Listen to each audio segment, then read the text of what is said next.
Secret looks kind of together right now, to be honest with you. I would say and we still don't know if the Tiny's probably I think that this is mid on Kunka versus Invoker.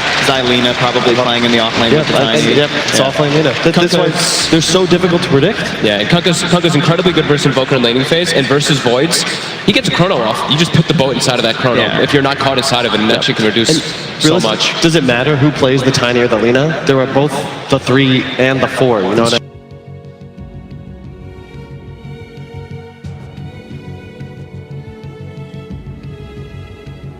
Vici across the Team Secrets heroes is actually very high on this particular game. So you can see the Lina, for instance, under a lot of pressure in this game. As far as the Vici lineups are concerned, Trent,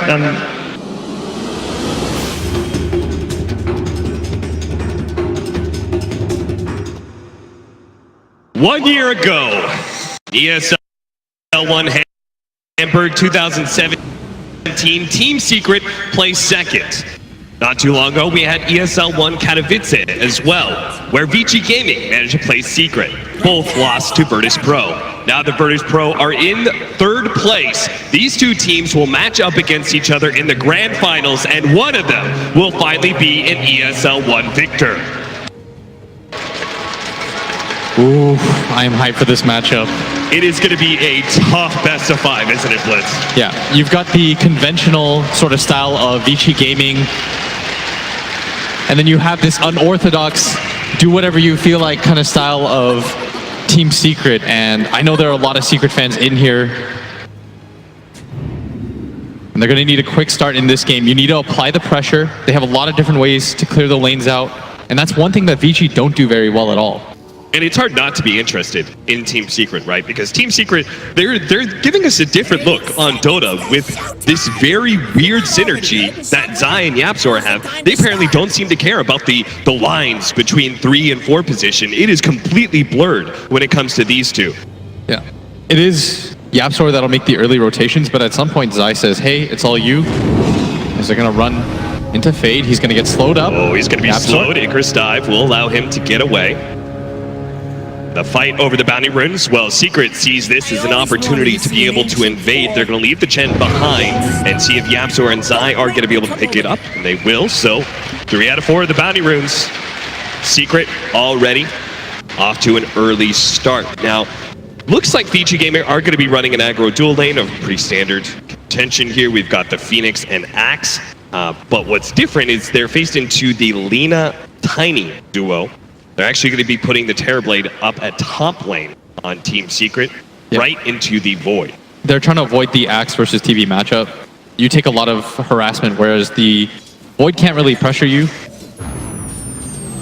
That does mean that traditionally, like the Chen likes to be able to play in the safe lane because of the long distance back to the tower, right? It's going to be a lot more difficult for Puppey to be able to maintain a dominant force in this top lane.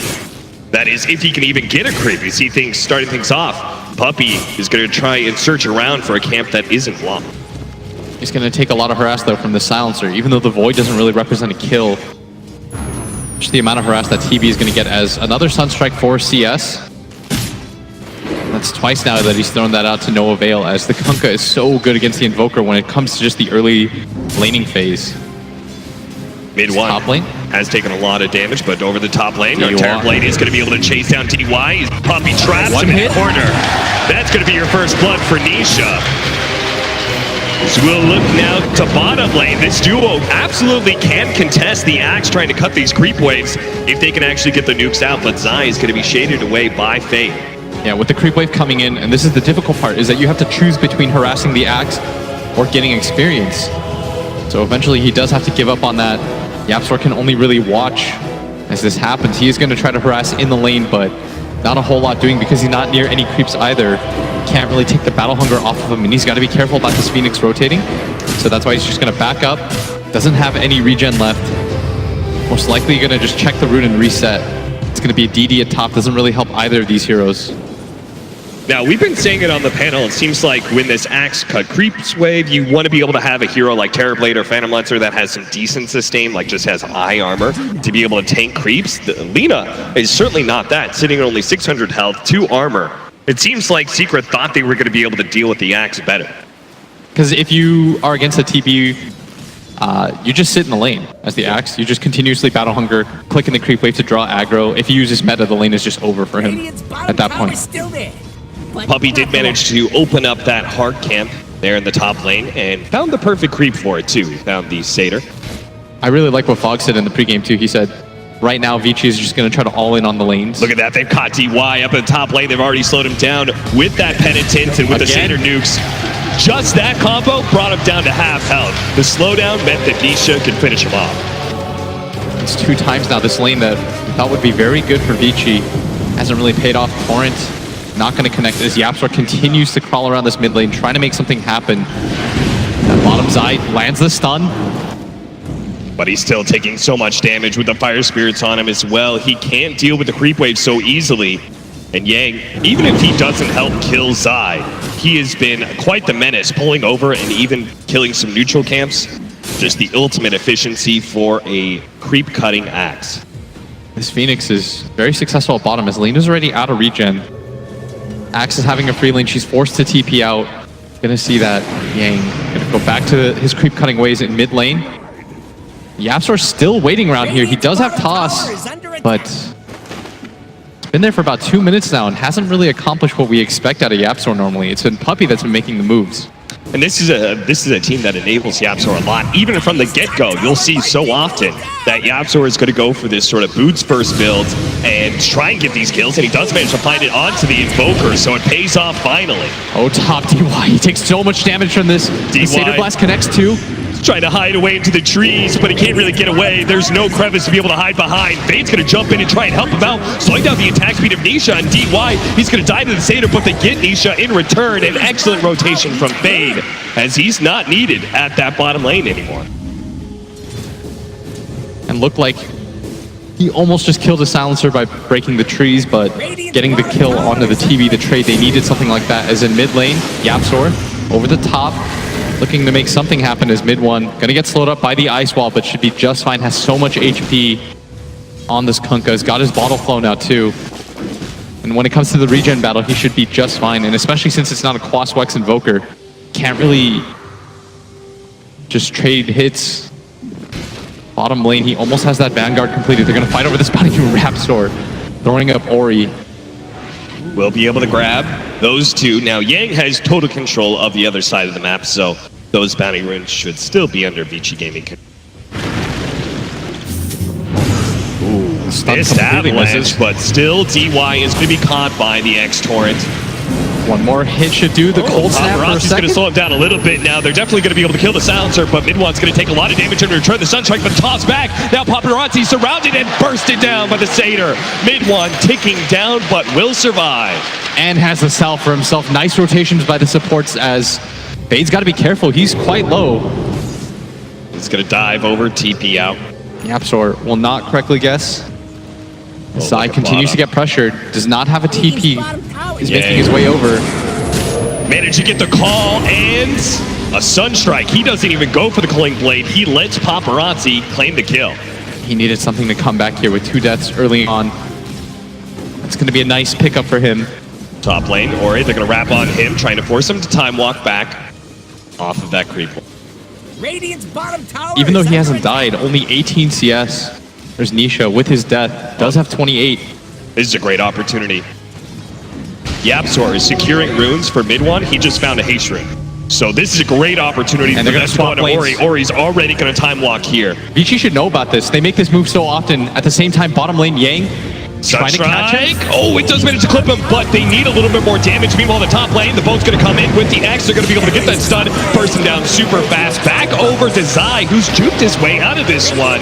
Yang was unable to find the kill. Couldn't get the vision for the extra round of Battle Hunger. And he's just trying to get to the fountain, reset things for himself. Although Yang is having a very free time, the other lanes are suffering so much as Ori comes back to this top lane. What can you do with a deep really dive? low. The TP out is not going to be successful. DY managed to pick up that kill, but Nisha still laying the damage into that tier 1 with the help of Mid-One, and Mid-One can't go for this X. Ori has got to be careful with his positioning against this Kunkka. He wants to find one of the 2 supports, but his tower's going to go down nonetheless. Oh, what a big Mid lane kill there. Paparazzi goes down, and he has spotted Fade. This should be another kill. So many kills happening around the map for Secret. Fade does not have the dive out. Nisha gets another kill. Nisha currently sitting at 3-1-2, 34 CS, and a tower to boot. And this is changing everything I know about mid lane. It's as soon as you hit your level 6, just start roaming around the map. Yapzor, who is mostly useless for the laning phase, just makes that early rotation. He might just get caught. Slowed down by the Battle Hunger, doesn't have a stun anymore, so he's going to be caught by the call by Yang. And again, not going for the Culling Blade. Again, just funneling kills into Paparazzi. They're doing everything they can to make sure that this carry has a good recovery session after what was a kind of a rough laning phase. And Yang knows that he already has all the free farm in the world. Doesn't really need to add to that, as the bounty rune is still there. No way that Secret checked that. They would have made the assumption long ago, as we're going to see here in this mid lane how this happens. He tosses him back. Look at that synergy. That was beautiful. Secret just seemed to be able to bounce back from these really terrible lane setups and just rotate their heroes around. Yapzor, like very early, left that bottom lane. Zai, same thing. He gets chased down, he goes for a gank somewhere else. And now they're gonna go for a big kill. This is gonna be on Yang, slowing down his Blink Dagger. So much magic damage burst. That Laguna Blade only dealt about 100 damage. So they still had plenty left in the tank. And this style of Dota, anytime you see Yapzor mid, you should just assume that mid one has already made the rotation and that you're too late. Yeah. You've got to be more careful if you're Vici. This is a long best of 5. This laning phase for them has not gone so well. You never really want the Axe to be the highest net worth in the game, just because you're the type of hero that blinks in suicides just to get the setup anyways. Right. And that's why he keeps allowing Paparazzi to get the last hits, but Paparazzi's laning phase has been shut down so hard. And even with the rotations of this Kunkka around the map, still head and shoulders above what Paparazzi has right now. Ori is getting some free farm time in the top lane, trying to work towards that Mask of Madness. That is going to be a bit of a problem, right, Blitz? That both Faceless Void as well as Invoker are going for a farming item to start things off. We have an Exort build Invoker, which is naturally slower. I think they know two things, is that when it comes to the absolute late game, the Chronosphere is going to be the most effective spell, as the smoke not really going to do anything. And more importantly, you just have to play for the team fights. If you have those two things in mind, you won't really give up on this game at any point. But it does make it awkward in this mid game. You're going to lose a lot of tier 1 towers without any sort of rebuttal. What you want to do is try to fight around your chrono timings, try to just catch heroes, and that's exactly what they do. They smoke up for this. They need to utilize the chrono plus the Sunstrike, try to get Paparazzi the last hit, and slow down the pace of this game. Towards the mid lane would be important. But look at this, mid one just reads this. He X's himself, he's playing so carefully with people missing on the map. He doesn't know where the Void is, and until he shows himself, probably won't show in lane. VICIGAMING, they don't really have a better option, so they're going to go for the one hero they do see on map. That's going to be Zai, bottom lane now. He's a level 8 Lina, so it's not a bad kill to get. In fact, his progression into the Yule Scepter, it was coming pretty quick. And they needed something like that as mid one hid himself deep into the tree line. This guy has definitely been my MVP so far. His reads on the game, the way that he moves around the map, how he pressures in the laning phase, he enables the Yapzor's game. Everything flows through this guy. Now VICIGAMING, with that Chronosphere on cooldown, both their Invoker as well as their Phoenix, not going to feel as good about the upcoming fights until that big AoE disable is back up. They do have very sick synergy in that regard. They get the right Chronosphere, they have so much damage to lay into it. And if you're a Vici fan, the upside is that you should always have superior team fight. With Egg, Chrono, and Global Silence, there's not a lot of lineups that'll contest against that. And that's why Secret are being so aggressive in this early mid game. Just trying to get kills around the map. They're going to try to push the pace, get that Blink Dagger on Yapzor, devote an entire lane to him.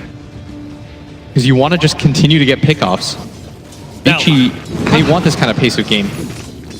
How do you beat a lineup that has superior team fight? Because it just seems like, all right, if we're ever going to be able to take Roshan or go high ground, we're always going to get into a team fight, right? So how do you actually win the game? You never really go for straight up 5-mans. You just go for the pickoffs, try to isolate the single heroes, go for these sneak objectives like Roshan. Dire's middle tower looks to be disintegrating. And this is where the kind of pushing power of like the Chen being able to throw creeps down lane and the Lina being able to push out waves, that helps a lot, right? Being able to move VICIGAMING around the map. They're smoked up right now. They're looking for this play in this mid lane.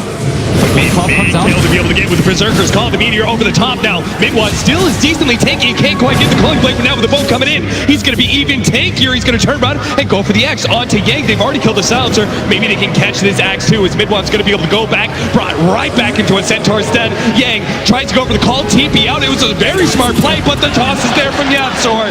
That's the double kill for Secret. Oh, they devoted so much to that too. They smoked up, tried to make that happen, but just not enough damage.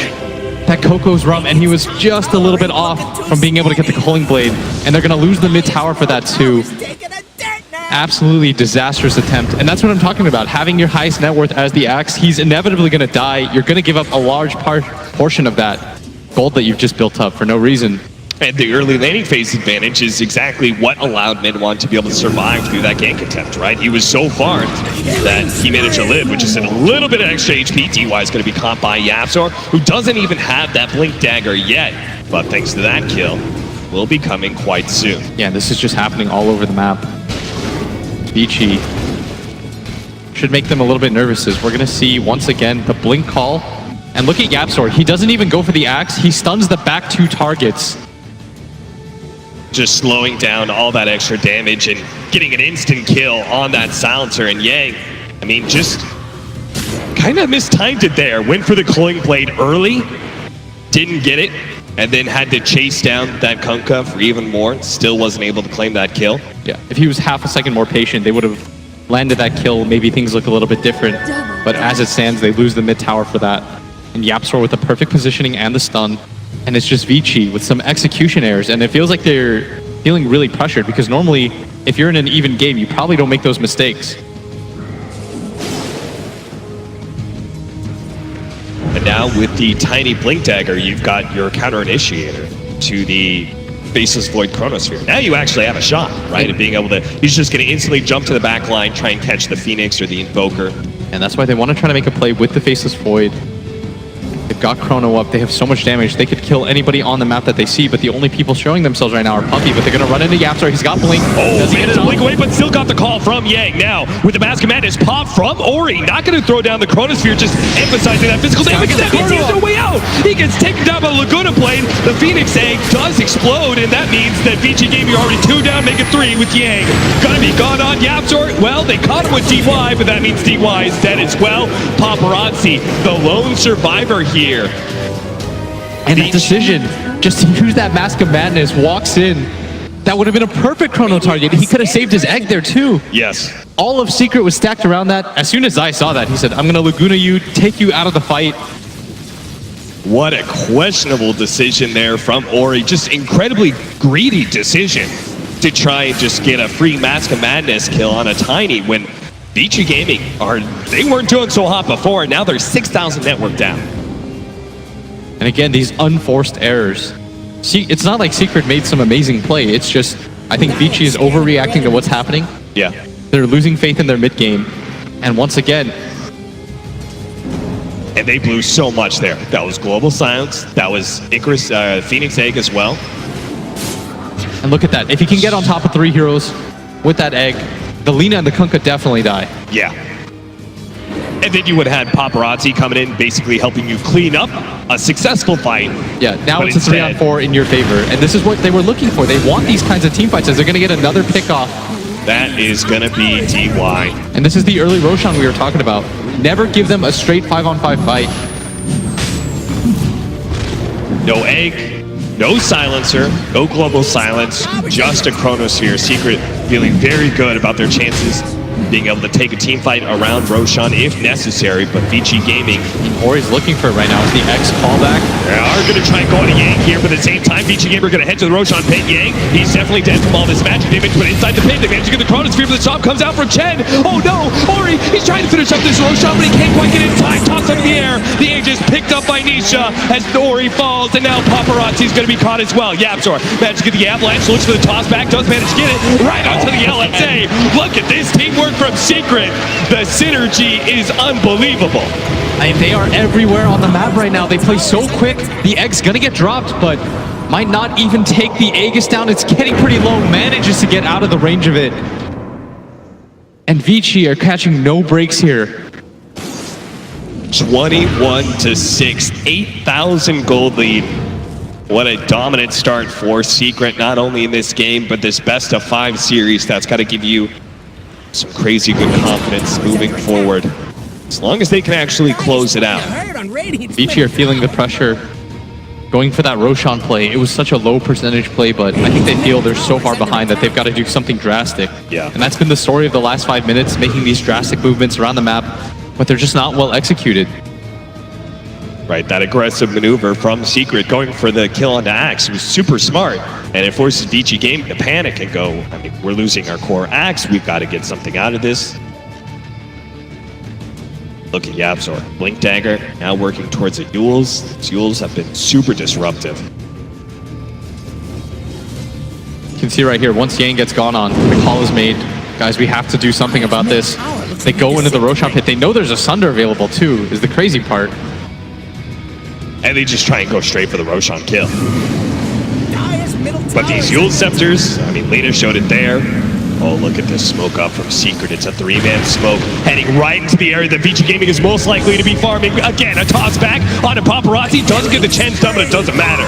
They've got the X marks the spot. Now VICIGAMING. They need something out of this. Zai. Gonna walk near the creep wave. Shit spot here. Manage to get the call. Oh, a Yule Scepter goes down. Now they can still lay out some damage. There goes that time dilation. Has to time walk off the Laguna Blade as best as possible. Zai will end up going down here. Secret did not move back to support it. Instead, pushed for high ground immediately. Knowing that VICIGAMING, they're going to struggle to be able to get back in position to defend.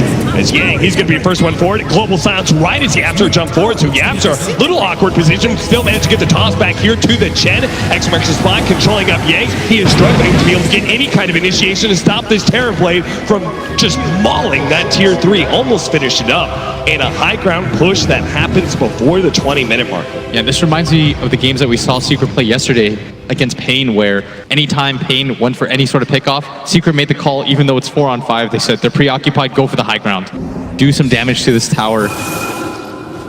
They know that Paparazzi is not in fighting form whatsoever. Ori doesn't do enough damage. They don't have a good way to really set up, aside from the Axe call. It's not been easy for Ori because of the lack of vision from how far behind they are. What's kind of interesting about Secret, right, is that they seem to be the team that makes the most effort to defend their towers and utilize this kind of greedy support that they do. But simultaneously, when they get ahead, I feel like they're the best team to pressure and actually put early damage onto tier 3s, try and take those shrines. And this is a VICIGAMING that we haven't really seen all tournament. One that's under pressure. It's making mechanical errors. They've got to tighten up their play. Their team fight is still very strong. If they can get the right type of initiation out, they just have to slow down the game for themselves. Yeah. Dire's bottom tower is under attack. Got any important levels? I mean, Ori's still trying to work on a BKB. He went for the Mask of Madness Maelstrom. Heavy damage build. Paparazzi is getting close to his Aghanim Scepter. That will help a lot. But if anyone's going to do it at this point, it's Paparazzi. He's got the most impact on his team, the most potential impact anyways. He does have that Aghanim Scepter. You can't really fight on Invoker before you get that item. Trying to set up on Ori. Ooh, YapzOr. Uncharacteristic initiation from him. Yeah, they're still going to chase though. They're still going to be able to hit that torrent, and now the toss up in the air. As soon as they get the X. Oh no! He managed to get away somehow between the X and the boat landing. And they're going to ping correctly, but finally Vici catch a break. But now VICIGAMING can actually go for the initiation. They managed to find Zai with a Sunstrike over the top. That's an instant kill. VICIGAMING push forward, look for more. Fade, he's going to join him here, trying to get a dive to slow down some of Secret. And the Aegis is going to fade out too. This is perfect timing for them, but with no vision, they don't know what they're walking into. They've got to back out, reset things for themselves. But a good move by them. Maybe even, I don't even know if they have any smokes left. was about to say, I feel like we've seen a lot of failed smokes from VICIGAMING. That was the first successful one so far. They need to use this chrono whenever it's up. Try to catch core heroes. But you notice what Team Secret does. They just show Puppey in this bottom lane. He pushes out the creep wave. So even if you had a smoke, this is the only target that you could really run towards right now. Nisha and mid one just primarily focusing on getting these jungle creeps. And they send their supports out just to get this farm as, once again, the initiation. Oh, gonna interrupt, but the torrent actually lands on the two of them, so DY is still gonna die, and Yang is gonna be pulled back into the boat. This time it does land. They hit the LSA as well. Laguna played so much magic damage that Yang has a hard time surviving through all of it. YapzOr just needs to be able to get the toss. Eul Scepter will slow him down. They give the kill to Nisha. And they might decide to just go down this mid lane. They're still pretty healthy, and Puppey, he's pushing in this bottom lane. That's why Ori is trying to hunt. If you use the chrono for this, though, this is not a good idea, and that's why he's just going to back up. That would have been a free Chen kill, but Secret most definitely would have just said, okay, their major team fight spell is gone, let's just go for it. And they just decided to go for it anyways. No Aegis on their team. Initiation managed to get the follow-up with the Global Silence as well. They have the Sunstrike on top of the real Nisha, but they need the more burst damage. They don't quite have enough. A Force Staff goes down, and he's managed to sunder up Zai. So he's going to go back to full HP, now with the Chronosphere down, as well as the Global Silence. Oh, nice interrupt there. Couldn't get the TP back for mid one. Was running out of mana, so he's not going to get that full bottle refill. But Secret, I mean, they don't really need to take a lane of Rax. They just back up, take a shrine instead. Yeah, the line's been drawn bottom. Puppey's creeps have already set up for this. YapzOr wants his team to move towards this tier 1 tower. There's no Chronosphere up, and the meta is about to fade, but with no Chrono up, this tier 1, this tier 2 is free. Where's Dyer's bottom tower? Secret just had so much faith that Nisha was tanky enough to survive through a Chronosphere. Global Silence. I mean, you don't have BKB on Void. That's why the Lina just waits outside, catches you with the Euls. They guessed which one was the correct one, too. Tower has fallen. Double damage. And he's so far away from that BKB. And it's got to come before the next Roshan fight. That's the key here. They're going to have Shiva soon on the Phoenix. Maybe that'll make a difference, but BKB is ways away for Ori. Fade's done a good job of keeping up in farm. It's just, if you look at the silencer, DY, 24 minutes in, 1,000 net worth. Yeah, that guy's playing against a Blink support Tiny. He will never have a good game. Ori forced to run back. He can't afford to die anymore. This BKB, it's not just about the chrono, it's the ability to get damage out. His top shrine is under attack. Yeah, without getting Eul Sceptered or Torrented or Boated. There's so many good interrupts. Look at that. Just mid one. That was super smart. That was where the Void was. Yeah. Right now he's just reading the game. Dyer's top shrine is under attack. Fade setting up for the push here at top lane. It looks like VICIGAMING, they're going to dare a defense here. Now they do have the Chronosphere back up. Look at the X on Anisha, just playing it safe. He's even going to scout with his illusion, try to see if anybody's up there, or he's going to reveal himself. Fade in his top area, still waiting to see if he has an opportunity. But they're going to just continuously send Nisha in first. The increased amount of X marks the spot duration.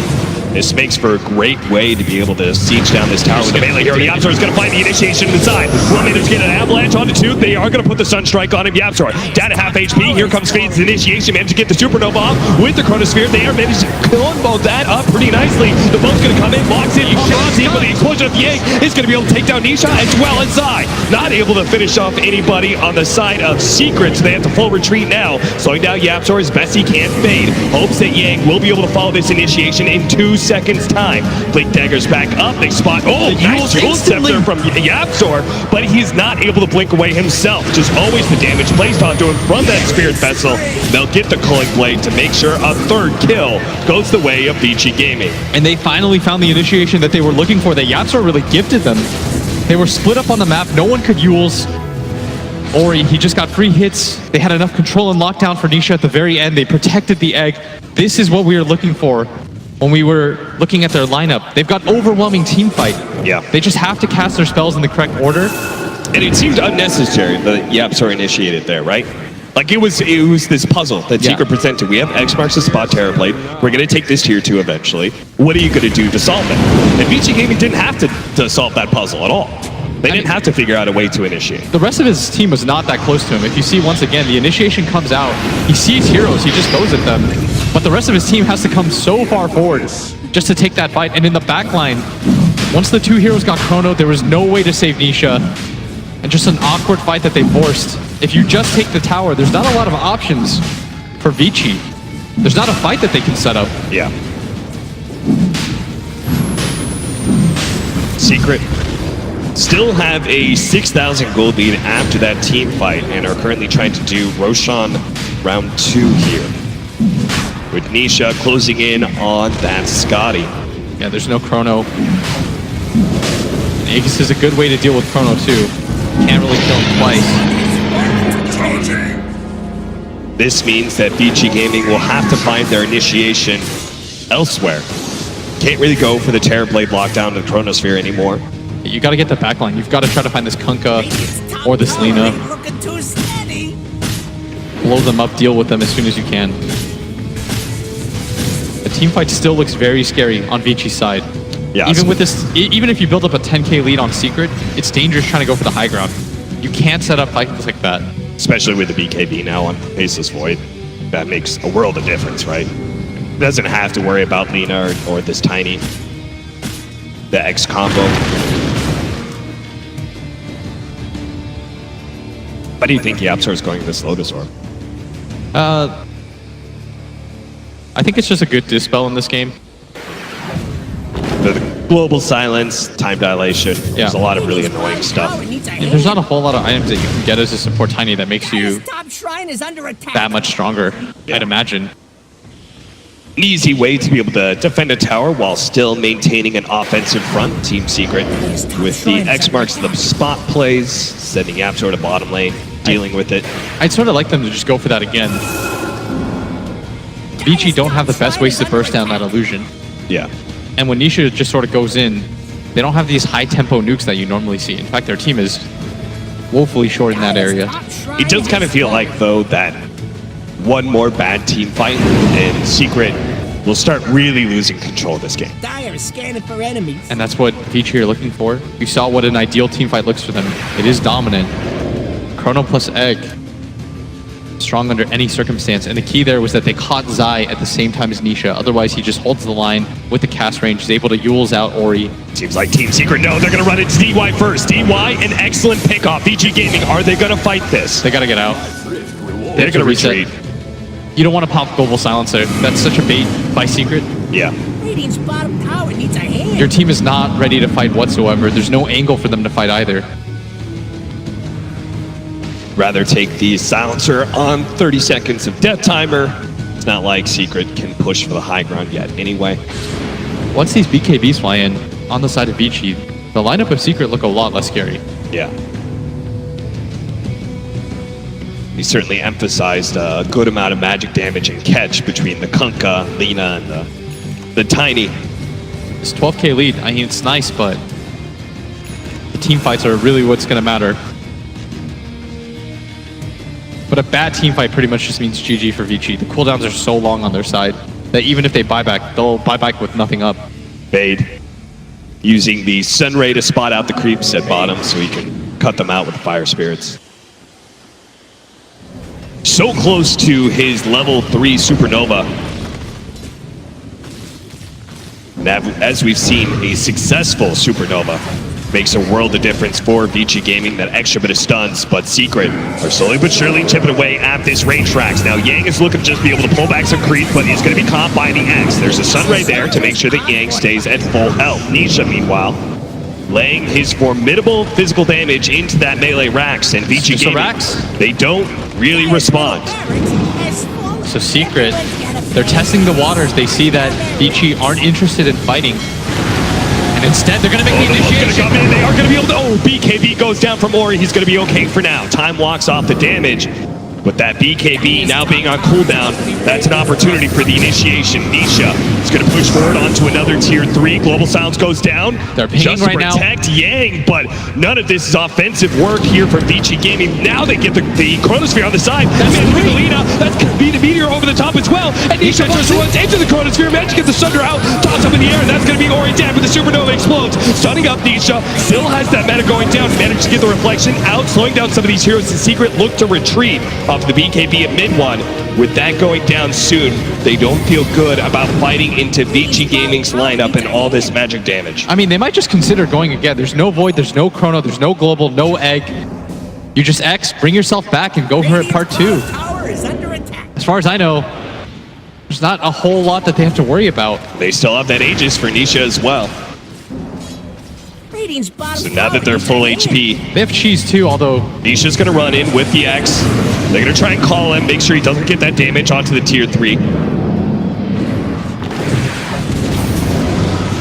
Tornado out, EMP. Look to just burn out their mana, make sure they can't actually fight and continue the siege, but manage to dodge all of that. Now mid one, oh, nice initiation out from Yang with the Cataclysm. On the top, that's going to do a ton of damage to mid one, but YapzOr dodged in with the Yule Scepter. They push back Secret for the 3rd time in this siege. see that they really wanted to go for it with the Void down, no Chrono, no ultis, but without meta. Not willing to risk it, and the Aegis timer 2 just fades. And so with that first set of racks being taken, I think Vici's going to be feeling a bit relieved that it wasn't a second. The team fights look a lot worse for VICIGAMING when they do have to go for that backline. Yeah. And they just can't focus on bringing down this Terror Blade, so it seems like the next big movement has got to be around that 3rd Roshan, right? Not only is it the Refresher Shard, but we've seen how badly the Aegis messes with VICIGAMING's plans. Yeah. I mean, the scary part is that because Secret distributes farm so well, it doesn't feel good going on any of their targets. Because it feels like you have to kill so many different heroes. Yeah. Even the supports are fairly tanky and output a lot of damage, as we've seen from YapzOr's Tiny here. This Kunkka is incredibly tanky. He got nailed by like 3 Cataclysm Sunstrikes. Shrugged it off, no problem. Now with the Halberd, it's going to be very good against that Void. They don't really have tons of physical damage aside from How does that him. even work? Bottom lane, Yang setting up for it. YapzOr's here too. He's invis. Here comes the call. He needs to be able to interrupt this with the BKB already activated. Mid the Golden Blade, now the cheese activated by Zai. They have to TP out. Yang's going to be able to get away, but the Phoenix is not going to be as lucky. Fade falls. And Team Secret see an opportunity to push a 2nd lane of racks. And you saw YapzOr there. Invis the entire time. Zai makes the call. I've got cheese. Just wait around. Let's see what happens. And a Nisha. failed initiation. That might just be a high ground attempt once again. Nisha focusing on his stats actually went for the level 20 talent instead of the reflection cooldown, feeling like it's not that good against this team. Only 1 physical damage dealer. X, reflection on Yang, but not really the hero that Secret want to go on just yet. Top tower's under attack. The X moves begin once again. Radiant's bottom tower. Don't look The good. illusions begin their work. They got to be careful. Nice toss back there. Yang is going to be hit by the LSA with the BKB on cooldown. They managed to get the Chronosphere on top of Nisha. Here They've comes gotta blow up Cataclysm. Nisha. He's They need to blow him up, and then you have the Yule Scepter. That's going to be able to stop him. Sunder, Nisha couldn't find the target. He didn't want to hit his own illusion, which was at the same HP. So instead, he swaps to that support. Now, at full HP, he's going to lay out the damage onto the tier 3. The Tornado goes down with the Sunray over the top.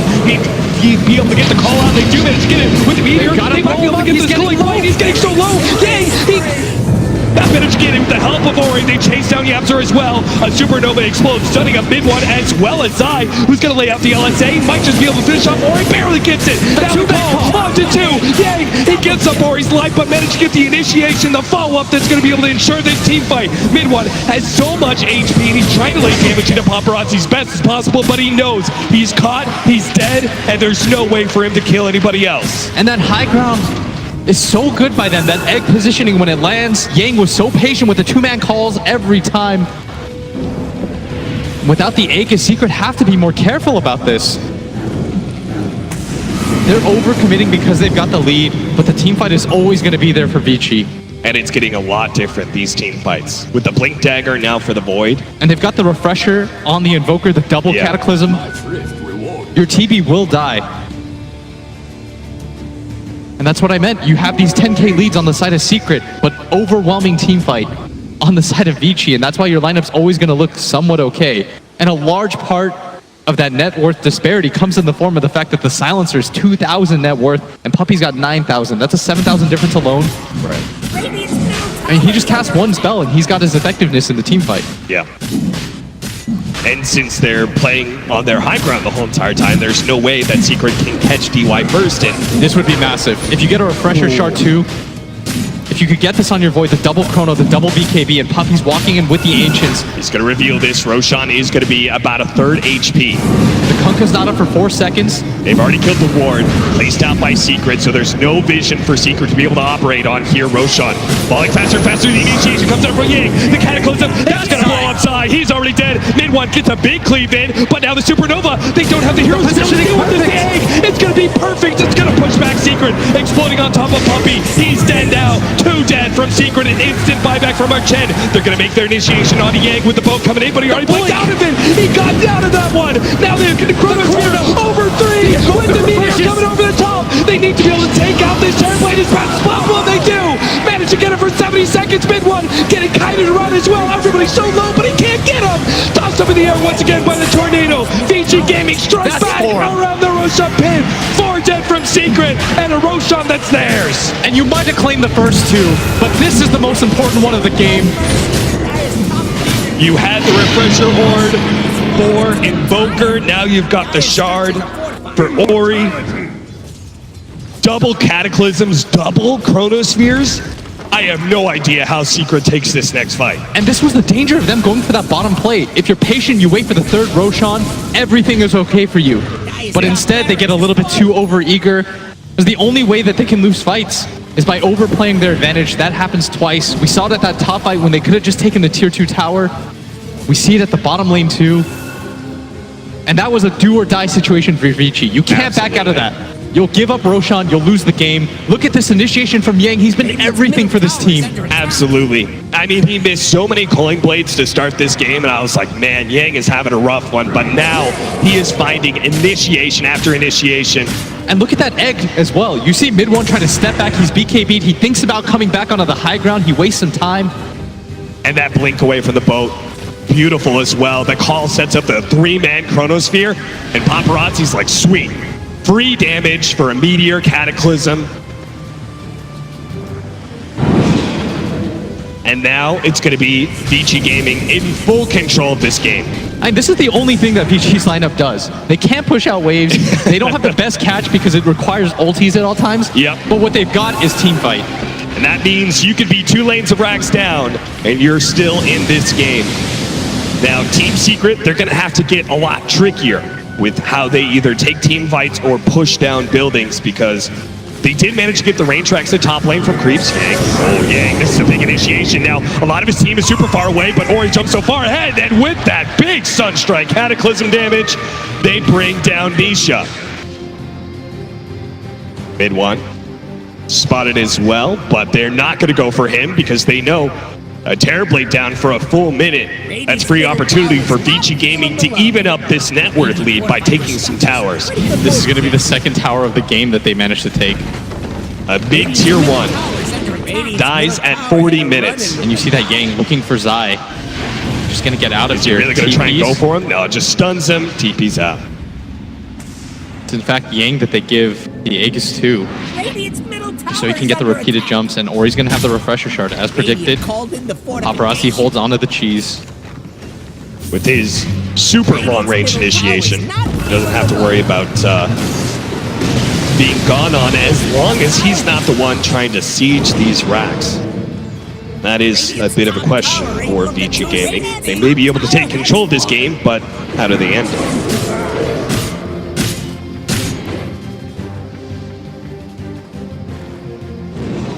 1,000 gold lead now for VICIGAMING. First time in this entire game that VICIGAMING has had a net worth lead.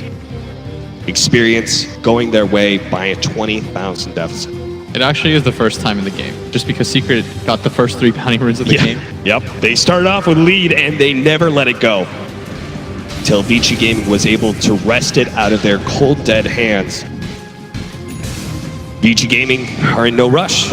You could just keep on farming. You could see Paparazzi's game was pretty rough. When a pro player is sitting on the average, especially the caliber that Paparazzi is looking at, he doesn't want to be average. These last 10 minutes, he's allowed to be able to step over that gap. Had such a rough laning phase, wasn't really able to get a ton of kills on the board, but is heavily recovered in this. Minute and a half left on that Aegis for the Axe. Paparazzi. Look at this fully completed Is Octarine not core now. here with the rest of his team. Yang is going to try and make the initiation with a Shadow Blade. Oh no, he blinked away! Mid one. Quick fingers there. Now can get some sort of initiation. He thinks about it, puts the X on Yang, decides against it. Team Secret not ready to follow up on that. Not willing, especially on an Aegis hero. That was huge. He does have the Aghanim's, but with the DD, they felt like it was a free kill. It's only 40 seconds for this chrono, so Secret still have to watch out. Does probably mean we will not see that Aegis put to use, but again, it was on an Axe, so it can't feel like it was going to be the most influential second life. He is coming in to his level 25, that big AoE increase for the Berserker's Call. It's only 100, but can make a world of difference.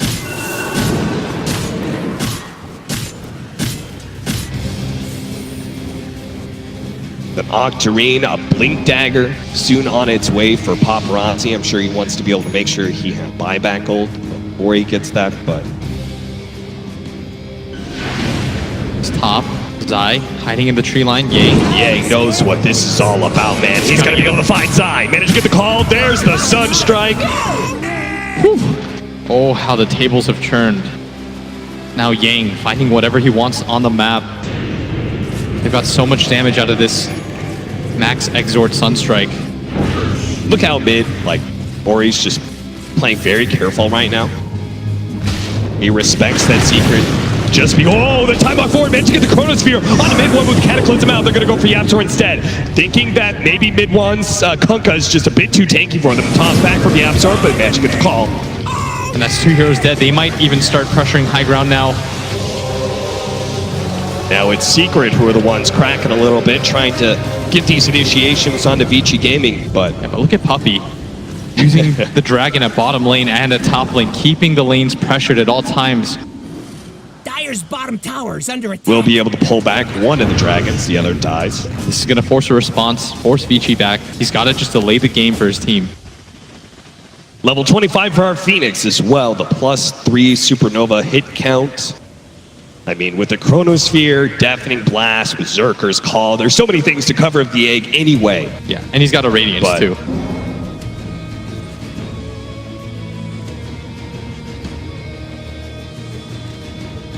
Looking at that Aeon Disc just to make sure that if the Phoenix somehow does get initiated on, can't get bursted down 100-0. I like the way that VICIGAMING did not try and push things too aggressively with their Aegis. They can wanted literally that just mid-fight. chill out for the next Roshan, right? The mid fight was huge, but when the Kunkka was able to blink out, Yeah, that was definitely their opportunity to go high ground for sure.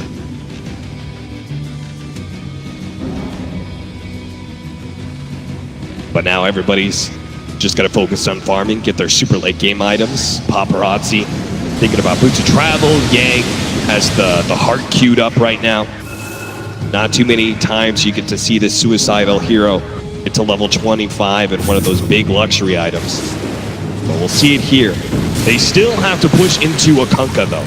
Mid one's Kunkka, who is sitting on a BKB. Heaven's Halberd is working towards a data list. And I would guess if things start getting even worse for Team Secret, you may think about that Divine Rapier as a comeback mechanism.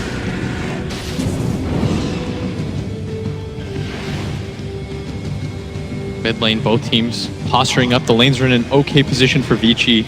They still have the refresher. They're trying to look for any sort of fight presented to them. There's a DD rune at bottom too. Oh. Tried to catch him with the tornado. This is going to be tempting for them to try to just go for it. The Yapsor gets found. He is going to be caught. And he tries to get the toss away, but there's no way he's making out with Fade and his long-range catch with the Icarus dive. And Ashivas actually does manage to get a blink away. The Chronosphere laid out only onto a Chen. And now he gets hit by the LSA. The combination. Mid one comes in. One big hit. That's all it takes. Secret now on the front. They're going to try and push for him. The Supernova's laid out. They're going to try and protect that mid one. Braving the fires, trying to put damage on a DY. He's going to be stunned up there. Now the call from Yang instantly with the Cataclysm on the top of the meteor. It's going to be close. He needs to get out. He gets it. The Sunder just in time. Now laying damage into Paparazzi. The expert spot pulls back that Phoenix. The lane to him next. LSA onto Paparazzi. VICIGAMING. They're getting wiped one by one. They bought back on so many heroes, but they won't be here to close out the fight. Secret. And the decision for the Void to not pop his BKB. He kept it for so long. Only catches Puppey in the Chrono. It felt like that was so forced on the side of Vici. And he wasn't even on the right side of the Chronosphere there. He had to run out of the Chrono, around the trees, just to get to a Chen. My goodness, VICIGAMING. We thought they were playing so clean, and we're just going to look for that second Roshan, but that fight, anything but Team Secret, just a beautiful response from them. Now, Pressure Shard's going to go the way of Secret. Man, him and that Aegis. Glad I never The cheese left on the ground. I'd imagine that Zai goes back in for it. An Aghanim Scepter for the Lina. That pure damage can make a big difference as the BKB for Ori, which he didn't even use in the last team fight. They're going to go for this bottom lane. The top lane is already pressured in. They've already taken the racks there. Looks to be disintegrating. They want to try to force the buybacks. Dire's middle tower is falling. They are going into Ori, who has his Chronosphere up, as well as that Refresher Shard. He's hiding from behind right now. Ori, they don't have detection for him. The Sunray's going to go down. The Cataclysm, Yang's going to be able to find that initiation. Tries to blow up mid one, but he is still too tanky. Now he's going to get the boat out with that Coco's Run. That's going to help him survive, especially with the Tornado going down. That's actually going to interrupt things a lot for Ori, but he's got a second round of the Chronosphere. Yang trying to jump in, but the backline Paparazzi being hampered right now by Nisha, and he actually gets up. Nisha kills him. The Supernova goes down, but he's turned to Yang. Ori going to try and get the bash as best as possible. The Supernova does explode, but nice LSA. That's going to lock up the silencer. He should also be dead as Yaptor will follow that one up. No buyback on Paparazzi and Secret. Yang, he jumps in. They don't have the Chronosphere. They're trying to get these kills, but Puppey is just a Chen, for God's sake. VICIGAMING, you can't even kill him. What are you doing? He time walks away. LSA from side. Ori, he's stuck in the tree, surrounded by Secret, and that's the game. Secret, they dominated this game from the start, but VICIGAMING somehow came back. Secret.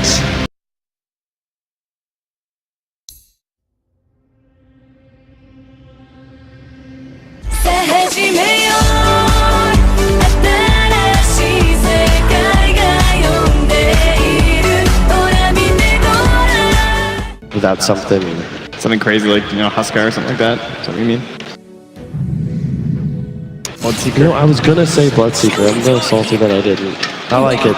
I think this means it's a support axe. It's not ideal necessarily for the game, but it's one of those matchups that can really dominate an Invoker, and it gives Vici the ability to play with pace. They finally have a hero that can move out of his lane and just create chaos around the map. Bit of a less risky Huskar in some ways, like not all in, but still trying to get that same potential of carrying into the mid lane to take over the game. I think they're all in on like the laning phase going well now with this Bloodseeker, because I look at them, they have no team fight whatsoever, and Weaver, Terrorblade, and Bloodseeker, like Weaver and Bloodseeker kind of do the same kind of thing, right? Like Terrorblade's a bit different because he's the building hitter, but the ball just keeps on bouncing around. We're going to see a game two. Team Secret are going to be 1-0 in this series. This time around, seeing that game one did go a little bit off course once we saw that big team fight come in for VICIGAMING.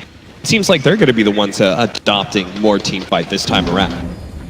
Yeah, and Secret got a lot of their signature heroes. They have one of the best counters in the game. That they're the team that continuously shows with the Brewmaster against the Terrorblade, and that's why Vici think that the Lion is going to be the answer to this, as hopefully we get anything similar to what we had in game number one, where it looked like Secret was just going to take over I mean, Vici fought back. They were super dominant. The panel felt good about their draft as well, and everything was looking fantastic until just, you know, a couple of small slip-ups going to the high ground. And as you were iterating so many times, VICIGAMING, when you have that much team fight, it is hard to beat. But what I'd like from Secret this game is for them to control their aggression a little bit more, which is kind of crazy to say because it's what got them the advantageous position in the first place. Okay. That one move by YapzOr. If you don't make that, I'm pretty sure this game is just over in 30 minutes. Yeah. And there's not a lot of hype to it. It did make for an exciting game, so I can't really blame him. And the comeback potential by Secret as well. The way that they played that last team fight was beautiful. And for Vici, they needed more of a focus on the laning phase because the laning phase was as bad as it gets for them last game. all right, Blitz, this game is already looking a little bit funky. We got a last pick, Bloodseeker, and it looks to me like we're going to be seeing a side lane Invoker, but a nice double stun there from DY will allow them to disengage without taking too much damage. What do you think about this? They're going to be running the Phantom Lancer mid into the Bloodseeker, so I'm guessing that is a matchup that is a lot better for the Phantom Lancer. Yeah. And I think the Bloodseeker doesn't really care about the Invoker's harass. You don't deal enough physical damage. You don't have that consistent level of damage as well. Yeah. That really hurts Bloodseeker. Like heroes like Lina, because you can always threaten with the stun and the nuke and follow up right clicks. Whereas Invoker, you load up your combo and that's about it. Whereas this Phantom Lancer, I think in melee matchups, does quite well for itself. Is this going to be a Nisha PL? Bottom lane, you're going to have Puppy's Brewmaster babysitting mid-one's Invoker, who's going to be facing against Yang's Axe, who had a very good showing in the latter half of game number 1. I'll be honest with you, I don't think it matters where mid one. That is probably true. He is probably going to rotate lanes anyways, as soon as he gets anything. Radiant's bottom tower is under attack. This bottom creep cutting, they had so much issues with it in the previous game. Look like they have the best response rate in this one is. This is how you should abuse the brew support. It's so good in the team fights, and Puppy makes it look almost broken. But what is he meant to do in this situation? Pull back from YapzOr as the support Earthshaker, trying to make things a little bit easier for this offlane Zai Phoenix. Now, we do have a core Axe rather than a core Weaver. Is it really support YapzOr just because... It is Fisher? YapzOr. Oh, misses out on the Fisher block. That's a bit disappointing. YapzOr took the majority of that XP and got all the last hits. He's starting to get a little bit low, but the Fire Spirit on him. They're giving a lot of thirst charges to VICIGAMING's mid. This is something an Ori you're absolutely making Nisha's benefit from. Life really hard right now. Yeah. By having these shenanigans. Now, fortunately, Nisha does have really good starting stats, really good base damage, really good armor. So he'll be able to deal with the Bloodseeker a bit better than Invoker, as you pointed out. Still Yang did game 1. Might as well just do it again. It seemed like that having that kind of initiation from VICIGAMING was really what brought them back into the game. And oh, Yang played... Can you really fault them for going for this core Axe once again? No, it wasn't really the reason that they lost. Yeah. I mean, if the game 1 or 2 fights go a little bit differently, that mid fight especially, we could be talking entirely differently. The Yang Axe is what brought them back into the game in the first place. Nice block in. YapzOr is going to get a lot of free damage onto DY. Now he's actually going to TP into the tower. Will take the Icarus dive damage, but Zai does not have any more Fire Spirits. Paparazzi has also gotten quite low from all this harassment from the Phoenix. Done a good job, especially with all their creep pulling shenanigans on the side of Secret. Try to do something about this top lane. It's pretty difficult to get good CS. Ooh, mid lane. Look at this. The Swarm's going to come out. This is the ganking 4-position Weaver. He doesn't have doppelganger. With Nisha not having the doppelganger up for another 3 seconds, he's going to be in serious trouble. They will get it up now. Gets the bug off him, but still cleaned up by the Shikuchi as they put the Blood Rage on the Weaver. Give him the extra bit of damage. Meanwhile, top lane, he actually takes out on the Terrorblade, and we're going to have the dive in on DY. He knows he's surrounded. He's just trying to put damage on a Puppy before he dies, and he does manage to help get that kill. Gets the experience before he finally dies to Zai. Still nice rotation by Puppy. I don't think there's a whole lot for him to do at bottom. That was the issue that we talked about with the Brew is the Axe just cuts waves. You're not going to contest. You're a melee hero. He can just continuously put Battle Hunger. You're not really going to deny him under the creep wave. That's so dangerous to do. You'll cop like 2 spins doing so. And so you have to just kind of accept the fact that this Axe is going to similarly have a really good game. Okay, they did this last time to Zai, where they just kind of abandoned him against this creep-cutting Axe. Do you think that mid-one's Invoker will do better than the Lina we saw from Game 1? I don't really think so, just because your attack damage isn't the best. We see that reflected in his 17 CS, but he won't really die because he's got enough regen being a Quaspex Invoker, and his item build isn't that expensive either. What items does he really need to come online? He just gets the urn and starts walking around trying to get kills. Yeah, that's true. As long as he's getting solo experience, that's the most important thing, right? Maybe if they can even set up for a kill in mid. Ori trading a lot of damage here. That's when Puppey pops out with that Invis rune. Gets the big crit, slows him down, but Ori is just going to be forced to use the healing salve, returns right back to lane. Meanwhile, top lane, they're going to be able to get the kill on Yapzor. Paparazzi going to get the last hit here is Isha. Forced to run away.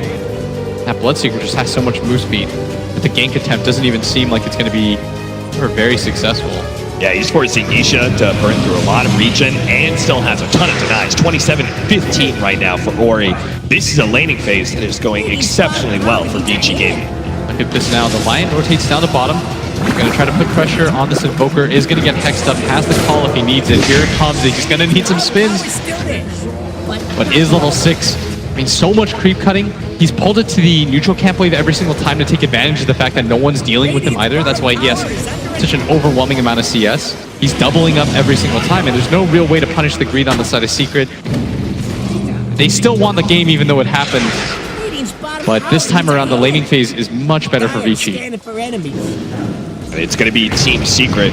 We're going to have to rely on their team fight, but mid lane, Ori, there it is, mid one, and his early rotations get shut down in lane, gets killed, and he's immediately like, all right, I'll use that TP to go kill someone on VICIGAMING in revenge. And that's what I'm talking about. It's the fact that he's so selfless and willing to go anywhere on the map. Yeah. I mean, we asked some of the players backstage who you would choose as your MVP. Almost all of them unanimously said mid one. Yeah. Despite all the talk that we have for Yapzor and Puppey's drafts, it's mid one that's enabling all of this. Sometimes your draft looks greedy.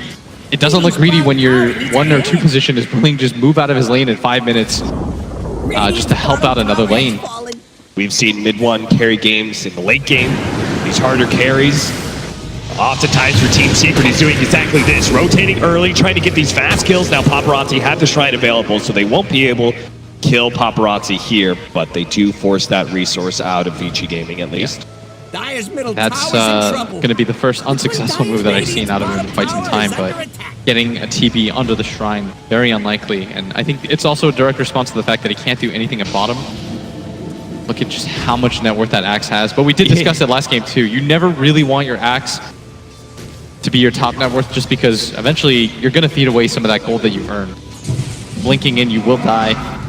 Surely that rule's a little bit different though until you have like Blink Blade, right? Like any items past that may be a bit excessive, but Puppey gonna be chased down by the Rupture here. He is pretty tanky. He does have the help of Zai coming in, but he gets Culling Bladed down. Now with the extra movement speed, they're gonna go for this Phoenix, who's already hexed up. Zai does not have a dive to be able to get away. Fire Spirit's up Ori, who wants to be able to go for that kill. Did not get the regen off of Puppey because Yang was the one who got that bounty instead.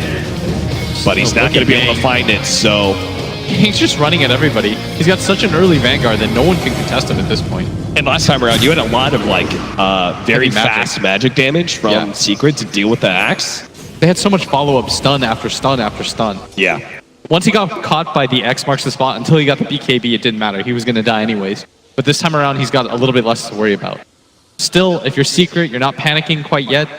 You do have the Phoenix and the Earthshaker. And teamfight always determines the mid-game. Even if you have these 4 or 5k leads, you get one good egg, one good Echo Slam off. It does turn things around in this kind of meta. This was a Vanguard 40 seconds faster than the last one that we saw. This time around, he got to play even greedier. He dragged every single wave to the neutrals. Yeah, last time we only saw Yang do that once or twice just because of the interference that Lina was trying to put on him.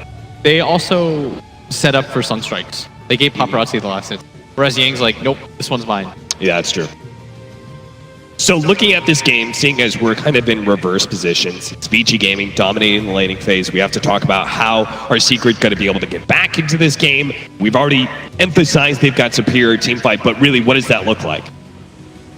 I think you eventually we'll swap out lanes, just have mid one continue to gank around, allow YapzOr to get some space on the map, bring your Phoenix to these engagements early on. I think you just have to play your normal game. It's gotten you this far. And Secret have looked like the scariest tournament at this, or team at this tournament. Why change what's been working for you? Yeah, certainly. That's not often that we say that about a team that makes their way through the lower bracket, but to be honest, it just seemed like Secret was building up so much steam. And now they're up 1 game here in the finals. I haven't seen their Brew 5 support concept lose yet. Yeah. So I'm not really doubting how that works. It's worked against every TB just because normally when you see a 5 position, you just kill them in 2 seconds as Terrorblade. And instead it's the 5 position Brewmaster that's putting pressure on you, but... He's killing your illusions and not presenting a Sunder target at all. Look at Yang, just takes so little damage. He doesn't seem to care. It's going to be very fast Blink Dagger, faster than last time as well, unless Secret can stop him. What's been so great about this game too is that Vici, the Bloodseeker mid makes it so that you don't want to put the Invoker mid anymore, and suddenly you got 2 weaker lanes as a result. Mid one is used to having more experience in this, and that's the important part. When he usually roams, he's at a better position than he is. Let's have that level 7, and now they're going to punish YapzOr, and this is so important because most teams just allow him to sit there and farm while mid one does his thing. Yeah, they're like, it's a support, it's no big deal. Oh, Yang, he could be punished here, especially with Midlock coming in through the TP, EMP out, a lot of magic damage from that cold snap and a tornado to make sure he gets the kill. Yang still survives, so it's Puppy who picks it up instead. So that will indeed slow down that Blink Dagger, who that's what I'm talking about. So close. You build up so much of this net worth as max, but you'll die. You'll feed a large portion of it away. That's a 700 cold swing just based on his net worth. That has got to sting for VICIGAMING. YapzOr will now take up that top lane, trying to again catch whatever farm he can, as he's also searching for that initiation item. And Puppy, well, he wants his level 6. And I like what Yang is doing here, and Vici as a whole, is they're not letting Secret do their normal thing where they allow their supports to just take a lane. They don't play the side lanes here. They're always contesting, whether it's YapzOr or Puppy. That's why it's going to be mid one to continue his MVP-like performances in this game. Create space for the they've got this combination all the time. Ori and DY, they're going to couple up together as much as possible because DY provides the disables that make sure they cannot do a simple TP out from these ruptures. It's a kill squad that is very effective. You see it there against mid one's Invoker. This Bloodseeker really changes things. It allows them to just get aggressive on the map everywhere at all times. There's that Blink Dagger, 4,000 gold lead right now for VICIGAMING, but Vici have yet to take any important towers. Yes, they've taken the safe lane tower away from Secret, but the mid-tier 1 and off-lane tier 1 are still standing strong. That's where Secret gonna try and fortify as much as possible. Going for the kill onto Yang, the Supernova out, a lot of magic damage again. Yang has no response, delivers up that Blink Dagger, tried to, but actually got sent away. I think he was hoping for that instant blink out upon delivery, but didn't even get a chance to pick it up. DY takes a lot of damage there from the Fire Spirits, but fortunately he had stick charges. It's get a bit low, but will escape with his life, whiffing on the stun. Brought a lot of heroes for that. They know that the Axe has the most net worth on the game. Yeah. Might as well just continue to punish that. Very early on, we're getting a glimpse into Fade's game plan here as a support Weaver. One of the more unique Aghanim Scepter upgrades, being able to apply your time lapse to allies. One of the main reasons that Weaver is able to run as a greedy support. As soon as he gets control of the courier, he'll have that urn as well.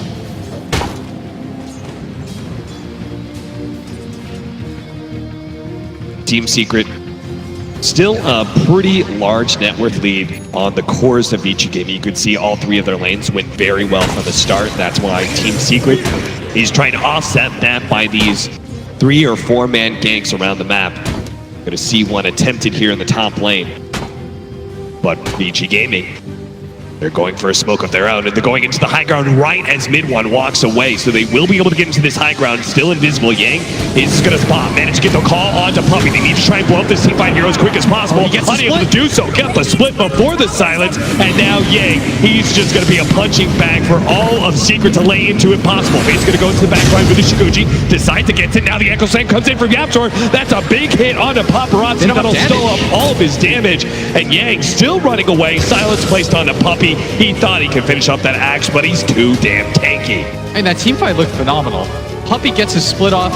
He keeps everyone occupied. He gets the rock to continue the sun ray onto the axe. But because of how far they were behind in the laning phase, the damage just isn't really there. Especially from a Quaswex and Poker, right? Yeah, now they're going to get aggressive again. They find Yapzor. Do manage to get the cold snap stop at the call, but the Supernova is out. Ori's trying to deal with that. They need a little bit of extra help. It may not explode in time. Oh, Ori barely gets it. And now the retreat from VICIGAMING as Nisha is going to show up. Nice. Fisher blocked the silence over the top, though. That'll help protect these two. Both fading Yang looking to make their way out, but a tornado over the top. Paparazzi comes in from behind. A nice Thunder 8-0 calling blade. Now the movement speed advantage. VICIGAMING continue to march forward. They're going to be able to catch mid one as well. Impale out. Call up. Silent on top of it as well. Mid one takes a huge host of damage, but a Fisher block in from Yapzor underneath the tier 2. Have VICIGAMING gone too far? Absolutely not. They want to go farther, but they can't go for Yapzor, so they'll back away as the Fisher fades away. VICIGAMING feeling very strong. Take that tier 1, take the team fight. As you said, the Brewmaster split, it wasn't enough to win the first fight around, and the Supernova second fight, that's not enough either. They just don't have the best ways to deal with this X last game, and they had the tiny new combo with the Lina. So Yang always went down, but we see there, even with the chase, just not quite enough.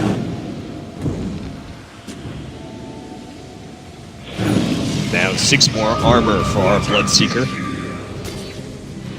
So he is going to be surprisingly tanky with the stats build of a Ring of Aquila into Treads and straight for a BKB. Yeah. So no like S and Y build, no further stat focus. A really early Magic Immunity item. Why do you think that is? Probably just trying to keep up with the pace of the game. Doesn't really want to throw out any advantage. The main lockdowns are the Egg and the Earthshaker Fissure. Yeah. And the Brewmaster split. Once you get rid of that, you BKB, you just run in. I think they want more tools to be able to deal with the Egg. Yeah. If you have a BKB Bloodseeker, you can't really do anything about it. At that point, it comes down to how Yapzor angles his fissures. I mean, he had excellent fissures to even make that team fight manageable. Like, they would have lost 2 or 3 more heroes if he doesn't block them off as many times as he does. Yeah, absolutely. It's just the lack of follow-up damage that they have right now. Bounty Runes, VICIGAMING get all 4. I was talking to 33 on the ride over here. He said, you know, these bounty runes, they just create, it's like this extra objective in Dota 2, where as a team, you really do need to pick these up because, as you can see, it results in a rather large gold difference if a team controls the map and gets a majority, at least, of these bounty runes.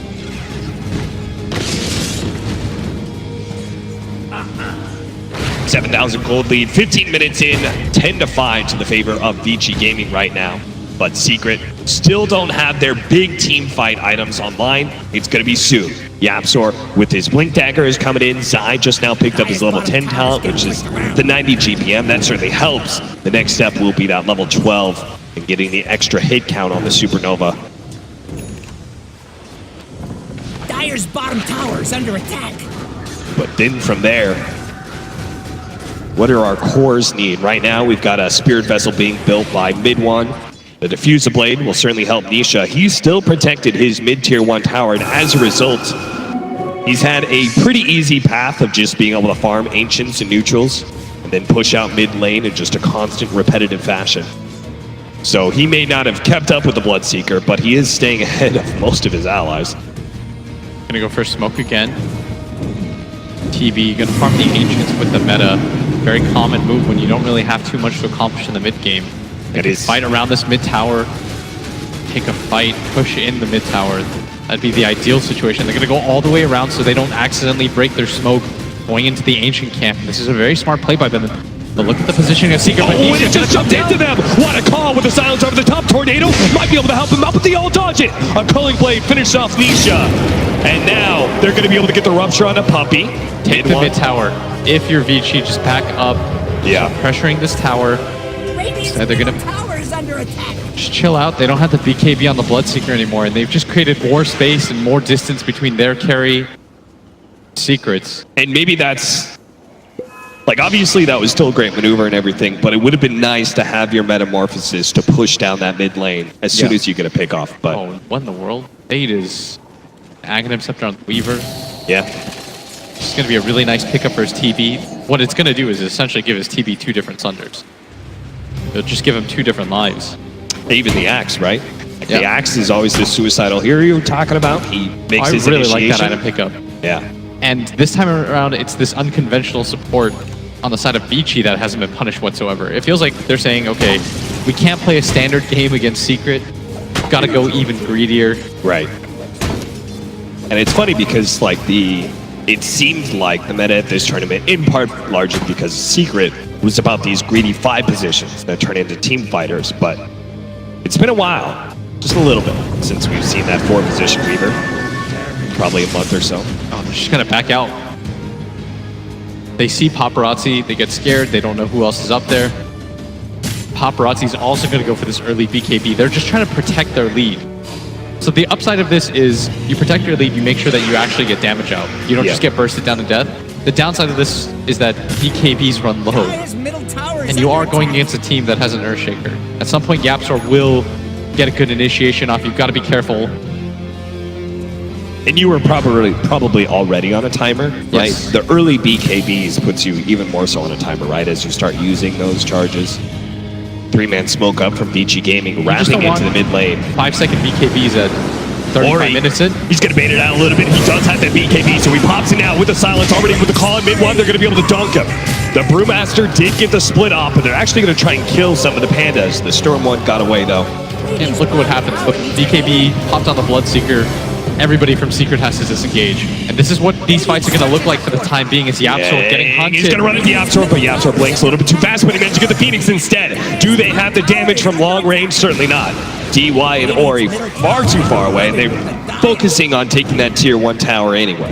With this mid tower taken now, Roshan is a lot easier to grab. Dire structures are I'd like for them to push out this top tier 2. Once you get rid of that, you get some wards down pretty aggressively so that you can see the smoke attempt coming into the Roshan pit. And now you've secured yourself an Aegis for this TB. Especially with the BKBs, which Secret are loath to fight into anyway now. Fade, he's been farming pretty greedily. Nice tornado timing on that Shukuchi. Comes back down, and he's going to try and hide away into the trees. Managed to get the time lapse right as YapzOr was going for that enchant totem hit. Does manage to hit the Barely Fisher though, grabs but him. Fade, he's going to be spotted here. Mid one, gets a little bit more damage, but Fade is going to be so fast, and they've already used all their lockdown. So Fade will walk away with the 3rd item of his Aghanim Scepter. Just needs another 400 and he'll have the full set. How annoying is this 4-position Weaver just going around wherever he feels like Another rupture and a blink away from YapzOr. So he takes a lot of damage. The swarm's going to come out. YapzOr knows it's important to dodge it. Still got the bug on him, and now Ori's going to maybe commit, thinking about it. Another silence down. They don't have to blow the BKB. YapzOr will die eventually. You can see there's some hesitancy on the side of Ori to use that BKB. Again, you don't want to just blow through all these charges early on. There's a diffusal on the PL now too. All the meanwhile, we haven't talked too much about him. Nisha's Phantom Lancer. It's not his time in the game. This is the boring part of playing the Phantom Lancer. He's just got to keep farming. He can't contest VICIGAMING right now. And there's something that we should talk about too. Like in comparison to the last game, where I was talking to the rest of the talent, they're saying it is kind of hard for Ori because he's not used to playing these non-mid laners. Yeah. So the pace of game on playing a hero like Void is different for him. Whereas the raw experience that he probably has playing a hero like Bloodseeker, you sort of know the ins and outs of the heroes a little bit better. As Oh, nice cold snap. That's going to stop the initiation from Yang. Do they have any sort of Tornado. follow-up? Oh, it clips DY. That's going to be a free pick off here with the Brewmaster split, but it might be VICIGAMING still willing to fight. DY lives a little bit longer, managed to get the impale out. That's going to stop some of the pandas. Burned out for the sun ray. There goes that Aghanim Scepter. Now the call in from Yang. Going for the Phoenix. They want to take him out before the Supernova goes down, but they didn't have enough. They're going to turn, deal with the Yang as best as possible. Fate's trying to get away. The Supernova is almost going to explode. They finally do get it. At the last half second, Nisha's going to have to jump into the high ground here, away from that Terror Blade, away from the reflection, away from all that damage, but not far enough away from Yang, who still managed to get the call. 3 dead from Secret with the meta pop by Paparazzi. They're going to be able to hit a tier 2. Objectives continue to fall for Secret. Saw how desperate they were in that fight just to grab the Lion at the last second. The time lapse for the Weaver for his teammate. Yang may have stumbled a bit too far forward, but never mind. There's that Aghanim Scepter. Oh, this is going to be absolute hell for Team Secret to play against, because outside of the Echo Slam burst, they don't have really fast damage. Yeah, there's no Lina in this type of game. The Invoker's underfarmed. And now a Blade Mail for the Axe. If you're going to go back and look at that team fight and see the way that, I mean, they stopped the initiation of the Axe several times. They got onto DY almost instantly. Really amazing that DY, thanks to his range drop and magic wand charges, was able to live for so long. And then Fade with the Aghanim Scepter save. And once they've committed like that to be able to kill a line, it feels like the team fight is just over as long as they actually kill this Supernova. And they did manage to do so. Looks like they let it go for quite some time. Yeah. Felt like they weren't targeting it at first. Yeah. Zai still calm, but this time around the laning phase went so heavily in favor of Vici. Yeah.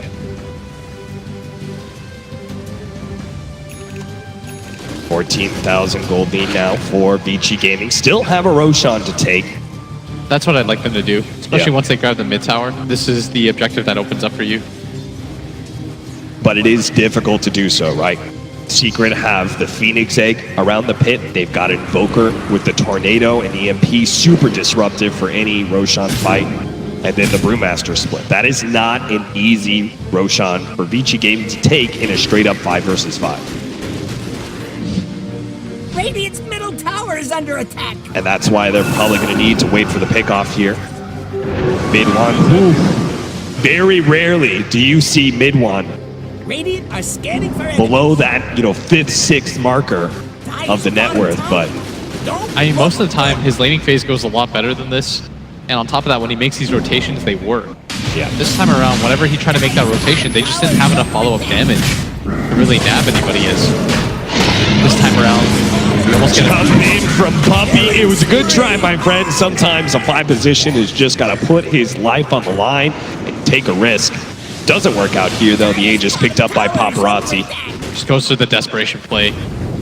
What else is there to do at this point as a 5 position brew?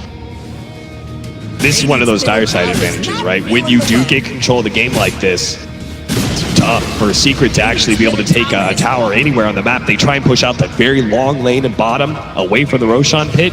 Can't even get to that tier 1 tower. I think a big part of what makes this game look different is that last pick, Bloodseeker. So you were a big fan of it? Ooh, Yeah, I mean, close in the previous game, you take an Exort Invoker, you're not able to protect him. He doesn't really win his lane. This time around, you've got a Bloodseeker that can make moves around the map and get active. Against a Team Secret that wants to fight in the mid game, it's one of the best heroes that can deal with it. Yeah. Of course, we shouldn't rush too soon. Just like I gave Vici a chance to win as the Secret.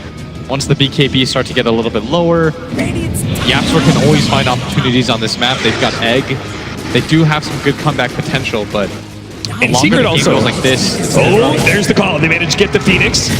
See if they can follow up with the disables. Good interception with the Fisher there, stopping DY from getting those follow-up disables on side, allowing him to get the Icarus dive away. Now Yang pursued a little bit, but doesn't want to dive that deep. But last game, Secret had this little cheeky maneuver, right, with the X marks the spot. They had a really cheap way to get damage on tier 3s. Yeah. VICIGAMING, they have to commit a lot more heavily than Team Secret did have to do in game 1, right? I agree and I disagree, just because you've got Weaver time-lapse. That's true. I feel like you can just send your TB in, as long as the distance is good. It requires so much coordination for Yapsor. He's going to have to somehow, since he's the only real, heavy lockdown. Yeah.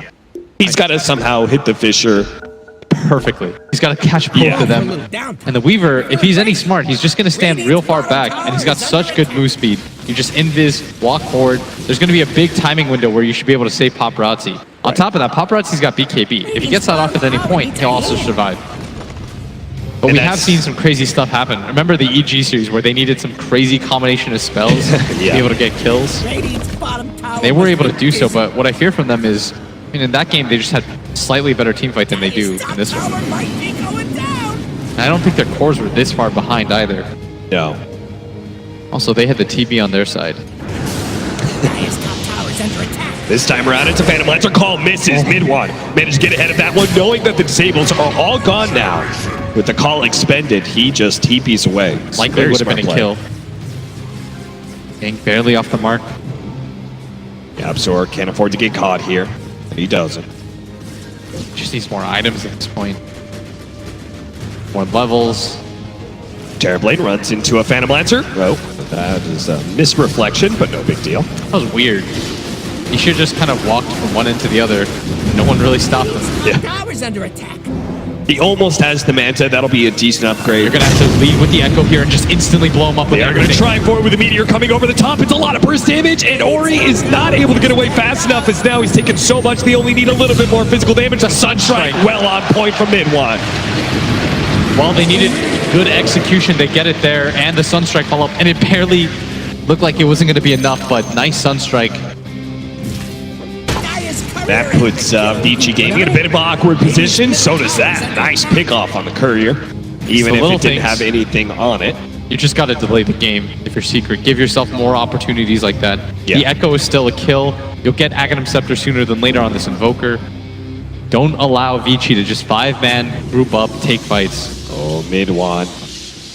DY knows that mid-1's doing plays like this. This is why he lays down the sentry. Dang. Half a second. Doesn't even Now check. they see it, they're like, oh, there's a creep, go in there. But alas, mid-1's already gone. Paparazzi finds a double damage rune with 1 minute on the clock for that Aegis. I'm sure you'd love to go high ground, but the death earlier, now running into Nisha, getting burnt out all of his mana. He does have some backup coming in. He's going to be able to get the time lapse out for the Weaver, but Paparazzi, round 2 of his life, he's almost dead again. In fact, with a little bit more lance damage, that's going to be the Aegis. Got isolated out. The Aegis was about to fade, but still, it does show that they have ways to deal with him and kill him. That was very clean extraction from Team Secret as well. Just get out. Didn't have to expend too much as Yang goes to the blind call. Nothing there for him, though. So what it is about this matchup between Terrorblade and Phantom Lancer? It feels like Terrorblade's a counter to PL in one way, but then the PL becomes stronger than Terrorblade. How does it really go? Your ability to mana burn, and now that Sunder does cost mana, is quite nice. At the same time, Reflect also works really well against PL. Yeah. Some of the unforced things that the Reflect does to the PL illusions as well. The unintended consequences. That's why this Terrorblade's got to build into a butterfly. And look at Puppey. He's going to just try to tank the smoking. This is like a, I want to die for this, but instead they're going to run to the left, find Zai. Now the illusion is still going to chase him down, but because Yang got Yules like that, he's not able to blink forward. And Puppey's positioning gives him way more than enough time to react. Like that was meant to be, come kill me. Yeah. Somebody will deal with top. I'll pop the smoke. And what that does is then the Invoker sees that and says, I'm going to aggressively push out bottom because now their catch hero is suddenly shown on the map. Right. This is the way that this goes. You just kind of seesaw them repeatedly. VICIGAMING immediately trying to deal with the pressure that's going to come out through bottom lane Puppey. Is he trying to cut the 3 ways? What's he doing here? Butterflies all around, it seems, as our Bloodseeker is going to go for one as well. That is an item that Phantom Lancer doesn't really want to build. Puppey winning the ward battle. Has to destroy 3 of them. Aggressively just walk through mid. B tries to cut a wave or 2. Gotta be careful though. I would like to see him cut this bot wave. You got to play aggressively to come back in games like this. Oh my goodness, he's gonna run into kidding another me? courier. That's the gem. Oh, get the gem. Oh, but that means he canceled his TP. So he's got to pick this up and somehow sneak his way out of here. Okay, now just run. Just run, puppy. Suicide Split up the the panda. pandas. Suicide the Go to panda the and north, run. go to the east, go to the south. Get anywhere but out of there. Oh my Okay, god. If he actually gets away with this, I don't think the I panda's think going he's to trying die to soon enough. suicide that panda so it dies, but it's not going to die fast enough. Oh, Oh Puppy. no. The head shake and Puppy comes back. If Puppy had waited to see the gem, then TP's out, that is the catch of the century. Dude, that was so smart. And was that what he was doing this entire time, setting up behind mid? Was he waiting for another courier? I think he was waiting for... I mean, he had to have been waiting for the creep wave to come in because he saw the push coming bot. Yeah. But it was one of those nice unintended consequences where he's like, oh, free courier, and then he didn't expect the gem to drop. He doesn't click the courier because he thinks he has they no already have the time. century in place. That means he gets an instant hex. DY, his setup from last time around where he tried to catch mid one pays off. Oh, that would have been so brilliant, though. I'm still kind of lamenting that. That That's where the Puppy couldn't comeback pull that starts. off. It would have been so cool, especially him figuring out a way. He's like, all right, how do I do this? I suicide the stone panda. I think if he sent the panda up and to the right in the shortest path Yes. possible, he would have lost the panda. Yeah, unfortunately, it just takes so long for him to get it there. It's hard to read. I can't really blame him because in hindsight, obviously watching it's really obvious. Yeah. And he had thought of the play like half a second late. You saw one more hit from each of the towers. If he had gone from the right and up, he would have gotten it. He laughs. He knows it was such a ridiculous situation anyways. That was like a 1% play. Can he really even be mad at himself? It wasn't even meant to happen in the first place. Team Secret have done a very admirable job of pushing this game out. Extending it as much as possible. This Phantom Lancer is getting bigger and bigger. As soon as he gets the heart, he's going to worry a lot less about that reflection damage that comes out from the Terror Blade. Yeah, he's going to worry a lot less about the initiation of the axe. TB with the butterfly, though. So farmed. And our Bloodseeker hasn't bought anything for the butterfly just yet, but he can buy the Eagle Song right now. It's got that much stored up. VICIGAMING, they're just waiting for the second round of Roshan. It does come up now. Puppy once again. All right, you will not slay this courier. Confident about this. It's 8 seconds. He's sitting in the perfect He doesn't position even have a for it. blink. He actually just has to wait for the courier to walk by. Like, think about how unlikely it is for him to get it. But he hasn't even just gotten it once. He's gotten it twice. He's probably thinking it's going to go to the secret shop, right? No way. No, not this time around. Too many items. They've on it. traumatized him. There's zero chance that it ever flies around that area anymore. And Paparazzi actually has another... Double damage? No, he has another quarterstaff thing. Not sure why. He already got the butterfly. It must have been... Sometimes when you double-click buy, Yeah. you buy too fast, you just buy 2 of the same item. I'd imagine that's what happened because he's got the Scotty queued up. Yeah, that's a bit unfortunate. And Puppy waiting for the... Sure, you know? I mean, he doesn't really have a whole else going on. I They're pretty guess. much just waiting for VICIGAMING to go to the high ground, right? Honestly, if he just gets 2 of the bounty runes, I'll say this was worth it. Yeah. I can defend this play in some 35 roundabout minutes analyst is way. coming up. Yang, Shadow Blading in, wants to catch mid one. I think the first time, I'd have to go back and watch it, but it did look like he was going for the creep wave because he went all the way around and in. Yeah. But this time, I think he's learned. He's like, you know what? It worked 2 times. He's going to run into Yang here. Yang does manage to get the bounty rune and catches Puppy in the act. Now, this time around, he has plenty of time to split and get away. He's going to hold on to it for a little while longer. I got no idea Until what's going now, on. the He's Terror just kinda Blade's going to running show around in up, so circles. maybe Puppy's going to feel like he needs to be able to pop it, but it's a bit too late now. Yang doing a good job of waiting until the Terror Blade gets close enough. Look at the courier ball. path. Now it goes back. Oh, Yeah, I'd be sad too. He's gonna look at the ward vision. It's just for the couriers. it's all set up. I feel mean, like- if they could stop the butterfly of Bloodseeker, right, it'd be massively worth it. I mean, the way that he was laughing and smiling, I think he's just like, But yeah, I have nothing else to do in this game. Yeah. Buys another gen. And he's going to be able to catch the Phoenix here. But the air disc is going to prevent them from popping him right away. They don't have a ton of disable follow-up. They're going to try and go for the TP out, but it's not good enough. The most ambitious TP in front of 4 heroes. Yeah. They're just continuing to stall the game, hoping that Vici takes some weird, ill-advised high ground. I'd imagine that's the only play that you feel like you have left. Because going outside your base and fighting is complicated at best. As Puppey, he's going to call for the smoke. They're going to rat out their jungle. I'd imagine he's gonna beeline towards his old familiar spot. He's going to grab this haste rune. Does he do it? Yeah, he's just... Okay, no, he's following a different path. No, he went back the way. He's literally just going to keep camping the spot. This is fantastic. If he gets this, oh my god, Puppey's the best player in the world. Oh my god, he's literally running straight into it. If he waits half a second, he's got it. And a basher, he's got it. There goes all of Bloodseeker's items, but VICIGAMING will not be deterred. They will still push to the high ground.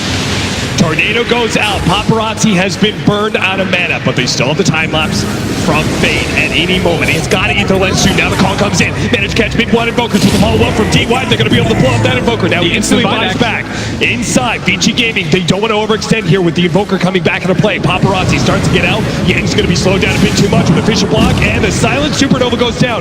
The Phoenix, afraid of getting silenced, pops the Supernova to ensure they do manage to kill Yang. Yang is still doing so much damage back to Nisha, but he's burned out of mana, so he can't go for the Calling Blade. VICIGAMING abandoned their off-lane axe. Knowing that they've got the tier 3, they forced a buyback. They don't need to get greedy. Yeah, you know what would have been really nice in that fight? A Blink Dagger and a Basher. Why do you think he went for the Blink Bash as opposed to the Butterfly he was thinking about earlier? Probably just wants a way to get on top of the Invoker. Yeah. And some of these other heroes in the backline. If you can just BKB, run in, catch Yapsor, for example, you take away the majority of the team fight on the side of Secret. But right. So they're thinking far past this one Aegis for the Terrorblade. Puppey gonna grab the DD rune. Sadly, no courier for him to snipe for another minute and 37. But they might just grab a mid tower out of this with 30 seconds still left on the axe. No real initiation. They're gonna get aggressive here. As the game struggled to be able to keep up with the Reflection Phantom Lancer combo. Power getting quite low here. Paparazzi. Jump in with the Shivas, Fisher. They just make sure they can get that tower and get out. Mid-1 stacks the tower bounty.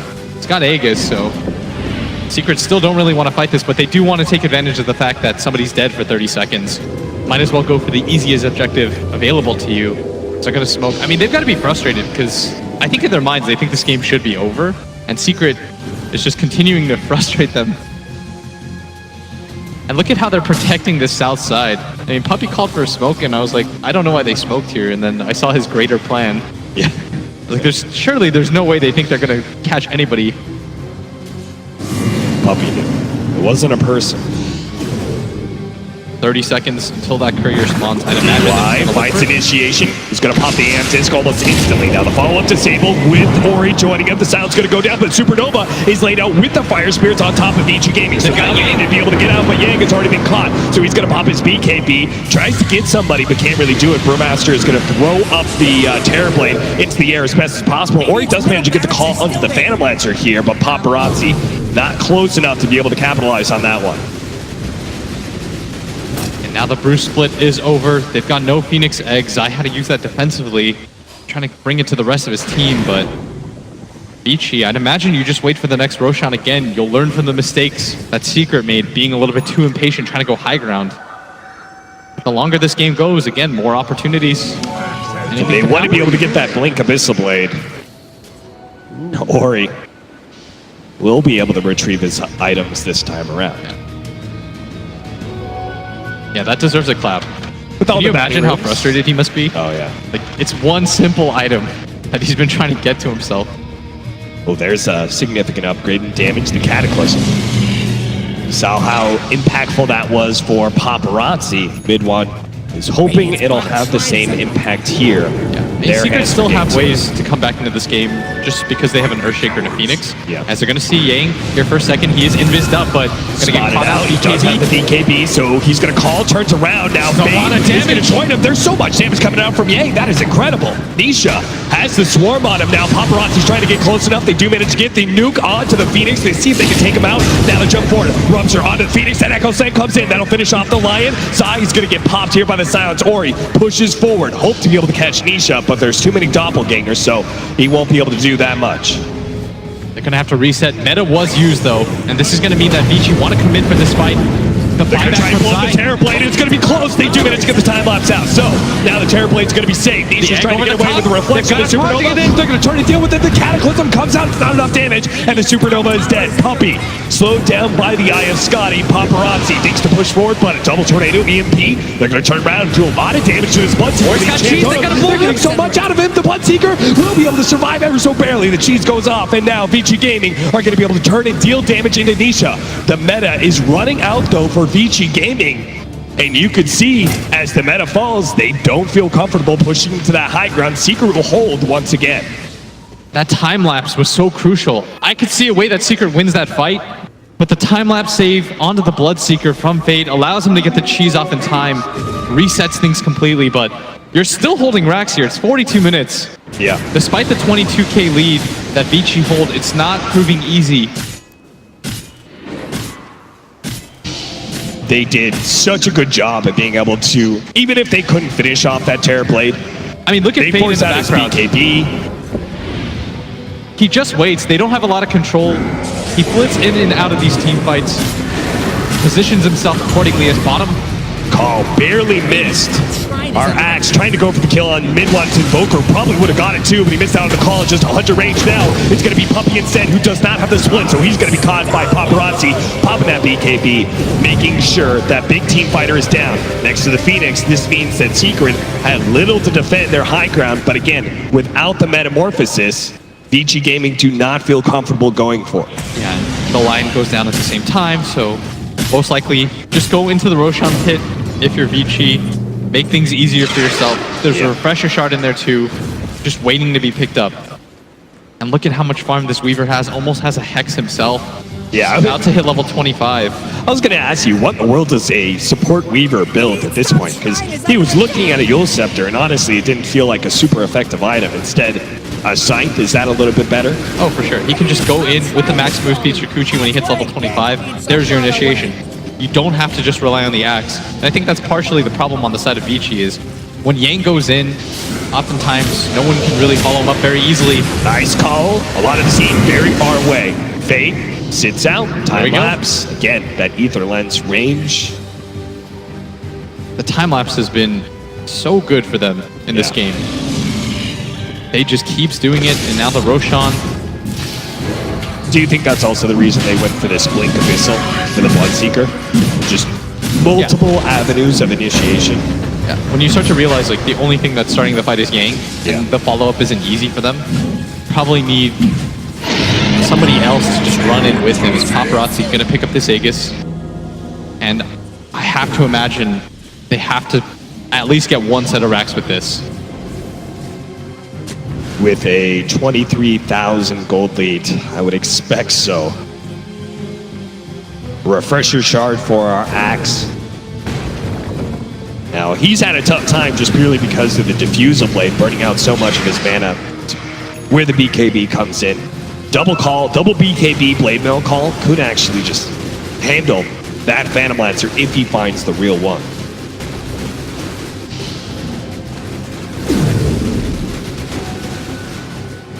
Money changes hands. Radiant's bottom shrine is But under Vici attack. Gaming, as you said, learning from Secret and some of the mistakes that they made in Game 1, which was very few, but it was enough to open up the game for Vici Gaming. They're going to chill out, wait for their next round of items, including that Scythe of Ice for Fade, which he's going to go pick up right now. Oh, if they could get a pick off here. That would be massive with a Fissure block in. There's no way out of here. He's going to be able to pop that cheese. Ori turns around, tries to go for the Abyssal Blade, gets it onto Yaps or use the Activated to make sure there's no escape for that support. The rest of Vici Gaming are trying to close in as well. And And this is the opportunity now. There's no Echo Slam. They all in for that kill. Ori was barely able to get out.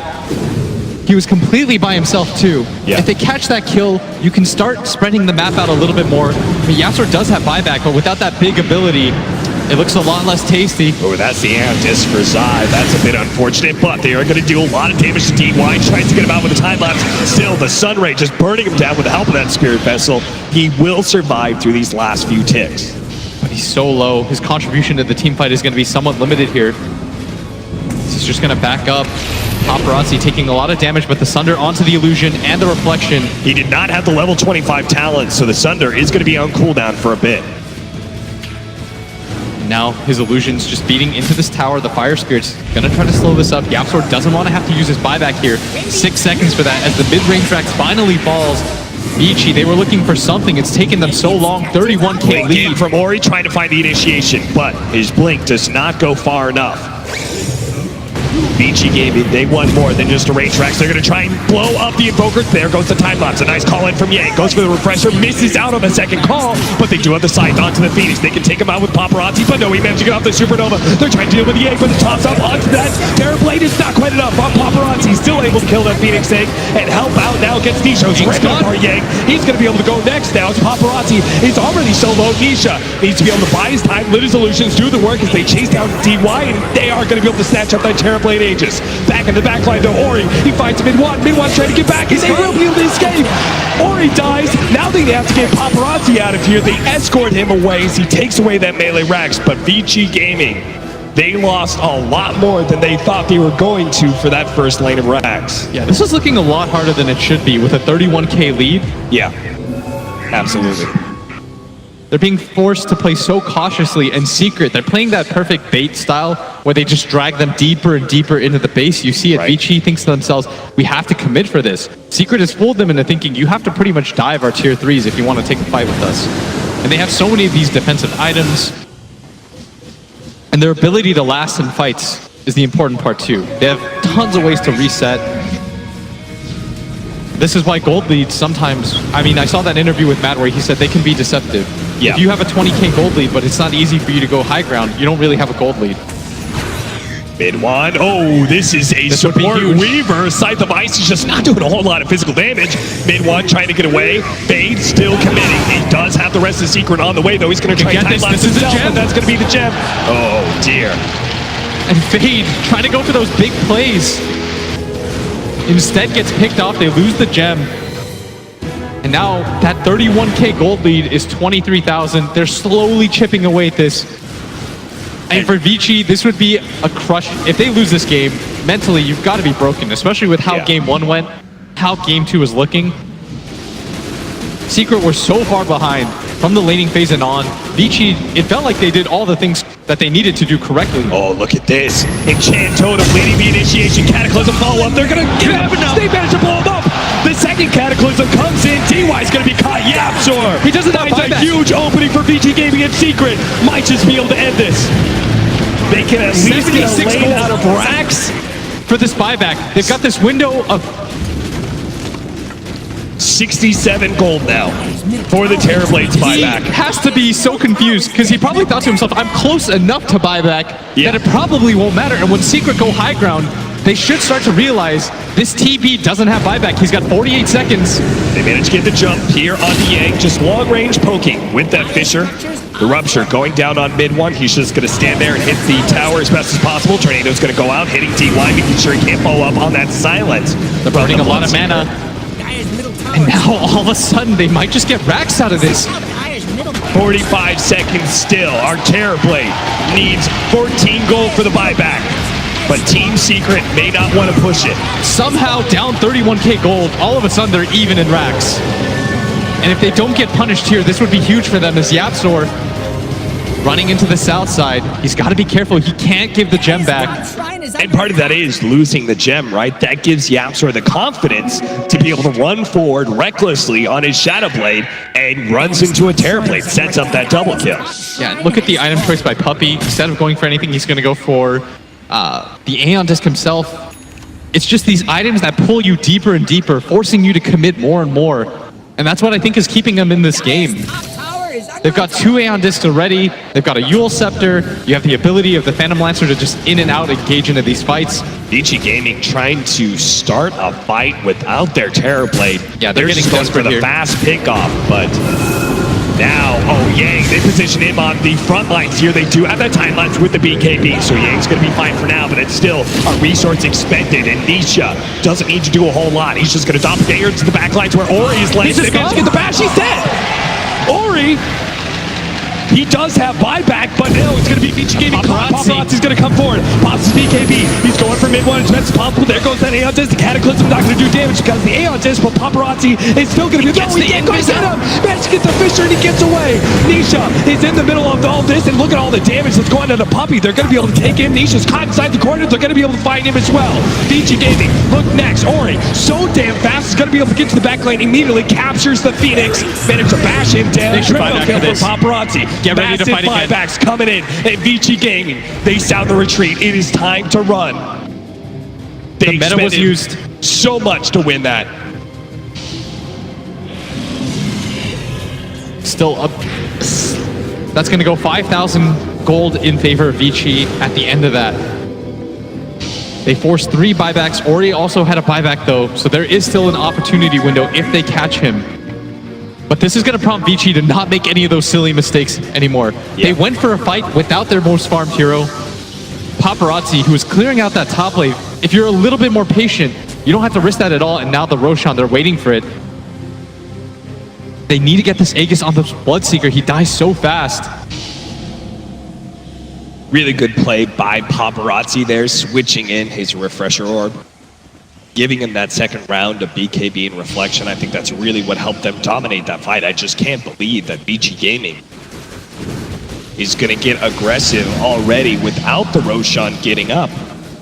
They're just going for another aggressive play. They might just run into Puppy here. Who did use massive. that buyback. They're going to hold the high ground. This is very smart by them. Nisha is going to throw some illusions onto the high ground. They ping it. They know something is up there. They spotted Yang. And Yang going to pop the call. Now they've got to retreat. Just runs illusion at that axe constantly. Nisha is always trying to just throw illusions at these heroes to burn them out of mana as best as possible, combined with Mid-One's EMP.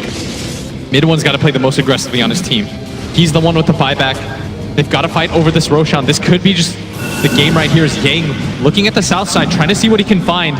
Looking for the blink call initiation. Doesn't see anybody, but instead gets Yule's up. Oh, now he's going to get fissured.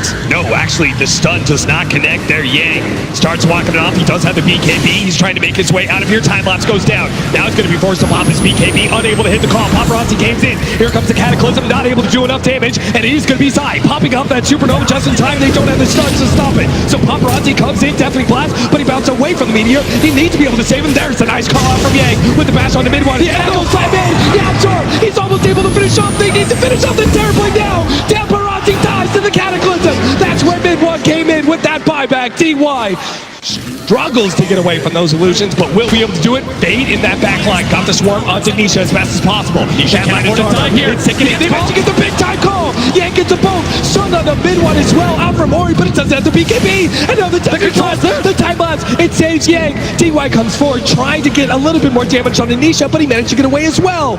Unbelievable that Secret limp away on so many heroes. If they catch Nisha there, the game is more likely than not over. They're gonna find a DD rune. The Roshan is available to them. They have to reset this. A double damage. Fortuitous timing there for VICIGAMING.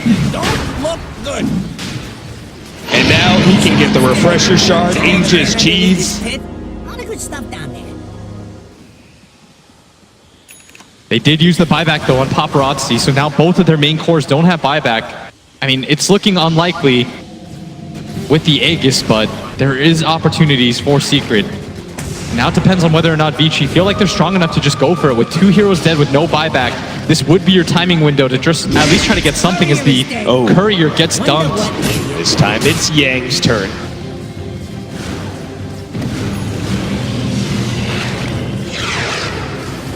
VICIGAMING. Yapzor, 15 seconds for that Echo. You're gonna have your heroes back. In 27 seconds, you'll have Puppy, and he's been very instrumental in keeping Paparazzi occupied. So they're just going to poke at VICIGAMING as best as possible. While those heroes are on cooldown, look at that. Paparazzi's already taken so much damage. These illusions just burning him out of mana. Again, Yang is getting caught every single time he tries to go for his blink in. They always have the vision to be able to use him. The buybacks are going to reset here as everybody's up. And now it's a 5-on-5 once again, and Vici, they're not comfortable with straight-on fights, even with the Aegis, because the buyback was used on Paparazzi.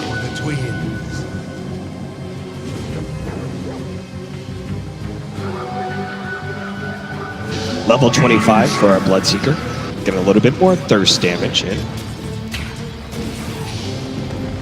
Is there any other big critical items or talents that we picked up? The Terrorblade opting not for the Sunder. I'm guessing just simply because he doesn't have the mana. He's getting burned out of mana. Yeah, he needs to play the distance game, and there's a gem on the ground that Vici, they should probably pick up, as Fade's gonna walk by it.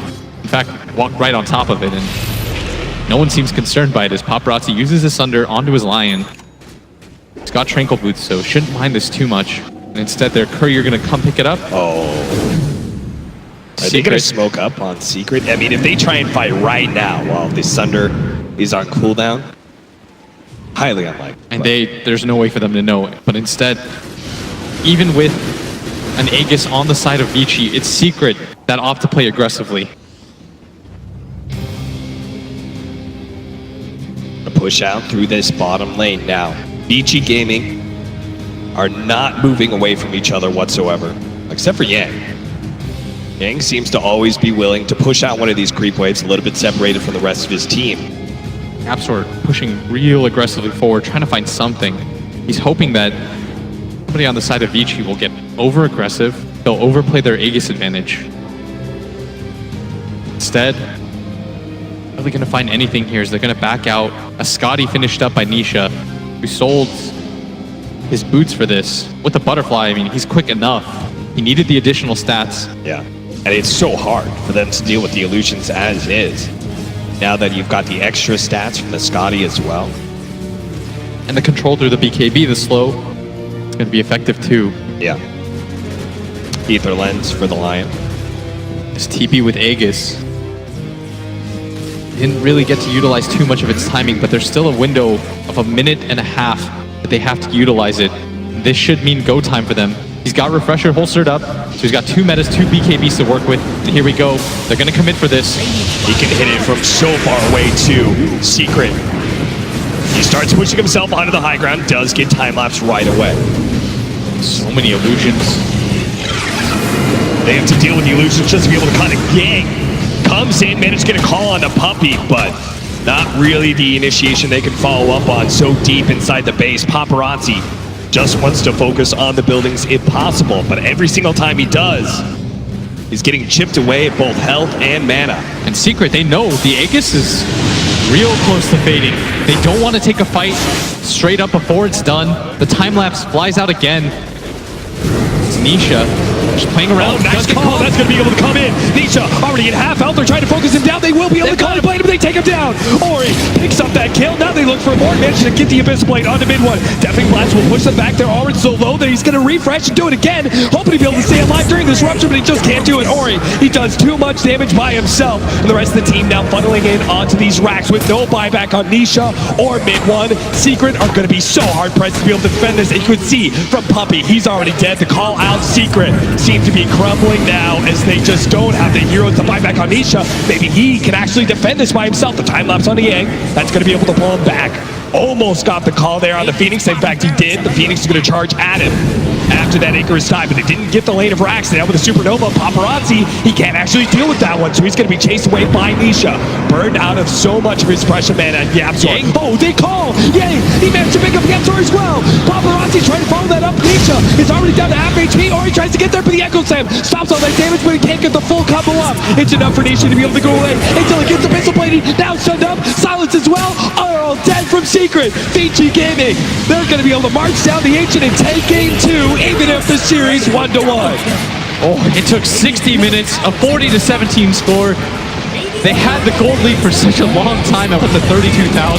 Yeah. Secret with such a valiant effort, but Vici, and I felt like they played this game about as well as any team could play it.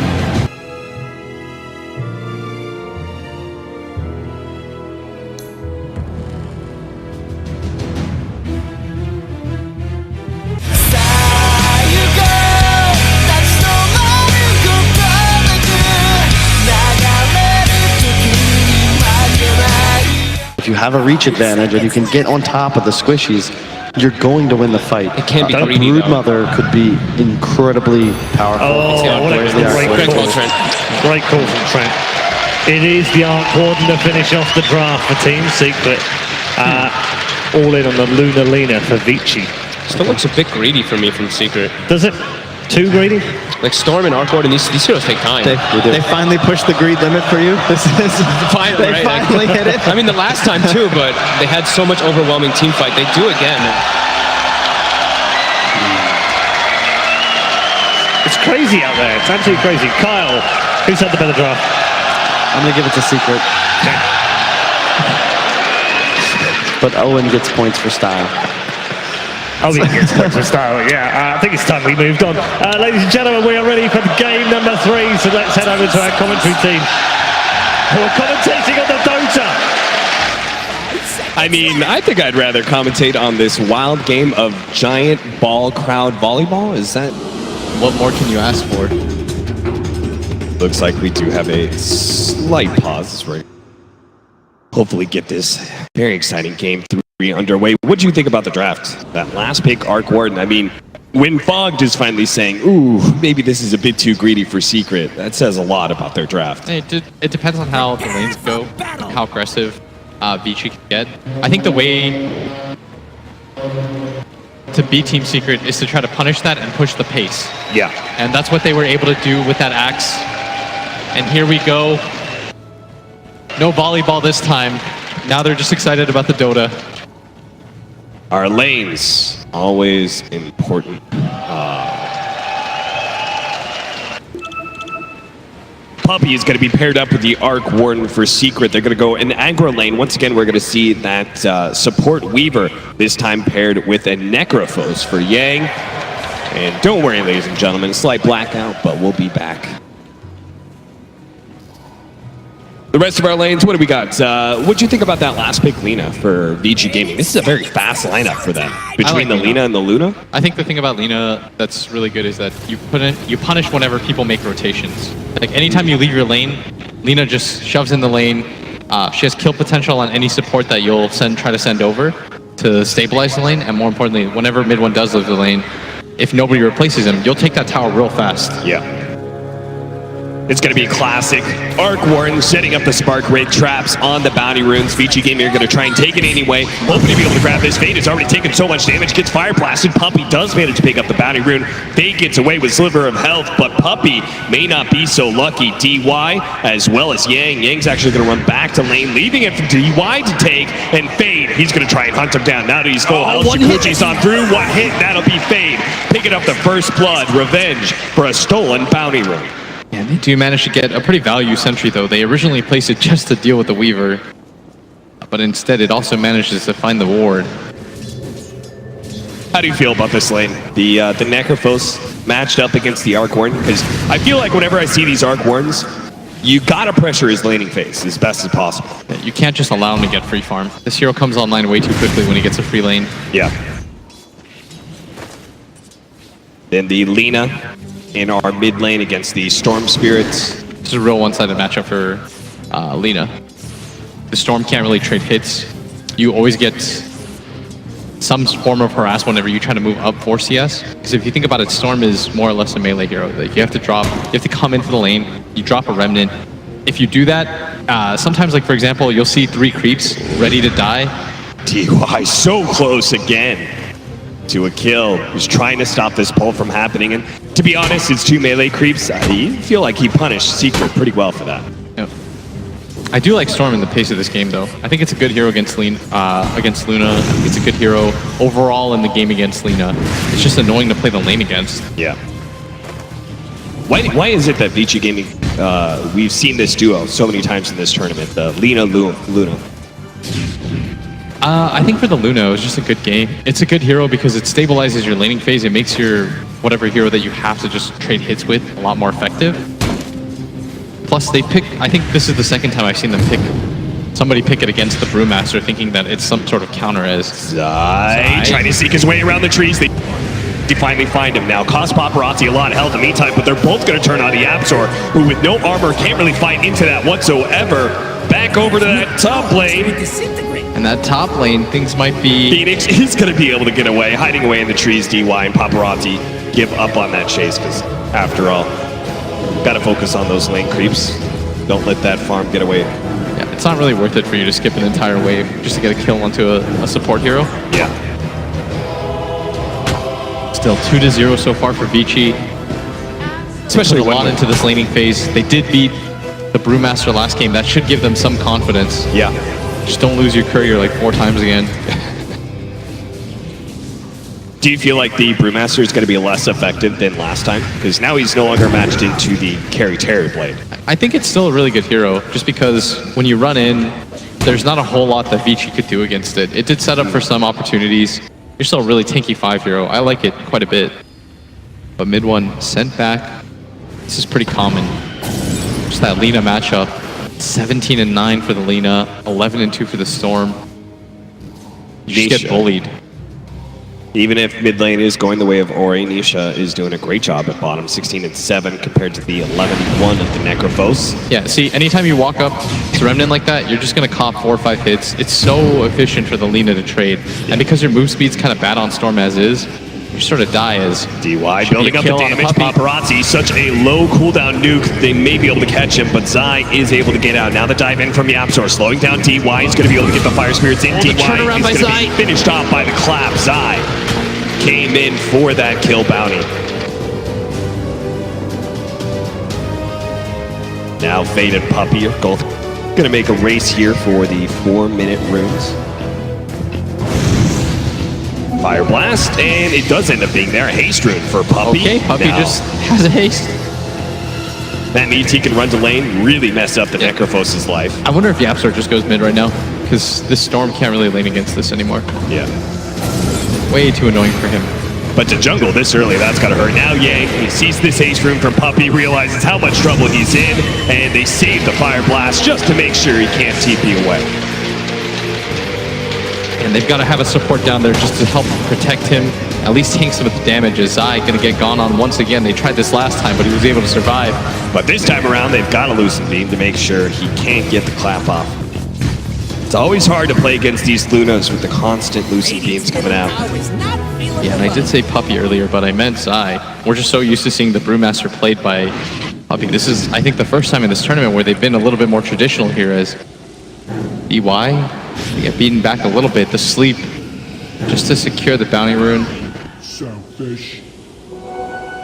Puppy trying to contest Fade, but it looks like it'll be a split 2-2. Now mid-one is going to be caught by the LSA, level 6 for Ori.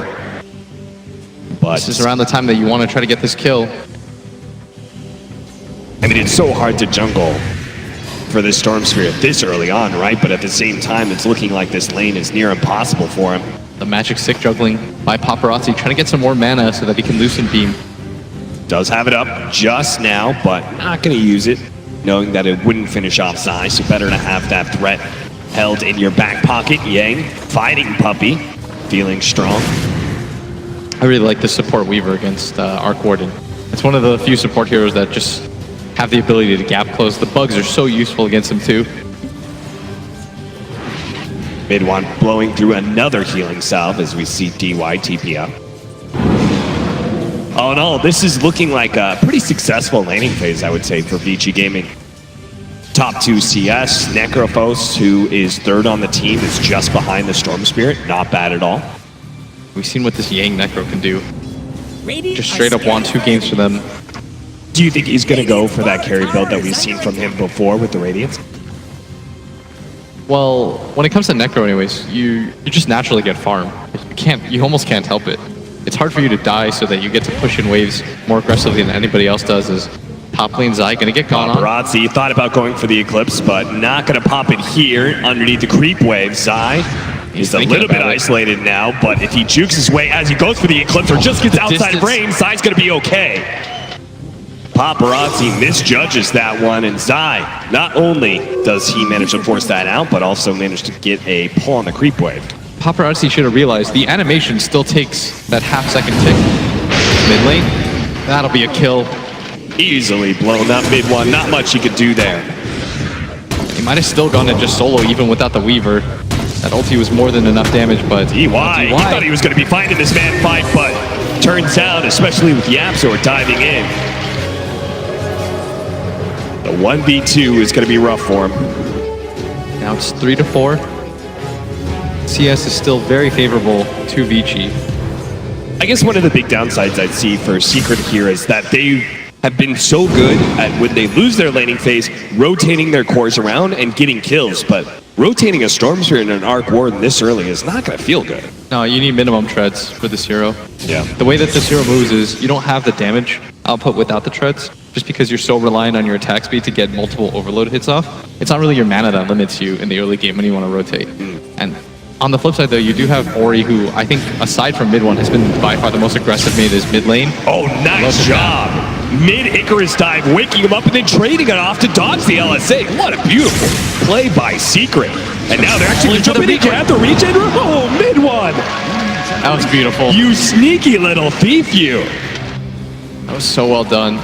And the team play from Secret has been honestly just absurd at times. The way they chain stuff together. Yeah. Oh, YapzOr going to take the Laguna plate, doesn't have the Icarus dive up. Ori needs to be able to finish him off with a couple of hits and a Dragon Slave. That'll be enough.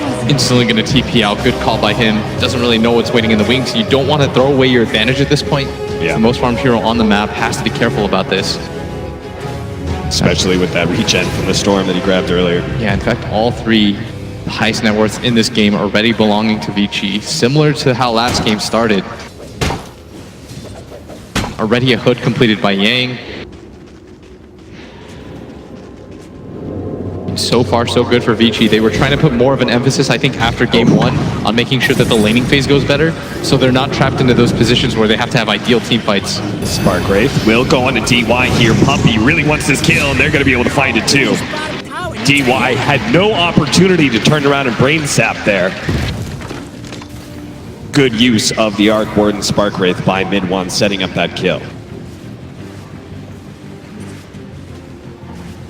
3,000 gold lead already for VICIGaming. Look at that, 3 Spark Wraiths over the Bounty Runes. Good luck with that one, VICIGaming. 4 of them now. And that's how you protect it. I guess so. Zai. Paparazzi does have the Eclipse, but he needs the vision. Oh, he's pinging. Really, just a lucent beam. DY just needs to be able to spot him. Look at the courier. It's going to fly over the trees to reveal Zai, to get the sleep and get the kill to Paparazzi. Meanwhile, bottom lane, Reaper Sight, not enough to be able to kill Puppey. Not yet anyway, but Yang may still be able to run him down with the help of the Swarm as well. That final pulse will do the job. Yang, with that regen, is going to challenge mid one as well. There's no TPs coming in from Secret whatsoever. Mid one is going to be left alone here. Yang's going to try and fight him. Nisha just needs to be able to finish off Yang, but a Ghost Shot's going to go down. A little bit extra shot damage, that's going to be enough. Now, Zai, with the help of YapzOr, will be able to get revenge against Yang eventually here, as that regen just not enough for him to be able to survive. But a 1-for-2 exchange and forcing rotations, it's a big win for VICIGaming. And they're going to get the 2 Bounty Runes on their side of the map. Very nicely done by them overall. The Lina almost has that Yule Scepter completed. And once you have Yules on Lina, it becomes so hard for the Storm to play anywhere. Your animation will always catch him. Once you get the Yules off, the stun combo is very easy to land. And they don't really have a saving hero on the side of Team Secret. And the pace of the Selena, this is what Vici did to counter some of the greedy heroes that VP would pick in the laning phase, but they're going to try to make the jump. But with the rest of the backup coming in, especially Paparazzi, making his way all the way down. Yeah, what is this rotation from Paparazzi? I'm not sure. I'd imagine they were looking to smoke. Yeah. Or he was in the area ancienting and he saw something happen. Maybe he just read. Yeah, it's Mask of Madness time, so he's going to be spending a lot of time neutraling and giving the Bane that free solo experience in the top lane, allowing him to get back to his level 6. Luna is so far ahead right now. Top average net worth, man. You, I think you pointed out in the panel, and I think several of the talent have here, Ori just looks like a different beast this season. I mean, last year, I feel like he was kind of mediocre as a mid laner. He kind of did his job, was a space creator, but... Do they have a smoke? As the Storm and the Phoenix are going to go for the smoke of their own. As this is the rotation. And this isn't an unexpected place. Normally it's to their own off lane, but this time they're going to connect to bottom. Supernova's already gone down. Paparazzi just needs to be slowed down enough, and that's where mid one comes in. Does manage to get him. Now it's going to be Yang caught by the Brewmaster, who throws out that stun. Icarus dive over the top as well. Yang's going to be able to heal up to full. The bait's going to come in, try and maybe go for a sleep play, but he's instantly tornadoed. So now he may die as well. Bait is going to try and cut across to be able to help out his fellow supporting DY. Goes straight for the back line. Spots out Yapzor, does manage to get the swarm on him, but DY is still going to be caught by Puppey. Managed to get the fire blast in. Mid one's protecting Yapzor. Well, they still go for DY. Now the LSA set up. Oh no, Secret, they just got too greedy. Now they're going to lose two, and Yapzor is barely going to make his way out with the TP scroll. It was a great fight for Secret until it just lasted too long. Mid one's out of mana here. He doesn't have a TP. Mid one, he's going to be caught as well. He doesn't have a way out. Doesn't matter if Ori misses a Dragon Slave, he still can get the kill. Nice counterplay. They needed something like that on the side of Secret, and it was a nice move too. There's no way that Vici expected the move to come towards the bottom. Normally when mid one makes those plays, it's independent of anything, and he goes top. And on top of that, normally he leaves that mid lane for Yapzor.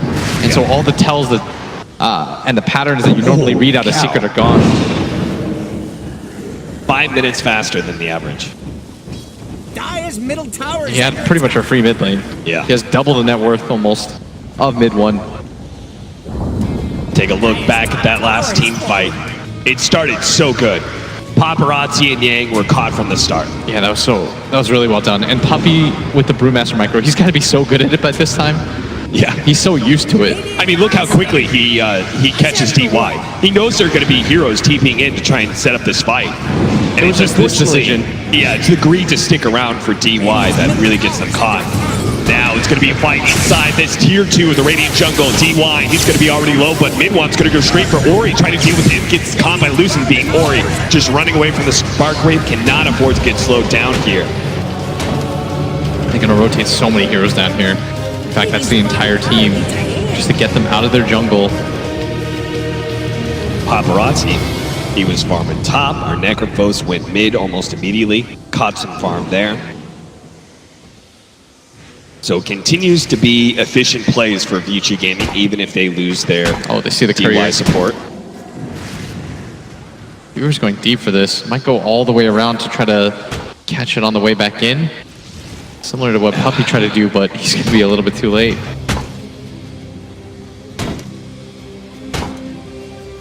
Secret again, just like last game, we're going to have to play tower defense as much as possible. Rely on the team fight of the Phoenix Brewmaster. Good setup here on Puppey. Just waiting around on the high ground. VICIGAMING going to be able to take that stack away as well. And one should know about this. The Weaver did pass through him. It's going to force him down. He's going to have the Kaya pretty soon, and you don't really need a lot of items on Storm to fight this game. It's just the timing of the Yules makes it hard. Yeah. Even if you have the Kaya and if you get the Orchid right after, you're still almost always going to be able to get the Yules off and just combo straight up. Yeah, man. And look at Ori. This is the second time in a row he's protected his farm lead by going for the BKB early on. We saw it in the Bloodseeker game. Yeah. How weird when we've been talking about for most of this tournament that teams have been playing greedy and such and all these games are going late. Yeah. The idea of protecting your farm with the BKB seems inherently like the opposite of what we're seeing here for this tournament. Most of the time we're seeing later BKBs because everyone's being greedy, because these games are going late. But VICIGAMING, they feel like picking up the pace against Secret. Well, the reason why the Storm is always going to be good against Lina is that Lina, even if you have that Yule Scepter and a Shadow Blade, you've got something like 1,000 health. And if the Storm jumps on you with Dust, if you go Shadow Blade, you just die. Yeah. And you'll feed away all that prodigious net worth that you built up. Whereas if you go for this early BKB, even if you go for the jump, while you see him flying through midair, you just pop your BKB, Yules him up in the air. When he drops down, you kill him. There's very little that Storm can do to react to that. And in turn, it'll also be a good way to deal with this Phoenix Egg team fight that is supposed to allow Secret back into this game as well. Lena's already a good answer to the Supernova. Secret tried switching things up this game by going for the Ogre. Instead of the Brew as the support, they could just bully, try to win this lane for this Arc Warden, but even so, just because of how the mid lane went and the top lane, it made it way too difficult for them to contest anything. And unfortunately, Arc Warden That's the hero that the lane went best for when it comes to Secret, but it's not a hero that has that kind of immediate impact. Yeah. His impact comes more in the form of split pushing with this Tempest double, or he's going to be caught. They try to jump over, but a BKB activated Secret. Did not expect that one, that's for sure. They're going to be able to take out Psy first, and now look for more. DY was hoping to be able to catch mid one on his way out, not able to do so though. Bottom tower needs a hand. You just take a look. They jump him, he BKBs. If he doesn't have BKB there, even if he Yules, they'll all in commit for that on the side of Secret. And suddenly your 9,000 net worth Lina is pulverized. Because they don't really have save aside from the Bane Sleep. They have multiple ways to just cut through that too. So you just have to buy time for mid one who, I mean, so much of his net worth is just tied up into that Midas. What do you think about it? What is this build? What, going for the Maelstrom? I mean, Necronomicon, then Maelstrom? Is that what he had queued up? Yeah. Not going for the maxed out Necroba? Maybe he just wants to continue to force... I mean, I guess Necrobook 1 is value when it comes to farming. Yeah.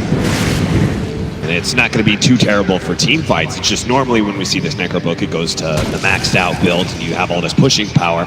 But here, it's very unlikely that Secret are ever going to get that kind of ground in the next 5 or 10 minutes. As VICIGAMING with an 8,000 gold lead this game. If Secret's going to win it, it's definitely got to push late. That's pretty interesting though. So he just kind of makes the read. He's like, okay, this game is... Hey, it ups his farming speed too. Yeah. And they already have good ways to deal with the Necro 3 if he gets it. The Luna and the Lina are so far. It's definitely true. Bottom lane, Zai. Setting up around Yang, but... what Vici are doing are similar to what Secret did to VP, where they just pick these lanes that are hard to kill. Yeah. And they protected their one hero that's easy to kill in the Lina by just getting a BKB straight up. Smoke's gonna break. Puppey in great position is gonna be able to stop Ori, but he still gets caught with the Ult Scepter. Now the Ult is used. Mid one's gonna try and go for the kill onto Ori, but he pops his BKB, goes straight for Puppey. Doesn't activate the Shrine though. Puppey confident that he'll be able to stay alive without it. Now the LSA placed onto the Brewmaster. Reaper side will make sure he does not get the opportunity for a split. Fade keeps on looking for more, but VICIGAMING don't have the greatest catch. And if Fade's not careful, he may catch a death here. Just gets turned around on by a multicast Fire Blast. You see that mid one. He thinks about it. Not making that maneuver back in, but that's a Necro. That was pretty unnecessary there from VICIGAMING. They got their big kill. They killed the core Brewmaster. That's just the case of the Weaver thinking that the rest of his team could follow him up, but there's no BKB on the Lina. Yeah. As soon as he's expended that right, he is not itching for a fight anymore. He was also initiated on, so he had something like 300 HP, he had to back up. Paparazzi can't really close that distance either. Secret, as a result of something like that, will be able to secure good amount of damage on that mid tower, but also the bounty runes top. BKB now for Paparazzi. This is VICIGAMING committing heavily to this mid-game window, right? Just look at the amount of farm that, or lack thereof, that Zai has right now. They committed so much into trying to do this 3 or 4 position, but Vici did such a good job of securing their top lane that both of them just end up underfarmed, whereas normally we see both of them get quite a bit. And it's because I think a lot of it is this Lina pick. The Phoenix can't just stand in the lane like he normally does against a lot of the other heroes that people have been picking against them. Like if you're an Invoker, are you ever really worried? But if you catch a stun, you just sort of die. Right. And it forces mid one to always be there in the mid lane. If you notice, this is the game that he was by far the least active. And when he made that move towards bottom, even that kind of turned around on them when they got over aggressive. VICIGAMING pushing down here to the bottom lane, looking to finish off that tier 2 that they already delivered so much damage to earlier in the game. And they're just going to go for the 5-man, and I think this is the correct decision. Leading off with the Fire Blast. Oh, what an interception from DY! A beautiful one that stops the Brewmaster from getting the split off. What a ward position from VICIGAMING, and the Fiend's Grip preemptively laid out by DY. They don't even have the Lina here. Middle tower is not Maybe they're thinking of just continuing to go for the high ground for a bit. If Still 50 seconds on the brew, but instead they turned their attention towards that mid lane. That was mid-animation, they caught him. Once again, Zai's game just continues to get so bad. Just quickly backdoor that tier 1 tower, or maybe not so quick. Cliff goes down, but I highly doubt Secret really want to take a fight without their Brewmaster. With the force staff. Oh, but he still has to get with the force staff. He's going to be able to get DY into position to hit that Nightmare, but he's going to be caught by mid-1. They're going to blow up that support on both sides. Mid-1 just needs to get out now. Not the worst trade in the world. No. The Bane is worth quite a bit more. Top tower might be going down. Storm, who needs the comeback, gets the gold. And it is the gonna Storm stop. is different than Invoker. Like when you're Invoker with the Spirit Vessel, you just really need the Ag Scepter at some point. But with Storm, you farm and then you just continue to farm. And that's why the pace of this game, it feels a little bit different than most of the Secret games that we're used to. Right. Because Nisha's playing this Arc Warden, he just has to continue to farm as well. There's no real recovery method from Secret side aside from just farming. Normally that wouldn't be the case if Zai got a little bit more out of the top lane, but every single team fight he's just straight up died. Mid, they're gonna split. They're just gonna run at Yang. Sunray, he's already healed up a ton, and they immediately throw Paparazzi into the air so they can continue damage on Yang. Mid-1 with the long jump in, he's able to finish him off. Now Paparazzi, surrounded by so many enemies, he's forced to pop his BKB instantly, but Nisha cannot afford to get caught. That's why he wakes himself up with the Tempest Double. The Tempest Double resumes its damage onto that mid-tier 1 tower. They know about the Shadow Blade. They're trying to bait it. They spawn out that Shadow Blade. They're going to get the mid tower and very good roll by mid-1 over the top, finding the Necro. That's going to lead to that mid tower that they really need. Ping the Roshan as if they're trying to take it, but no way. Great read by Zai as well, understanding that if he pops the Primal Split right there, he can just run down the Necro with his Rulings. And more importantly, you dissuade the team fight. Yeah. You saw that Paparazzi came in, he just gets tornadoed up in the air. If you don't pop it there, you're being a little bit too greedy. And it's not like Zai was finding better opportunities. His game was already being hampered. You might as well make life easier for yourself. So now with this mid tower taken, you have options. You can farm out that triangle, you can farm out that top side of the map, you can send the Arc Warden clones to push out bottom. That's why this mid tower is so important for the side of Secret. It just gives you more opportunities. But the Axe already completed by the Weaver. Bade. What's the timing on that one? Definitely way faster than the average. Whole 9 minutes ahead. 25-minute bounty runes are coming up. VICIGAMING trying to position themselves near the top half part of the map. That's where Roshan is also sitting around. You can see both teams are trying to maintain vision control around this Roshan pit. And I like the commitment to the sentries, especially near this bounty rune puppy. He's afraid that the Lena might just Shadow Blade in. A golden thread. The bounty runes get split, but Zai can't afford to get caught here by Ori. He's going to Shadow Blade in. If he gets close enough, he gets the Yules. Maybe he's going to guess the LSA. Oh! Just to the left. Ori, the right idea, was super close to be able to get that one. Mid-1 jumps away from DY, who's willing to just point-blank Fiend's Grip as soon as he sees that Storm Spirit. That's a full butterfly completed by Paparazzi. He had the fastest BKB at this event, now the fastest butterfly. They're going to try and go on him. The sleep is going to go down to be able to pause a moment. Now with the Fiend's Grip, they're going to be able to turn with the Eclipse. The fight is already over. It's just a question of how many heroes VICIGAMING can actually catch. And the real Arc Warden is actually here. Bane's going to try and chase him down. Paparazzi, he's going to try and get close enough for a Lucent Beam, but it's going to be slowed down by that Flux for a moment, so they'll deal with the Tempest Double instead. And that was an aggressive jump for a hero that you're most likely not killing. He's got BKB, they've got the sleep reset. Again, they've got Weaver Axe too. They're just going to walk into the Roshan pit very early. But with the Butterfly Luna, the Lena attacks for quite a bit too. What are your options here if you're Secret? Giving this up for free does not feel good. Sentry after sentry being laid down. They're going to protect their ward. That means, oh, what an interception with the Yule Scepter. That's going to be a free Reaper side timing. They knew that they were going to try something. They were hanging around the area as they're going to get more out of this puppy. Hanging around, seeing what Yapzor could do. He's instead going to get caught as well. 2 down from Team Secret. Look at this timing too. Catch him. He can catch mid-1 here. He's got the combination. He just gets the Laguna Blade mana, but mid-1 is able to zip away as the timing was wrong. He's going to go for the cut on the creep wave, try and take all the momentum away from VICIGAMING in this mid-lane push. You got to do the same thing that you did last game, which is try to get as much pressure as you can on the side lanes and force Vici in a position where they have to continuously come back and buy yourself time. Obviously, Secret weren't able to win the game last game, so I just don't think they had the heroes for it. But this time around, they've got the Arc Warden, they've got the Storm, they have better ways to scale. Once you turn into like kind of the carry Arc Warden, you are pretty good versus this Luna, right? It's just a long distance. You just got to get every item in the book. This is the way that you make Arc Warden as annoying as possible.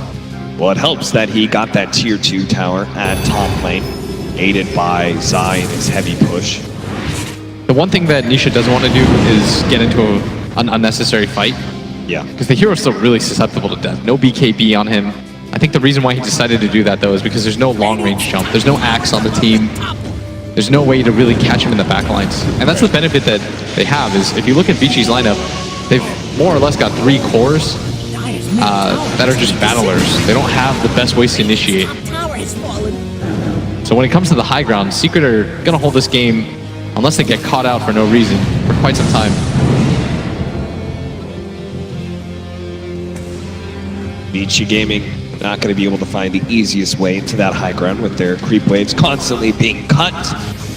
Paparazzi, they're going to run into him, try to go for the Fire Blast. Ran out of vision. Paparazzi now pushing forward. Gets the Hurricane Pike on the Puppy. Not scared at all since he's got another 2.5 minutes for this Aegis. So they'll be able to take the outer towers, yes, but the real problem is going high ground. Radiant's middle tower had a And they might just consider it. They've got Aegis. This Luna's still really strong. Or maybe it's not going to be a problem at all for VICIGAMING. They're just going to go right up there. Paparazzi with the Lotus Orb on him. That's going to be hard to push into. Now mid-1 managed to get the pullback. Instantly stopped. There's that time lapse from the Weaver, stopping any sort of combinations between that time lapse as well as the Nightmare. It is tough to try and grab and kill this carry on the high ground. With the Weaver Ags and the Aegis, you're working with a lot of lives here on the Luna. You still have plenty of time to make this work, as mid-1 gonna just try to get the creep wave. And he does. So far. Might even just try to go for the courier here. Good read by mid-1 there. Good time to zip away because Ori was on the hunt. And now they actually go for a smoke cup because not only is creep wave gone, but the bottom lane's pushing it. They know VICIGAMING's going to split up. This would be a really good opportunity for them to find somebody. DY would be by far the worst target for them to get, but they might just get Yang here. Mid-1's going to be able to get that initiation, pull back in, good Lotus Orb, but now the rest of the team is here. They're going to be able to get the flux. The Mean Script goes down, instantly stopped with a Fire Blast. Side's going to pop his Primal Split just to make sure that there's no way that Yang can escape. Now the rest of VICIGAMING, they are going to try and get here to be able to save Yang's life. Bane is going to be able to get that time lapse, but caught by the Fire Blast immediately as he comes out. Almost a full heal. Tries to go for the Reaper Sight. That's going to be a Supernova. Reaper Sight does go down. Managed to finish off a Hard Court. He's dead for 2 minutes as long as the Supernova dies, and he does. Paparazzi barely gets it now. Secret with that Supernova failing to go up in time. Luna. Have to leave this double damage. Luna now sees the opportunity. He's going to push down this lane in mid-1. He's got to stop this push. They don't have an Arc Warden. It's 100 seconds down for him. They're just going to go for it. The DD is still alive for quite some time. The backdoor protection is there. It's going to wear out soon. Paparazzi like 2 seconds. Starts laying that heavy damage into the tier 3. The Glyph is going to go down. Tower ain't looking too steady. But what do you do? Even when their Phoenix comes up, they won't have Supernova. There's no buyback on the Arc Warden. He's dead for quite some time. Still 70 seconds. Barracks ain't gonna be barracks for long. This is what when you get the 6-slot Arc Warden, yeah, you feel a lot better. But when you have this 3-item Arc Warden, you just die. Yeah. You can't really approach fights. Now the jump in, Paparazzi's going to be pulled back. Ori looks for the Yule Scepter as well as the time lapse onto Paparazzi. Now they get the LSA. That's costly. And there goes that Storm Spirit. Now he's going to be back up in 3 seconds time. So VICIGAMING cannot overextend here. Team Secret can still win this fight as they're going to be able to get the long jump in from mid-1, taking a lot of damage. Paparazzi, Lotus Orb bouncing back on a Puppy. That'll spell his doom. But he buys back as well. Second lane of racks, VICIGAMING Radiant's middle 35 seconds, that's such a long time for this Arc Warden who got Reaper Sight without Another jump buyback. in. The backdoor protection is just not going to come back up, though. Not in time with all these bouncing glaives doing so much damage to these racks. And now the push forward on his eye. Eye's going to be caught as well. Had no primal split. It was on cooldown for 3 seconds. He's going to be forced into the buyback, but now with a Sun Ray. Paparazzi drops low, pops the BKB, just trying to nail damage to the Phoenix. He's almost going to be able to get him. Yapzor trying to get away, but still copping the damage up from Get Fade. Mid-1 dies. Arc Warden coming back up in 2 seconds time. That primal split now being popped is going to try and catch several heroes of VICIGAMING. The Storm Spirit needs 10 seconds. That's why they're just going to try and stall with these tornadoes and these stones. DY is going to catch the next stun while the Storm Panda tries to push forward. Doesn't find anybody else, so it's just going to be DY for 2 lanes of racks. A 5 position of VICIGAMING is simply no good light here for Team Secret going into this game 3. A 22,000 net worth lead for VICIGAMING. 2 lanes of racks by 33 minutes. They use all their buybacks up. And now a Scythe as well, mid-1. There's no Bloodstone. He's got 6. Won't And have no any sort of Lincoln, impact. so if Ori finds him, He's looking for it. He sees the angle right now. Gonna catch him with the from long stun. range is going to go for the Laguna Blade, interrupted by the Blast, but they have the Reaper Sight. That's going to be enough to kill mid-1. He's now dead for 80 seconds. Supernova will be able to go off successfully, though, and it catches Yang, slowing him down. They also get the Spark Break damage on him. Tier 2 falls. Team Secret will retreat. VICIGAMING just hope to be able to catch somebody here. He's gonna run. Oh, Team Secret, are they going to try for it? I mean, you have to take some risks at this point. They're going to stay on the high ground. Ori being chased by that, pops the BKB instantly. He sees all these heroes, managed to get an LSA, but so much physical damage. There goes the time lapse. They managed to save him. Now the jump in, the clock's not going to be good enough. The Sunray over the top is good, and it does manage to finish off one hero, but doesn't say Secret's fight. Yapzor will be caught by the swarm as well, but completes the TP out. VICIGAMING, they lose Ori, yes, but tower is under attack. it wasn't the team fight that Secret needed to be able to turn this game around in the slightest. Yeah, I like that play by Ori a lot. He just walks up with the BKB. He trusts that his Weaver is going to buy himself enough time, even with half HP. He's like, I'll probably die, but this fight is going to be so good for the rest of his team.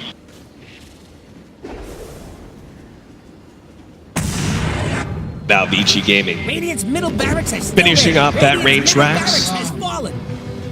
1 lane of racks remaining between them and Megas with 5 seconds left on the Storm Spirit. It's going to have to be some weird 3 versus 4.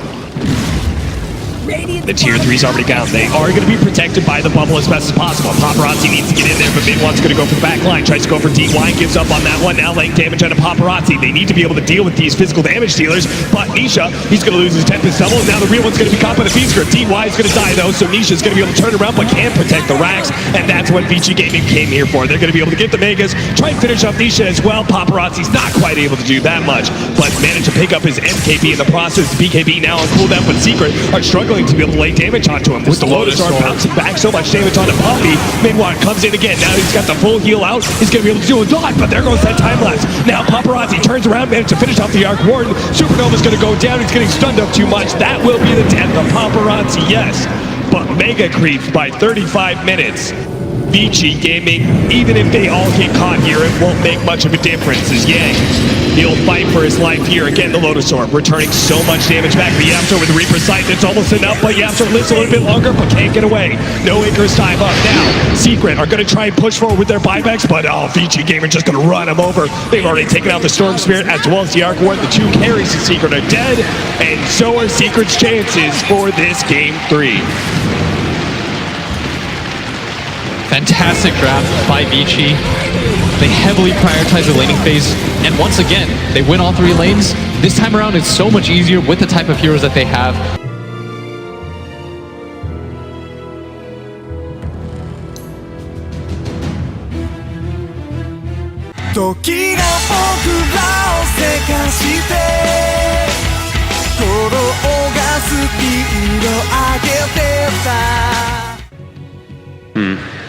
It just, I'm concerned about their lack of easy damage to deal. Oh, Mind gamed us. they did mind game us. They hovered over that originally, which is what I was talking about, and then went for the Conquer and then went back to the Mirana. So why was that such a decision there, Kyle, between those two? I think Kunkka's just low damage output. it doesn't scale as well. So yeah, mid one plays it great, but it's based around the cleave. If they just CC the Terror Blade, all of Secret's damage is just stun locks. And it's just not realistic, especially against hard save like Silencer, Wyvern, etc. I think Mirana gives them more of this mid-game semi-carry to complement the TB. Yeah.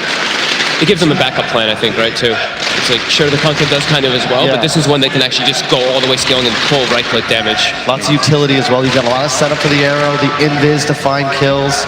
But it just barely works out because mid one is able to make a lot happen on the map.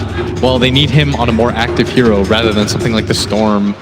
And what did he play? The Invoker safe lane? Yeah. Like they need to put him in a better position to succeed. After all, this has long been not just this iteration of Secret, but the previous one as well. Mid one has really been the linchpin for most of Secret's success. So, I mean, in this tournament, especially if they end up winning this and coming back or whatever, he would definitely be my MVP. yeah. In fact, he might be my MVP regardless because of just how much his game matters. Like you see the games that he gets shut down, Secret just get whomped on. Now, our panel was theory crafting that maybe we would see an off-lane Wyvern, but VICIGAMING, as you said from the very start of the series, I think they've been playing a little bit more of the standard Dota, and Give they're Ori gonna Lina. continue to do that. Yang on the Tiny. Yeah, just continue to give Ori Lina. This is by far his best hero. It's the one that he's comfortable with. I haven't seen him really lose a lane to anybody, so you might as well just continue that.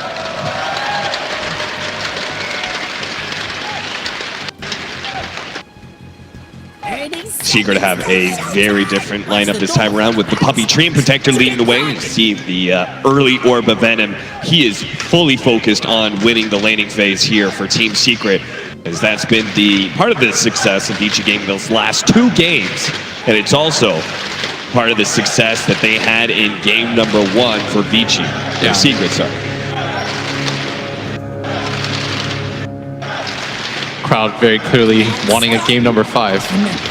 You got a job. Secret lovers and Game 5 fans all around uniting to support I'd Secret love to see here. a game 5.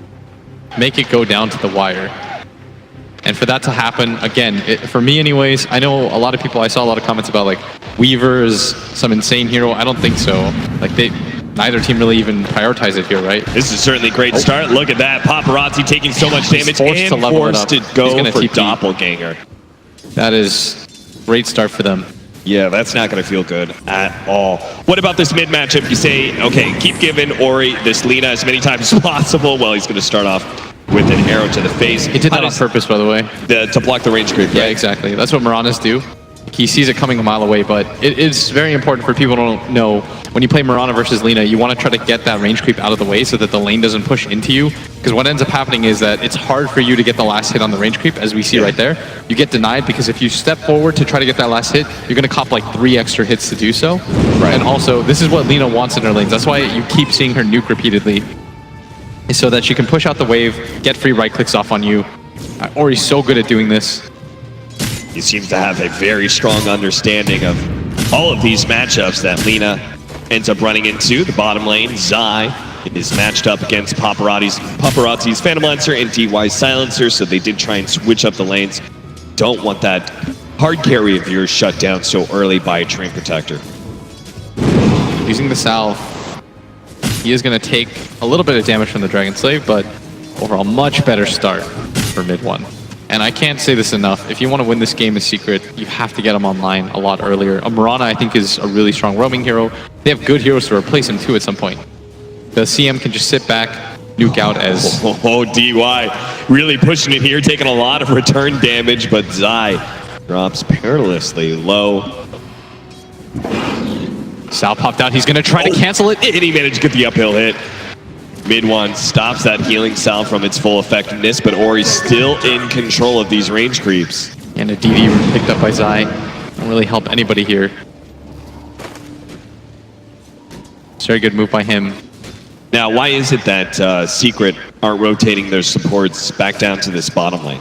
Because I think you have to try to shut down this PL's game, and you want to make sure that your Centaur gets enabled. Because if you look at it, they don't really have the best tools of initiation and best ways of roaming and getting on top of heroes aside from the Centaur stuff. Like, you want to make sure in this series anyways that your initiator has a good game. That's why they've always made sure that Yang has as much health as possible whenever he's playing the Axe. this is what's led to most of their success, is enabling your initiator. And Get a little bit of action here from the App Store's Crystal Maiden. Fortunately, they can't bring the Treant Protector down here as well. I'm sure they would love to, but VICIGAMING already have this lane in a great position. So it's just going to be the CM. Oh, mid lane, Ori. He's going to go down outplayed by mid-1. give this guy a 50-50 matchup, and this is what happens. Don't hamper his game. A solo first blood kill, this is so big for them. This is how you get started. And now what ends up happening is you hit level 6, you hit some timing, you immediately go towards that top lane. What is he doing? What's happening? All right, they are being a little bit sloppy here. Well, maybe, who knows? Maybe he wanted to die. Maybe he wanted to go back to base. 2-0, good lead for Secret already. You could see in the CS score as well. This game is looking a lot more even. Both games 1, 2, and 3. There was a very dominant laning phase for one team or the other. But both teams have figured out part of the meta that is developed for this best-of-5 series. DY's going to run into Zai, perfect positioning. Crystal Main's going to be able to slow him down as well with the Nova, keep him body blocked as much as possible, and Zai will try and take this kill, should be able to with the double edge. Up at top lane, Nisha's going to get dove up. He does have the landing armor. That's going to give him a lot of protection against the Avalanche, and Yang will not be able to threaten his life further. Oh, but a tree toss will be able to take away some of that healing cell. And with the Arcane Rune picked up on that Mirana, he's got to be careful about this. And get quite aggressive. Full bottle utility for the most part to work with. As a result of that kill, mid-1 is beginning to catch back up in the CS. 24-7 for Ori, 24-4 for mid-1. Our Phantom Lancer is the one top of the board right now, but really the CS scores, you could pretty much call them dead even between all of these cores. And now you're going to see Yang get caught here, get stunned up by Puppey. Going to be protected a little bit by Fade as he comes in with a Splinter Blast. Looks to slow down Nisha. Nice decision to use the Splinter Blast on the TB just to make absolute sure that your guy's going to get away. Slow down, TY, nice job eating through that tree. If he had to go around it, he definitely would have been hit by Zai's stomp. It could have been a kill, but now it's going to be Zai who's going to be rebuffed back by our Phantom Lancer. No living armor anymore. Centaur not having the best time when it comes to CS, but not doing too poorly. Very comparable to Yang, and that's what matters right now. You just kind of have to match his Tiny's timings. Nisha, after popping the meta there to try and go for the bounty rune, ends up doing some neutraling. Zai operating on just a ring of health and these stick charges. Puppey will be able to get the invis, looks to be able, no, he actually doesn't try and bonk Ori one. Lets him have that invis rune, or the illusion rune for now. Yeah, would almost certainly die. Oh, yeah, nice set up by Puppey, but the LSA is going to chase away Puppey. That's why mid-1 comes in for the kill.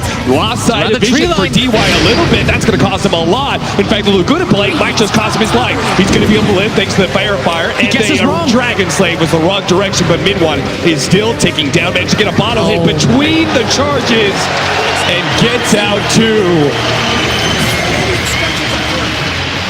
Beautiful play by mid-1. Beautiful setup there by Puppey, allowing the arrow to land. 4-0 now. Good. Secret getting more and more of a dominant laning phase as this continues. Whatever going to have the CS advantage. Has won the laning phase, has gone on to win the game in this series so far. Tier 1 tower about to fall. Yang picks up a tree to make sure he guarantees the last hit on it. There's like no way that CM was going to get that over the time. Yeah, Yapser tried, but it's ambitious. Now Puppey just hanging around this mid lane, mirroring wards consistently. Both teams putting a heavy emphasis on playing around this mid. It's one of the toughest parts, right, of playing against the Treant Protector is any invis support hero that can lay down wards. It's going to be tough to be able to sentry those without any real good knowledge from your own wards. Now they know about Puppey here, and they're setting up on him right now. Yang's going to cut across, and Ori's going to look to be able to cut down the trees. The LSA does land. They blow him up as quick as possible with the Laguna Blade. That is going to free up Ori's lane and gets him a kill as well. And they're even going to get the ward for this. And that one will also protect Ori from whatever tree shenanigans that Puppy is trying to do. They're going to try to protect the runes.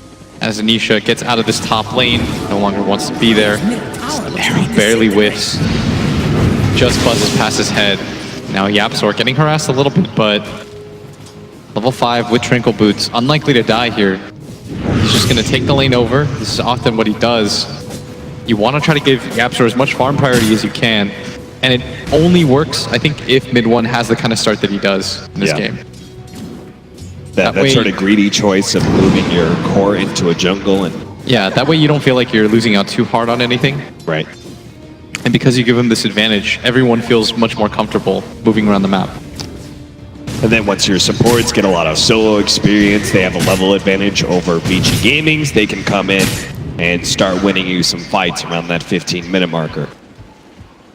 And this game, they're not sacking Zai's lane, and I like that a lot. Because oftentimes Zai is just sort of forced to move out of the way for Yapzor. Yeah. But when you play the Centaur, there's no 50-50 split in farm. I'm sorry, Yapzor, I know you're used to it, but... This time, Zai's going to have to share a bit more of that spotlight. And he's already got the Vanguard, looking to work towards that Blink Dagger, be the initiator that his team certainly needs. What I really like is they have so much lockdown for a Terrorblade lineup. You know, it feels like that's one of the biggest problems in Terrorblade lineups. The enemy team just has any fast mobility. They just get out of the way when you pop that Metamorphosis. But here, they got Dream Protector, Centaur, both the Stampede as well as the Blink Stomp. Yeah. There's some weird ripple effect, too, of Ori losing his lane, because this is the first time I've seen him lose the lane on the Lina. Normally, he makes the rotation down towards bottom a lot earlier. And he sets up the rest of his team, right? He makes those rotations around the map. And it feels like VICIGAMING has like these really early active plays, but here VICIGAMING's not able to do something like that. The Moonlight Shadow comes out. They play pretty safe on VICIGAMING. A good read by them, knowing that Secret is moving down to this bottom set of runes in mass. Yeah, once he sees the rune or the arrow whiz by, I think that tips off Yang. He's like, invisible arrows don't exist. It does mean, as Secret start grouping up, that VICIGAMING are beginning to get a bit of, well, I guess it's not that much. You got Phantom Monster slightly ahead of the Terrorblade. Lina a little bit behind Armoron. I really like this combo, though, the tree plus the Centaur. Yeah. The Centaur already naturally tanky with the Vanguard, and any sort of harass that flies out on Yang. What they're trying to do is they're trying to force the Centaur out of the lane so that Yang can start pressuring the tower and start moving around, but they're not really giving them opportunities to move. And I think Secret is okay with that pace this game. They know that all through their cores are doing fine. Mid 1 still camping out of this mid lane, has the Phase Boots and the Ring of Aquila. We haven't seen those heavy rotations like we saw earlier on in the series. Looks like he's going to try and focus on just getting his core items and have a better impact around those 20 minutes as we start looking at these mid-game team fights. It's a smoke, and this is what I was talking about. Ori usually makes this rotation a few minutes earlier, but it's going to be a bit delayed. They do have the Centaur ulti. Yang, he's going to show that they also have the tiny Lina synergy down pat, but Zai is so tanky, he's going to be able to stampede through. Now they're going to have to chuck a tree at him or get some vision, go for the toss. Nice, Puppy is going to be able to intercept with the Dragon Slave from long distance. Oh, you got to feel for Zai there. He thought he made it out. But Ori, just at the perfect angle there with the Dragon Slave. It does go to show you, though, how much they have to pump into him just to bring him down. As mid lane is starting to get a little bit low. So Wyvern is going to swap out, come into things, and it looks like mid 1 is looking to slow things down a little bit more than he's used to. Because I think he's comfortable with how mid lane is gone. Oh, well-positioned arrow there, and that's going to almost get him the double damage, but it's going to be a Winter's Curse into an LSA, trying to guarantee the kill onto him. The Global Silence lay down as well. It can't actually leap away. So all of those ultimates do manage to get a kill, but Yang, he's going to be caught here, tossed back, but nice freezing field out from Yapzor. Reads that one. LSA is going to go down on him. He needs a couple more shots. That's going to be enough for Ori to get the return kill. And now Ori is coming online strong. That kill onto the Mirana really going to enable him. Radiant's middle tower's not Paparazzi takes over mid for the time being. Or he just read so quickly, right? Yes. That TP rotation down the bottom lane to help Yang right after they got that Mirana kill. They were so fast on that. And it also means the double damage is actually what secured that Yapzor kill. So those quick reactions from the Winter Wyvern of Fade really paying off big time. Dire You see here? Trying to find those sneaky It's the eye tracker. Set up for the kill. I mean, it was quite difficult, but I mean, it was just insane how much damage he was able to tank up there. the move speed of the Lina, just barely able to find him. Tail end of that caught him. That must have been close to max distance. Yang gonna show up here in the mid lane, just go for the toss combination. Actually, somebody clips the Mirana, but Zai's gonna be able to come forward, making a chain stun combination onto this tiny, try and burst him down, but Yang will survive. As one person claps for that play. The lone VICIGAMING fan in the building. Let's go. Daring to piss off all the Secret fans here. Everybody for just his wants team. a game 5, I'm sure. That's absolutely true. We'd love to see a game 5. There's 14 minutes in. It is a very even series so far. I have to wonder how much the mid game and late game is going to change with such a dramatic difference in this laning phase. This feels like by far the most even game that we've had so far. Yeah. In the laning phase, oftentimes at some point somebody's taking some massive lead. And we've seen tier 1 towers being pushed down. This game, just a lot slower all around. Both teams being a lot more methodical about staying in their own lanes, not really risking a ton of movement here.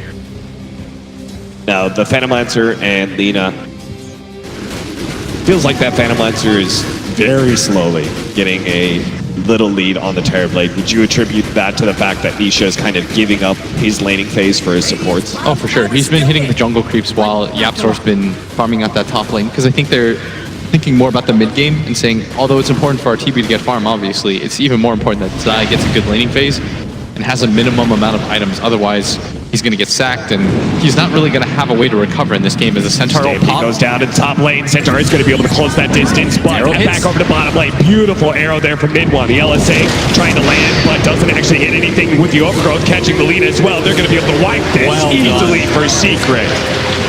What a rotation. Good positioning by everyone. Yapzor just dropping the ulti down. That's going to be 2 cores and a silencer picked up. This top tower's about to be Radiant's top trouble. What a huge surge there for Team Secret, as now they're going to be able to use this metamorphosis to just bully down this off-lane tower. And you've got a level 10 CM that's got fully completed drums already. If you look at it, Fade, only level 7 himself. And Yapzor's already had pretty good impacts with those freezing fields, so Trying to find the angle right now on this TB, but just a Splinter Blast to try and kill some of the creeps. Couldn't find the Winter's Curse initiation. Mid one from the right-hand side tries to go for the tower. Ends up going to the creeps instead. yeah, now the Blink Dagger's completed by the Centaur, and if you're Secret, you want to continue to get aggressive 4-on-5, allow your TB to farm across the map. It's the double leap charges. The DD is secured, almost has the Maelstrom now. This is a good way to deal with a lot of the heroes, in fact, on the side of Vici. So we're going to see here, once again, the Centaur ult set up for so many different things. Yeah, being able to get that beautiful arrow from mid one, and then the Look at Puppey. LSA. He was still missing. hasted up. Yeah, he managed to close that distance, get a really good overgrowth on that Lina. Yeah, he got the max range on her. And that's what we were talking about, right? So much catch, so much control for the enemy team, allowing Terrorblade to lean in, but mid one's going to get blown up the mid lane. Nice stop in. That's going to be That's a run lot over of the damage. Stampede as well. They've taken so much damage, but they need a little bit more, and they're not going to get it from Yapzor. He blew the Crystal Nova, and so now it's going to be the Centaur slowed down by the Splinter Blast. None of VICIGAMING really want to commit to that too much, but on the side, they've actually caught, oh no, it's going to be Puppey. Tried to come in through the side. He saw all those low heroes on VICIGAMING, thought he could do something, but instead will add a second death to that little fight. Looked like such a nice combo at first. They thought about turning it around, but I mean, one tree commits. He is the slowest hero. There's not a whole lot of wiggle room for him out of there. Gonna smoke up, make another aggressive move. They've got this Phantom Lancer Diffusal Blade. It looks like they want to utilize it early on. Quite The jump fast. comes out from Yang, but he misses the toss back. That's a pretty big target to grab. The CM is not underfarmed whatsoever. This is not your Crystal Maiden that you normally see where she's got 500 HP and goes down. This is a 1200 HP Yapzor Crystal Maiden who almost has a Glimmer Cape on top of everything she's got. Yeah, VICIGAMING, they're going to have to definitely invest in some dust. They cannot afford to let Yapzor get free freezing field damage out of these team fights. Secret up by 2K right now and trying to push in this mid-tier 1 tower. It was already chipped away so much that they'll claim it with ease. And the annoying thing about playing against that tree is there's no sort of trades there when you get kills. Oh, nice jump in. Scepter is going to be able to get rid of that. Nice overgrowth. The LSA is going to be able to catch mid-1, stalls the damage, but that's where Zai comes in. And now you just heal up the tower. And so this chip damage that you're normally used to getting on Lina that brings down these towers over time, it's just non-existent. Yeah. And it helps that Secret are coming in full force to take any of these engagements. Like they're bringing in their Terra Blade. They're making sure that they're moving around as a team. They're treating this Lina as a real threat. Bringing 4 heroes just to deal with her and making sure that you get the kill. And it's funny, right? Because that's what the Lina and the Winter Wyvern, by being able to burst down creep waves, shove out these lanes, and get the creeps on the towers, that chip damage is supposed to build up. They're supposed to be able to get some of these tower bounties, and that would speed our Phantom Lancers timing up. But since they're being deprived of that, Secret maintaining a stronghold in this game. Sentry goes down. They spot out the Treant Protector. They're just going to lead up Winter's Curse into a Light Strike array. Neo's going to come in, nails an illusion. Nothing more, so Secret will not challenge for the life of their captain. Or you're going to get the last hit. Puppey just continues to just play the style where he's being really in their face. They're not going to love having to rotate that many heroes over and the Winter's Curse just to deal with the tree. This has created a lot of space for the Terra Blade Nisha, getting whatever farm he wants on the map now. Yeah, and I'm sure Puppey's going to be super happy with the fact that he kept that aggressive ward. He laid it down. They did not get the Sentry in the right spot, so. See the difference between our 2 mids right now. A lot more hero damage coming out from the Lina, but hasn't resulted in that much more kills for VICIGAMING. Now they've got to commit heavily for these towers. You have to bring minimum 2 cores to guarantee this. Yeah. Getting it down to 80% or 20% doesn't really do much for you when Puppey's just going to heal it up, reset things. Like you have to hard commit for towers, which means that this is an ideal game for Terra Blade. I really like the way that Treant and TB play together. Because if multiple heroes are showing in one lane, then TB knows, oh, there's no way for me to die. I can be really greedy with the way that I farm. And as a result, you have this top. Because they had to commit so many different heroes down the bottom lane, Nisha knows that there's no way that Vici can get in time to this top lane. He's already got Manta. Yeah, look at his net worth. It's just skyrocketed upwards. He's going to have a Scotty very soon. It's this benefit of this tree, this less greedy 5 position. I feel like Puppey has found a much better balance for his team this game.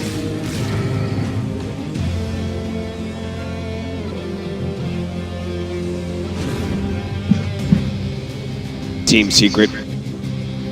All they have to do is watch out for these team fights that VICIGAMING are going to bring in with the Winter Wyvern. Oh, they're trying to sneak into the Roshan pit. This is an opportunity for VICIGAMING. Leading out with the LSA to follow up Avalanche. They're going to try and blow up the Terra Blade, but they didn't quite get him. Now the Gators are right outside, hitting a big time stop. They're going to run over these heroes. Yes, the Winter's Curse is going to spell the end of Zai's life, but VICIGAMING thought they had a guaranteed win with that initiation, but Nisha was too large. And look at this, hit him on the high ground. He's going to get free chip damage onto that Phantom Lancer. They will not be able to secure Roshan, but I think they're just happy that they got away with a half-decent team fight. DY wasn't able to find the perfect timing for that global silence.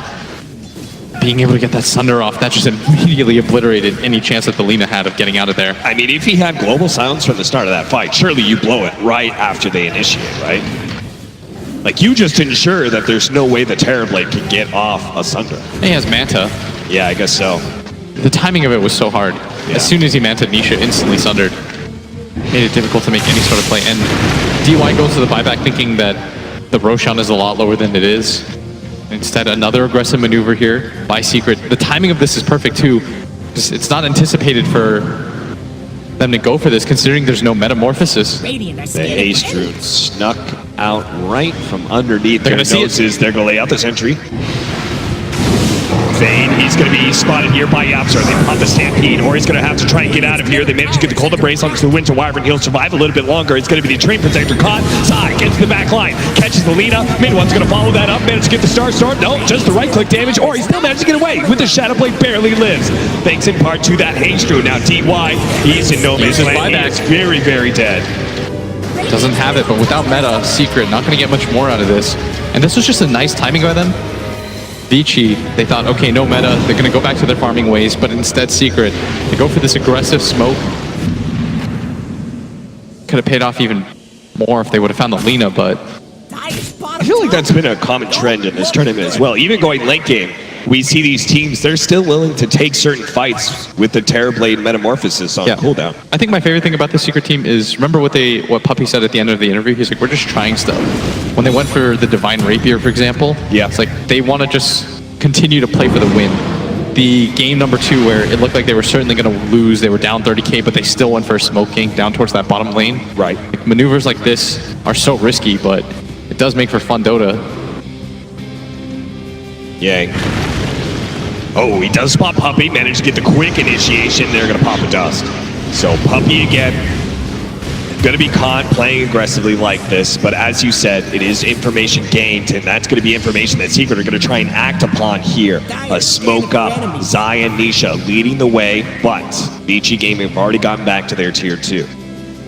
Playing so defensively right now. You know that something is up. No one is showing in any of the lanes. It's that bottom lane that's kind of a tip-off, right? Mid one's going for something here as he invises up. Maybe they just use meta and go for Roche again. And that is indeed what they do. Round 2. Aggressive TP in for the Winter Wyvern onto the Shrine. Something tells me he wants to be able to look inside this pit. That's what he's going to do with Yards of Burn. Managed to get the... Oh, no. This is wrong. Hits an illusion. Unfortunate. But Yang managed to dodge an arrow. LSA onto 2 inside the pit. But Yang, he's already going to be caught. Cold Embrace is going to be able to buy him a little bit of time, but there's a freezing field over the top, and that is going to be his death. Roshan, again, not able to be taken by Team Secret. Imagine if they get the right one. He doesn't have Manta. They do have to be careful about this. They've got sentry control in this mid lane. Zai just blowing up these illusions, not letting them get vision inside of the pit, trying to be this big wall between VICIGAMING and the Roshan as best as possible, or he's going to be chased away. This leaves an opportunity for Nisha to be able to take on this Roshan. Now he's going to turn the damage. Oh, Centaur. Oh, the Laguna Blade goes out onto the Murata, but it's still not enough. Paparazzi goes inside the pit. They manage to pop the Global Silence, but Roshan's they getting haven't actually really killed him. They need to be able to grab this. Aegis is going to go kill. Oh, Zai managed to snatch it away. Picks it up before VICIGAMING can grab it. Now it's a full retreat for VICIGAMING as Paparazzi, doppelgangers outside of the pit. Secret are happy enough that they got the agents, are just trying to limp away, and Zai may lose his agents already, but he managed to get the Ori. That'll be well worth it. It looks like they will. Doesn't even die for it. Yang comes in, toss up onto Puppy. Will be able to get that support, but Fade caught inside. Oh, finally he gives up his life, but in return, it's going to be the Winter Wyvern. Now he's going to come back. Here comes the Sunder. Managed to get the Sunder out. They do have this Paparazzi. They need to be able to run it down. That's going to be a Stampede. He gets them as well. Yang, he may be caught. No, blinks away just in time, but VICIGAMING, a disaster in the pit as they fail to be able to pick up the Aegis, even though they got the Roshan kill. Could have been really good if they got it onto the Phantom Lancer. And it was just a click war at that point, and Zai barely wins out on it. Everyone in a mad scramble trying to get it. And he ends up on top, the tankiest hero on the side of Secret. Very fortuitous for them. I mean, I just can't believe that VICIGAMING tried to go back into that fight. It seemed like both teams were going to disengage entirely. We see it here again. 2 heroes in the pit. I mean, the Global Silence, it was well timed, but it just wears out right as Roshan dies, and he managed to get the stomp that prevents Paparazzi from picking up that Aegis. If PL has Aegis right there, he's hard committing for that TP and killing him. Yeah. Nisha probably dies, and it's probably Team Secret who lose a couple heroes, but... The Centaur dies there. Dyer's middle tower looks to be disintegrating. Now it's going to be all Team Secret. Even though they don't have that extra life, they've got a Crimson Guard for the Centaur that'll help protect Nisha's life, who's now picked up his level 20.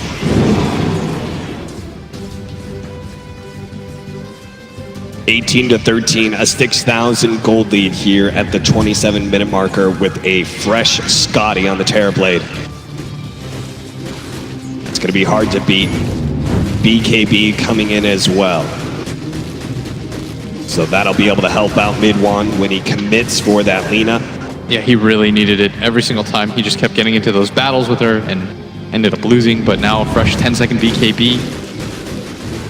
I mean, even in that situation, right, when he goes and challenges the Lina, win or lose, you just got to push him back. Paparazzi is pretty far out here.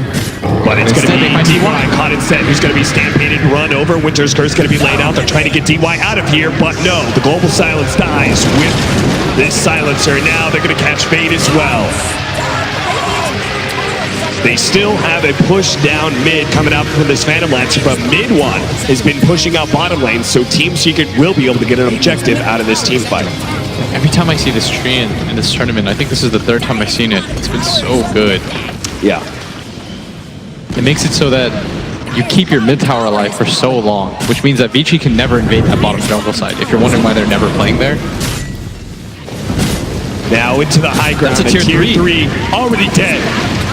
Secret, keep on marching forward. Zai tries to go for the stomp with the TP in from Paparazzi. Misses out on that one, but it's the melee rack soon to fall. Already dead. VICIGAMING struggling to find an opening here. DY shows up now, but without the Winter Wyvern, VICIGAMING are not going to try and take that team fight. It's Terrorblade with his Scotty Manta Dragonlance. He is so far ahead of the pack right now. 5,000 net worth ahead of anybody else. Radiant's top tower's about to topple. This early pickup, the Terrorblade really working out for Team Secret. He's almost got a full butterfly on top of that. Whew. Nisha just getting out of control now. I mean, this is a kid who already showed his promise as a farmer on Medusa for Team Kinguin. Just had some crazy net worth numbers that came out of that. And here you're seeing it as he accelerates to now the 20,000 marker. Winter's Curse can be laid out. Fate's not going to be able to get away. It's just the illusions overwhelming him. Nisha getting some tips from his teams as he pulls out a tricky little maneuver. And his illusions are so strong. I don't even know how DY survives in this game anymore. I think you put like 2 illusions on him, they'll take care of him. Yeah, pretty much. He's got no way to run away. Once the butterfly comes out too, it's almost a guaranteed kill. Yang picks up the bounty rune, tosses the centaur before he could be stomped upon. He's going to have the avalanche, and he's going to have to juke for a while unless Zai gives up chase. Not going to go for it. Just content with the map control that they bought thanks to Puppy's sentries. Even without an Aegis, they feel like their TV is so strong that they can just make these aggressive maneuvers. He's got a double bandage. You know they want to go for it again. It's just the metamorphosis is on cooldown. Another 25 seconds. He's going to try without it. They're going to try and make the jump in, and that is going to be your silencer. Way too far forward. The good blade goes out, but already he's out. YapzOr's away with a stampede, and VICIGAMING. Good reset. Very good reset for Secret. Secret might just be okay with that. That might be their warning sign of we should just wait for the Roche. They are in such good position this game. Yeah, this game 4 really good position for Team Secret. Looking to be able to push this to the ending game 5 of this series as long as they don't throw it away. And that's going to be found by picking up that next Roshan, getting that Aegis and cheese. And the Phantom Lancer buys out for the heart. Normally when that happens, I'm so far behind that I need this item to make the fights look close anyways. At this point, it's looking like Game 5 is inevitable, unless Vici can pull off something crazy near this Roche pit. The Winter Wyvern, with the Blink Dagger purchase, that'll give VICIGAMING a lot better opportunities to initiate. May catch Secret by surprise. Oh, look at that, the Guardian Greaves for YapzOr. We've seen this from him before. Seems to really like this item. That's the global. That's going to be the global, trying to make the initiation onto a centaur. That's never going to look good with the Glimmer Cake down as well. They're going to toss back the centaur, but that's exactly where he wants to be. He's starting to put some pressure on the Fade while the Yang is already dead on the Tiny, so he's going to buy back. Fade trying to fly away with the Arctic Burn. The LSA is going to stop Zai from being able to blink in and initiate once again. Paparazzi thinking about trying to poke at some of these heroes. He needs to be able to dodge it. Nice Manta to be able to get rid of that arrow. Now the stomp comes out. Winter's Curse laid in, but Paparazzi still trying to get away from the Centaur, while you've got Nisha just pushing for it. Nailing yank to the wall. Managed to get the Winter Wyvern as well. Now the push to the high ground. The meta's committed, but this TB more or less fully slotted at 30 minutes. Everything is his to claim. They still hadn't lost the mid tower in this game, Secret. So much control, the laning phase, it seemed to go even, but once Secret was ready to fight, boy, they gave VICIGAMING absolutely no quarter. Look at those illusions, they just ripped apart DY. So I was right, 2 illusions and yeah, that's all you need, that's it. Secret, a very clean game 4. And they show they are not going out of ESL 1 Hamburg without a fight. They're going to push this to a game 5. And I like the adjustment.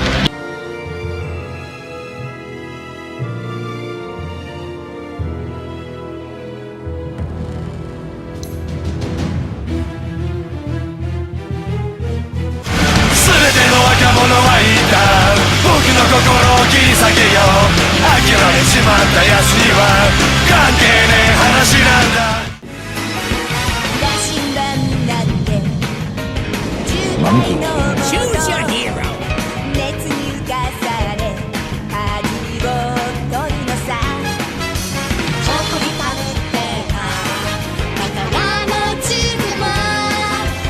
Welcome back to the war. Is it everything you remember?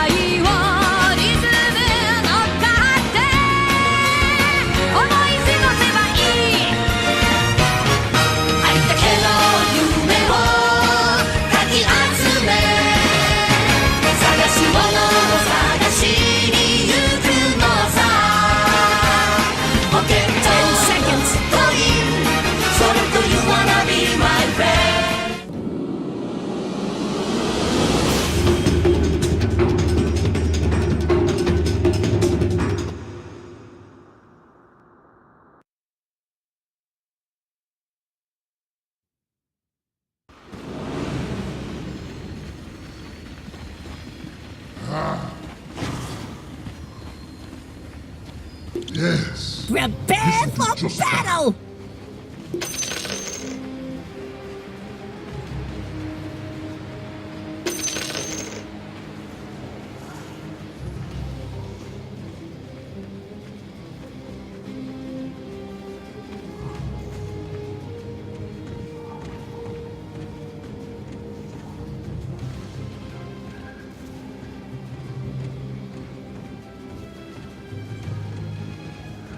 Hey, they're back! Good for you!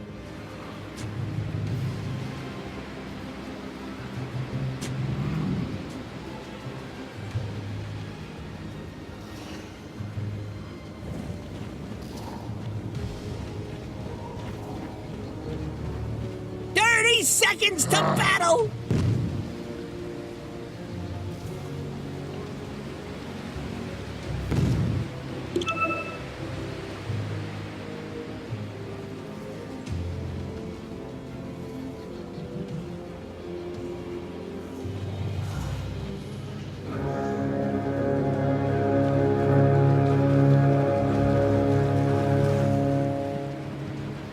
The battle's starting. Just remember, you got a job to do.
Dire's top tower is under attack.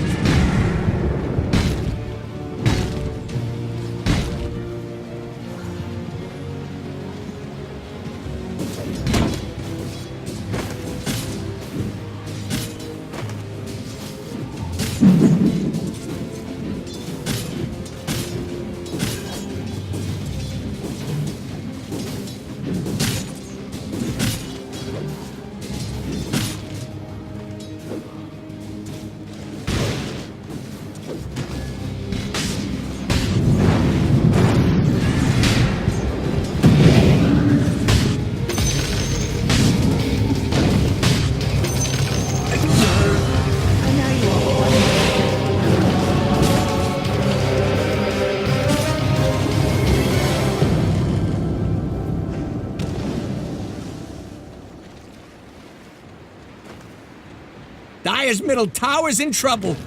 Which one, Dire again?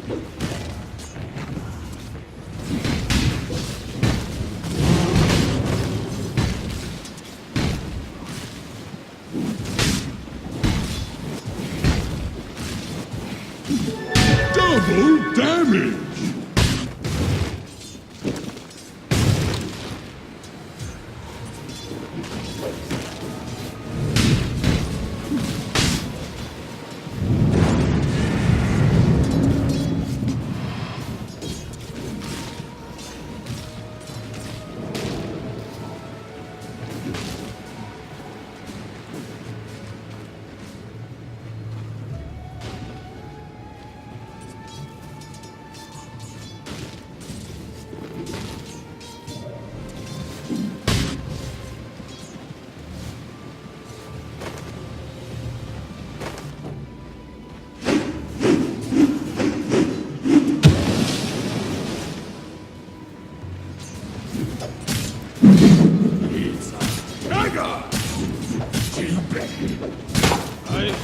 I don't think so.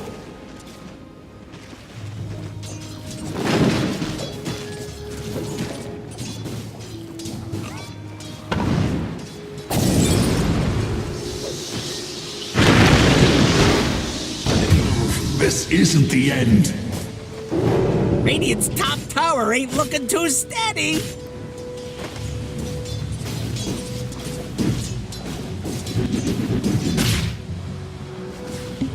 Shall we pay this debt?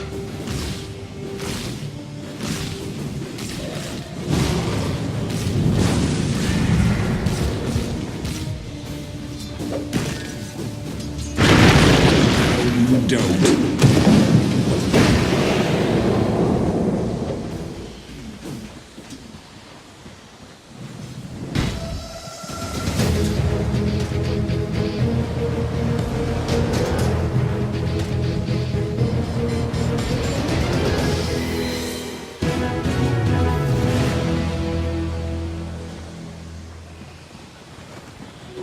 That should help. For me.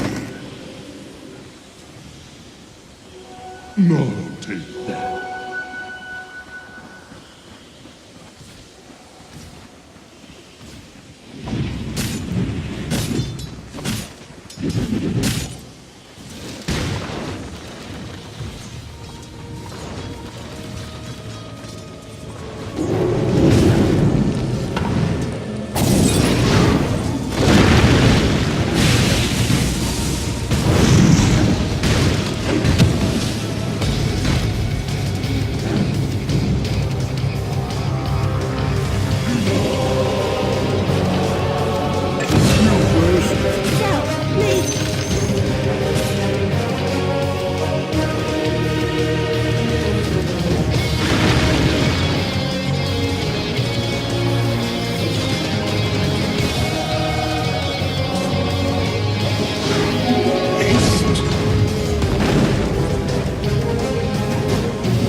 Dire's putting the hurt on Radiant's middle tower.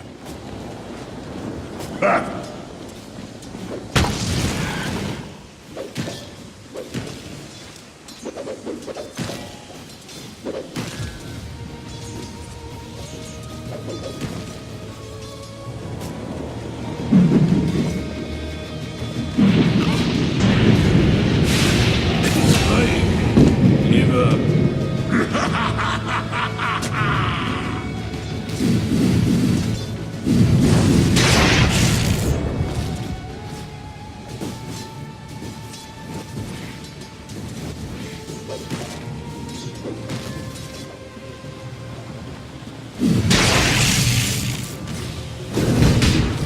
Father is good. His betrayers steal.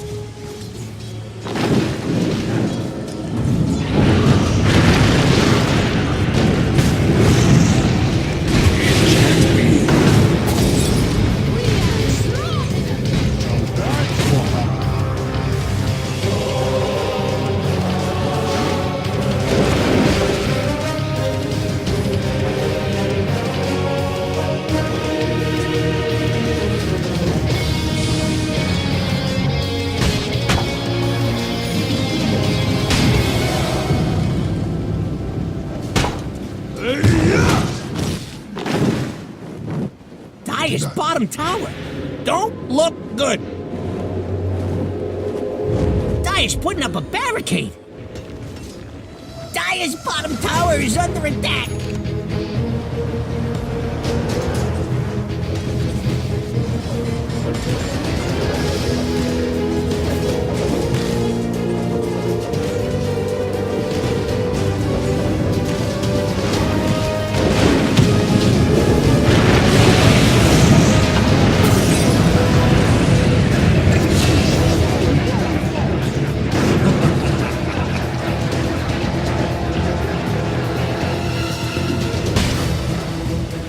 A barrel of life!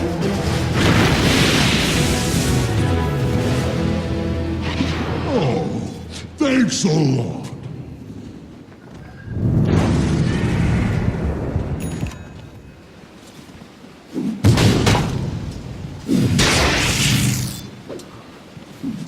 Not yours.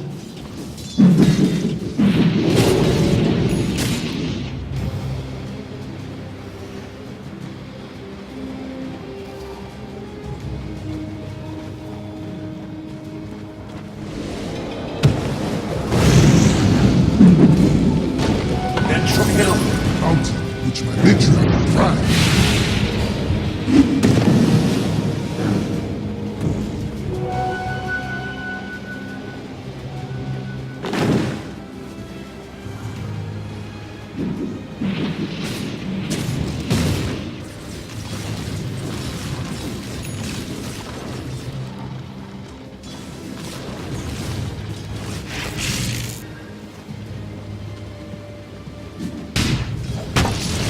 A barrel of life!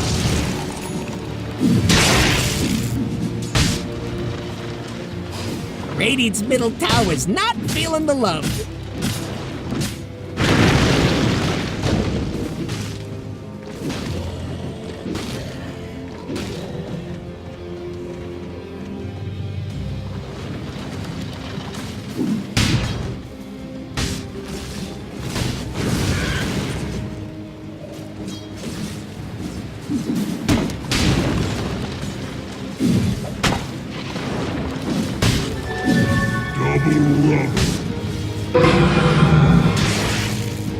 Free of me!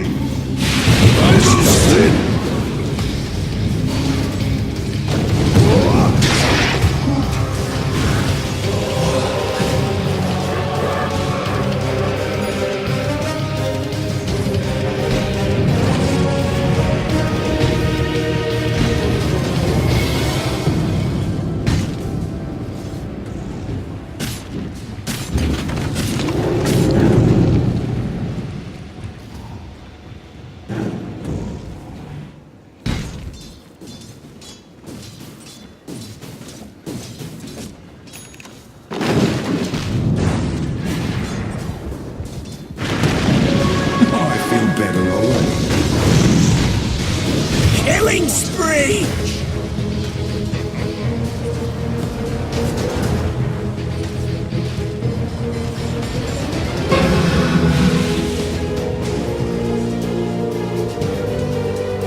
Dire's middle tower looks to be disintegrating.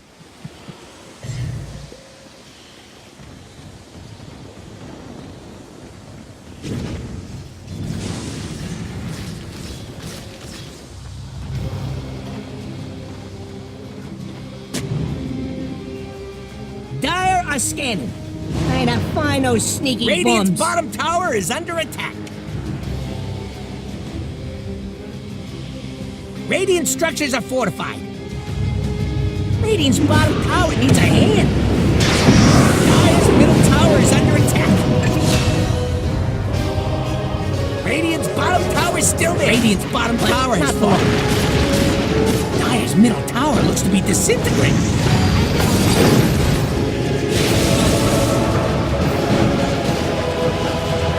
I was defeated by them.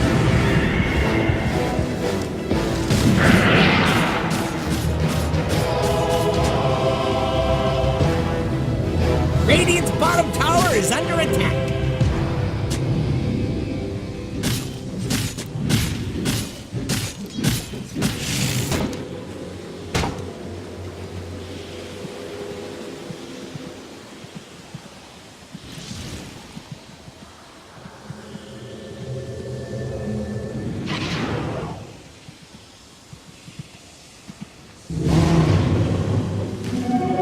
Withstone.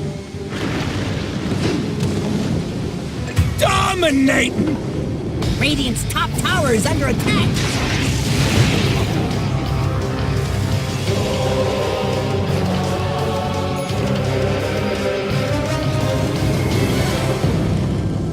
Just something like that. Yeah. Now they get the D ward, which DY has been so good about. Vision game is going to matter a lot, especially when you're playing mid lane versus mid lane, when both the towers are still up. They've got the Blink Dagger completed on this Tiny now, and this is where we get to see its impact, as he is 4-0-3. Both mid laners have been so key to their team's success. This time around, Ori getting the better start is being so active with his two supports. That's allowing his Ogre to also get levels. And meanwhile, the other two cores are just farming, trying to catch up, bit by bit. This is where we're going to need to see Zai's Blink Dagger come online. Zai, he's got only 2 levels of the Empower, so he's not really doing that thing where he follows around his carry, making sure that they're empowered at all times. Got the Blink Dagger now completed on Yang if he wants it. He just has to not be greedy this game with getting the clap and the Primal Split off. Yeah. Just go for one. Especially against the Absol Rubik.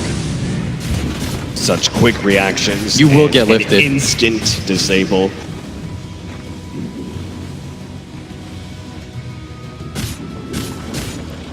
Monkey King. No real items and commitment to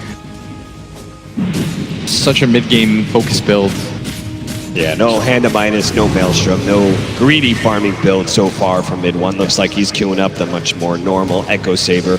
Yeah, and look at Zai. He's just following around his cores now. He knows that he has to allow Nisha to get further and further ahead now. Ooh, they don't manage to catch Yang's Brewmaster. They thought they could. They're going to give a bottom tower for this. Paparazzi doesn't even have to pop Metamorphosis yet as he pushes in this bottom lane. They got to deal with tier 2. So they're going to come back in, VICIGAMING. and this is going to open up an opportunity. They're going to give the DD to the Terrorblade. And you just got to smoke as soon as possible, right? I mean, you have such a good team fight lineup already. And you want to be able to use this Metamorphosis to push down some towers. VICIGAMING, they got to go for the 5-man team fight. There is a Blink Dagger now, though, completed on the Magnus. To be careful about that. And they just want their Troll to have some time to farm with the Empower. Get ahead of this Terrorblade. And if you're Vici, use that DD. Use it now. So they're going to go for this aggressive smoke. Parlayed Bottle. This is going to be big for them. If they can grab the mid tower or even sneak a Roshan. Oh, that would be massive. You expect them to head down to that bottom tier 2, try and gank the Monkey King and turn that. This would be massive. If they just get this for free. This is Secret's Roshan. Oh, look at Secret. They're going to try and smoke into the Roshan pit. It's going to break it. No, they're in there. Now they're going to be able to get some damage out, but Roshan is going to go back down. It's going to be under 4. That brings them all. Nation's doing so much damage. They're almost dead. They've killed so much. Secret just overwhelmed VICIGAMING inside the pit. They do manage to get out the Primal Split for Yang. but now he's just trying to get outside with a game-saving maneuver with that RP. Good God. He's going to try to steal it. Barely doesn't get it. And now that's 4 heroes and the Primal Split committed. And this game was pretty even, if not slightly Vici favored. He may not get away. Meanwhile, hunts him down. To the ends of the earth he goes. All 5 of VICIGAMING are wiped. Roshan given to Secret. Mid tower's now done. And Zai with the best RP you're going to see. Dire is scanning for enemies. It was so, the timing of it was perfect because it was so low, they had to all in commit for it. Yeah. And look at this, just walks in, brings them all out for the lift. And with the empower of Nisha plus the whirling axes, that is so much AoE damage. Dire's top tower is under attack. Dire's structures are fortified. Nisha walks away with the triple kill. An Aegis Roshan bounty for his team. And it looks like some towers too. The fact that Puppy just walks by the Roach Pit, he says, guys, they're in here. Everyone was missing off the map. Both teams. Such odd positions there is. And Vici, they thought with the DD Terrorblade, there's no way they're going to see that coming. Yeah. Like, we'll do this really quick with DD and Bloodlust. Dire's top tower is about to be radiant. And now you've almost got the BKB completed on this Troll Warlord, who has jumped far ahead of the rest of the pack. He was already going for a heavy mid-game build with this S and Y. This kind of advantage now. VICIGAMING, they're going to be hard-pressed to be able to fight him back, because so much of their team fight comes down to these elements that Troll just ignores. The Supernova, really easy to deal with. This Brewmaster and his Primal Split may not be effective against the BKB. Yeah. Even though the net worth lead isn't crazy, it just has to be so demoralizing that that just happened to you. Yeah. The Roshan was so close to death. They gave them 5 kills and 1,000 HP Roshan. They also lost the mid tower.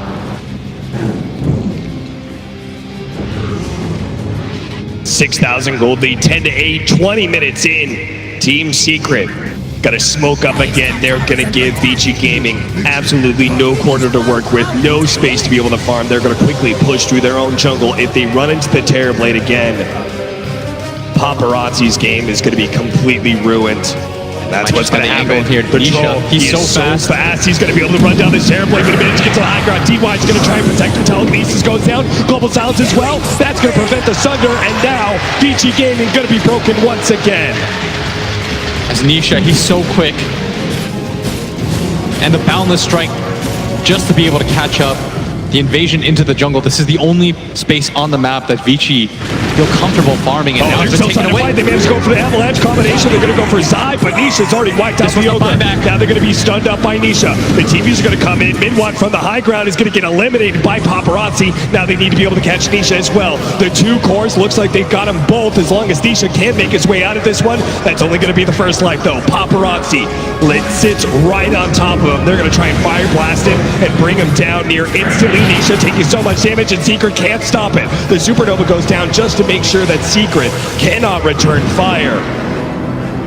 A heavy buyback committed. Multiple buybacks there from VICIGAMING, but it does net them a win. And they had to use the meta for that too. Not really going to get any objectives, but they keep that tower alive. They beat them back. They get rid of the Aegis, and they get 2 cores.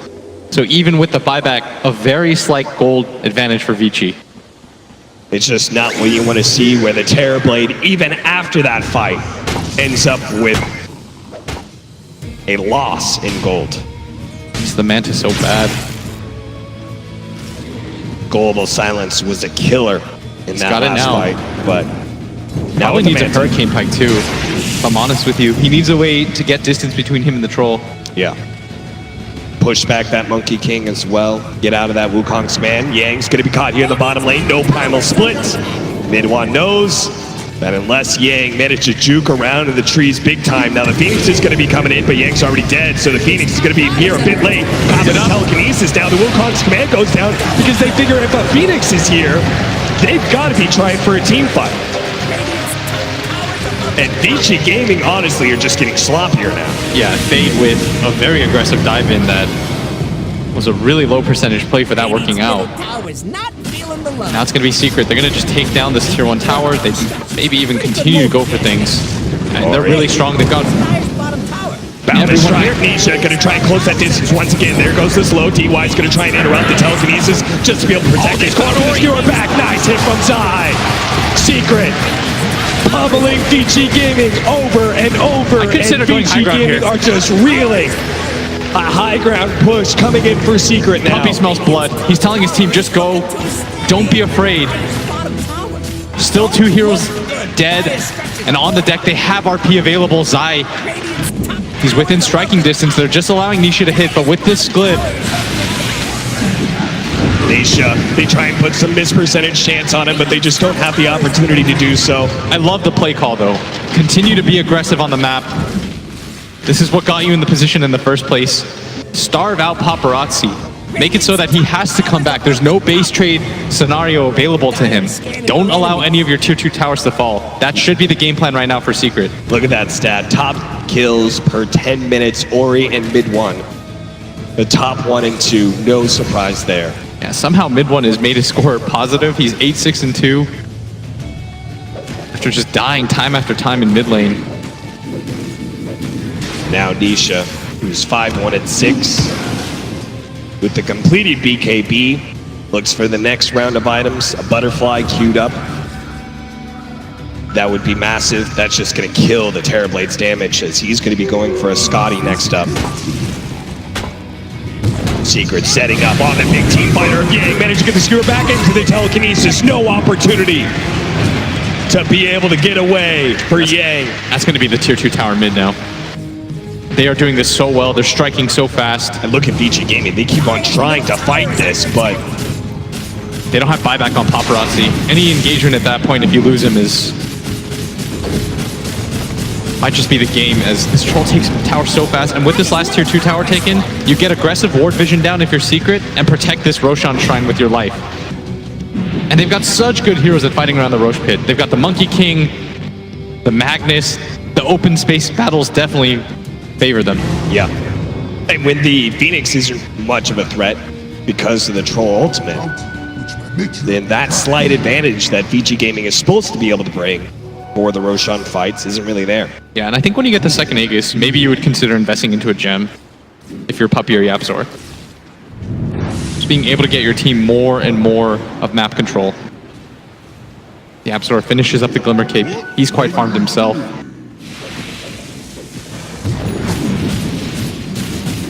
Crimson Guard, damn. There are so many items flooding Secret inventories now. VICIGAMING pretty much looking at the same old song and dance that we've been talking about. The Scotty coming in for the Terrorblade, Ori just sitting on the Blink Dagger, Echo Saber, nothing else. And the next Roshan, still yet to spawn. It'll be up in 1 minute. But Vici, with so little map control and so little vision, they just have to guess every single time, and they have to commit so much just to check if it's up or not. They have to push past this area of the river. They're going to need a dream engagement like Zai found with that reverse polarity. That was a tournament-saving RP. Absolutely. If you give up the Aegis right there to the TB at that phase of the game, you're losing the tower on top of that. And this game looks completely different.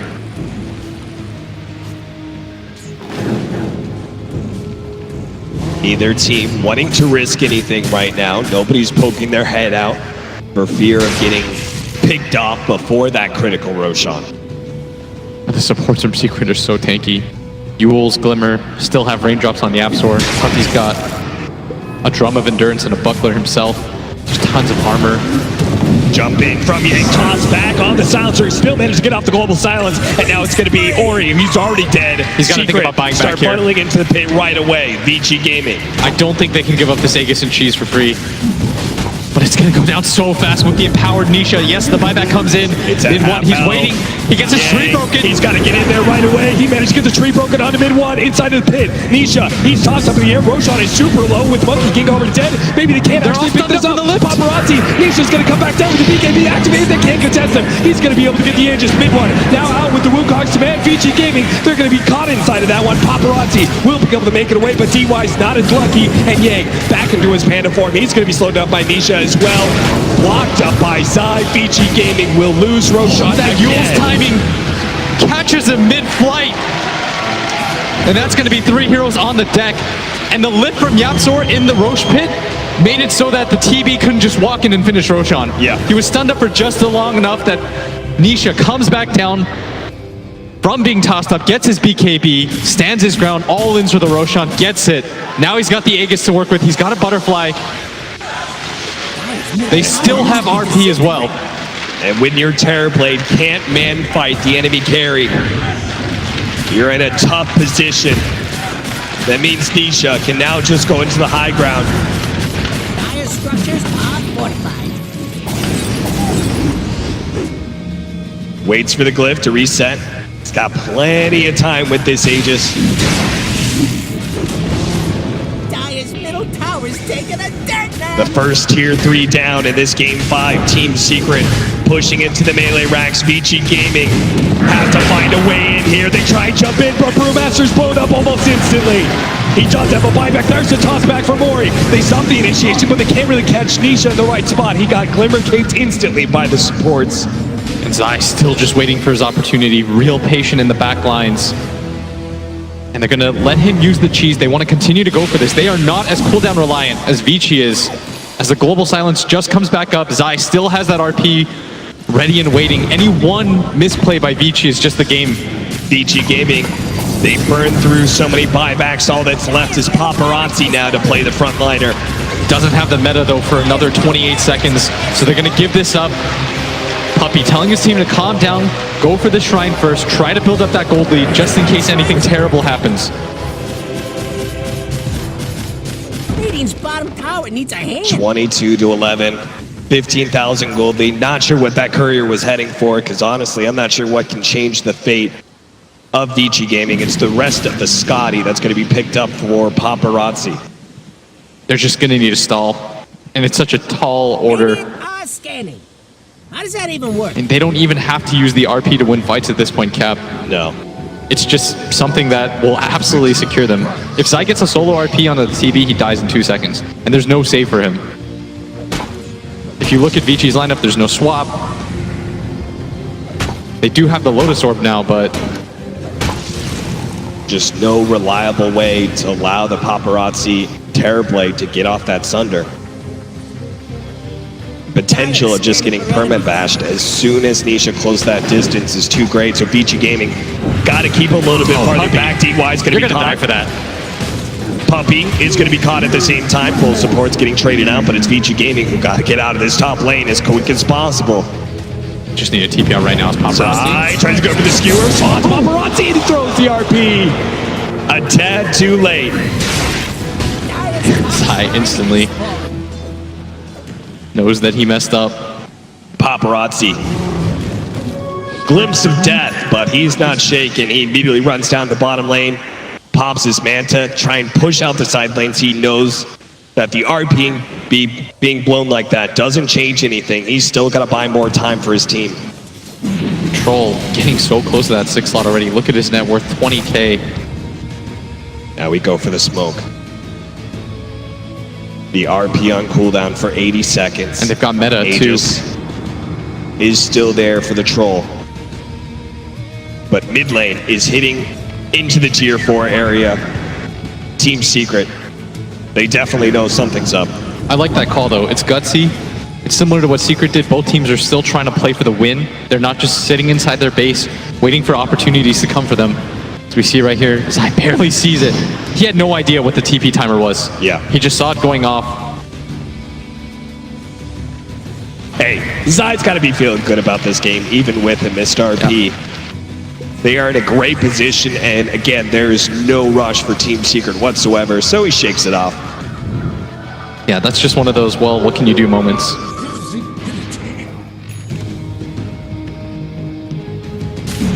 As it is nearly back up in 26 seconds. He'll have it. Looks like they're still down to pressure this bottom tower. The egg is not that much longer. It just fades. VICIGaming is going to have to go for some sort of crazy toss defense here from Ori. But without a buyback, it'd be nearly suicidal for him. So they're just going to wait for the RP, I think, because Zai invised up. 3 seconds for that RP. Mid one. Considering putting himself back in Paparazzi. They managed to get the pull down on Paparazzi. They're trying to pull him up, but the Sunray's not going to be good enough to save him. He does have buyback, though. With the BKB blown by Secret, they're going to try and get in here. Wilcox's fan goes out. Supernova laid down. Mid one's trying to poke it as best possible. Ori, meanwhile, is trying to capture some heroes, anybody that they can. Supernova is actually dealt with mid one by himself. The Scotty doesn't slow him down well enough. He even tries to go for a cheeky TP out. Mid one will eventually die here with the Brewmaster is able to catch up Nisha, but as he goes back into his regular form, he lacks the disables to be able to get these carries of Team Secret. And that's 2 buybacks and the meta used. If you're Secret, you can just wait and do it again. Radiant's top towers. It's VICIGaming who got to get something out of this metamorphosis used, but there's only a quarter of the time left and no objectives to take. And look at the position that Zai just puts Vici in. You throw your RP, catch one hero, it doesn't matter. You force the buyback, the global makes it so that there's no protection coming from. You wait for one measly cooldown, and you can go again, just make the same exact play. Look at how quickly they took him down. Even if he gets a Sunder, I think he dies immediately right after. It's the power of the troll, that damage just keeps on building up. DY gonna be spotted by Nisha. Look at him just getting chunked down. They want more. Fade. He's gonna have to Icarus dive out. Uh-oh. He's stuck in the trees here. He's got to move to the right-hand side. Zai knew where he was. He's going to have to use the Sun Ray to be able to get over the trees. Spotted by the troll, managed to get onto the high ground, and he's going to stay up Doesn't there. have a TP for 2 seconds. To the side, Yapsor. He knows he's around here somewhere. They're pinging desperately, trying to find him. They do manage to run to the Phoenix, but it's only the whirling axes that clip him. Fade does manage to get out. Got to deal with this bottom lane push. This resets things a little bit, and that top lane was also being hurt quite heavily by this Paparazzi Terrorblade. Did a decent amount of damage to both the tier 2s, but doesn't have buyback for 6 minutes. Right? Losing the game so early, and this is why we're talking about the laning phase and this early momentum. Getting control of the map means getting control of those bounty runes and build up such a large net worth advantage as a result. And most of this game, again, just goes back to that call by Vici. I don't know how much I can even fault them, because it's a cool move for them to make. You've got a DDTB, you've got to feel pretty confident. It's just where they decided to take the smoke on the side of Secret. They walk past the Roshan pit, they instantly know, of course. Zai just thinks to himself, okay, they all have to be in that pit.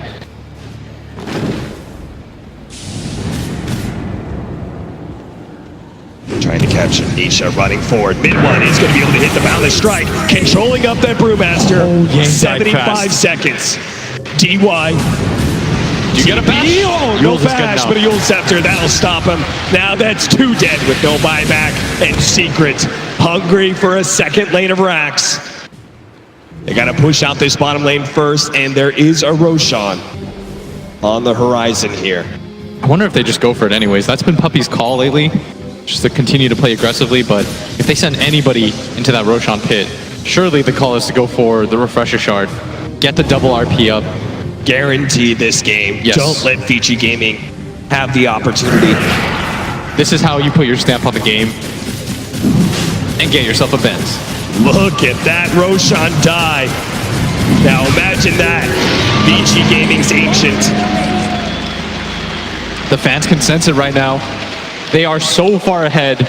We've seen some comebacks in this series, but in this one, it's starting to feel pretty improbable as the Terrorblade. I mean, he's got an Aeon disc queued up. And this is a maxed out troll with Empower and Bloodlust. An extra life. He's even got a cheese in his back Secret to have given him everything. You can feel the desperation right now out of Paparazzi with this item build queued up. Axe trying to go for the toss back. Ori. Look at Nisha lay waste to that tower. So what's your move right now? Toss back, they are going to be able to get it, but no instance on Nisha. He's going to be able to lay out a little bit of damage, but he's still at half health, and he's still on Satanic as well as Aegis. BKB activated. They're going to try and deal with the Brewlings first, but they managed to get the Storm Panda out, so he will stay alive for now, but this top lane of Rax will not. Around the Wukong's command, Look at VG Paparazzi. Gaming are not able to fight. Doesn't even feel comfortable stepping forward because he knows that if Secret all in RP him, he will die, and the game is over from there. Oh, Zai. And he's looking for it. He's waiting for them to step on. He's got the double RP. He's going to go for one. Only clips the Ogre. Vici Gaming. They can't even try and capitalize off this one. Or maybe they can. Or try to go for the Nisha, but they've already gone nuts. The Terrorblade is dead. So is Brewmaster. And that's it. Vici Gaming are eliminated. Team Secret will win Game 5 here at ESL 1 Hamburg. Down 2 games to 1. They bring it back to even. That Roshan play by Zai, catching 4 heroes in that RP.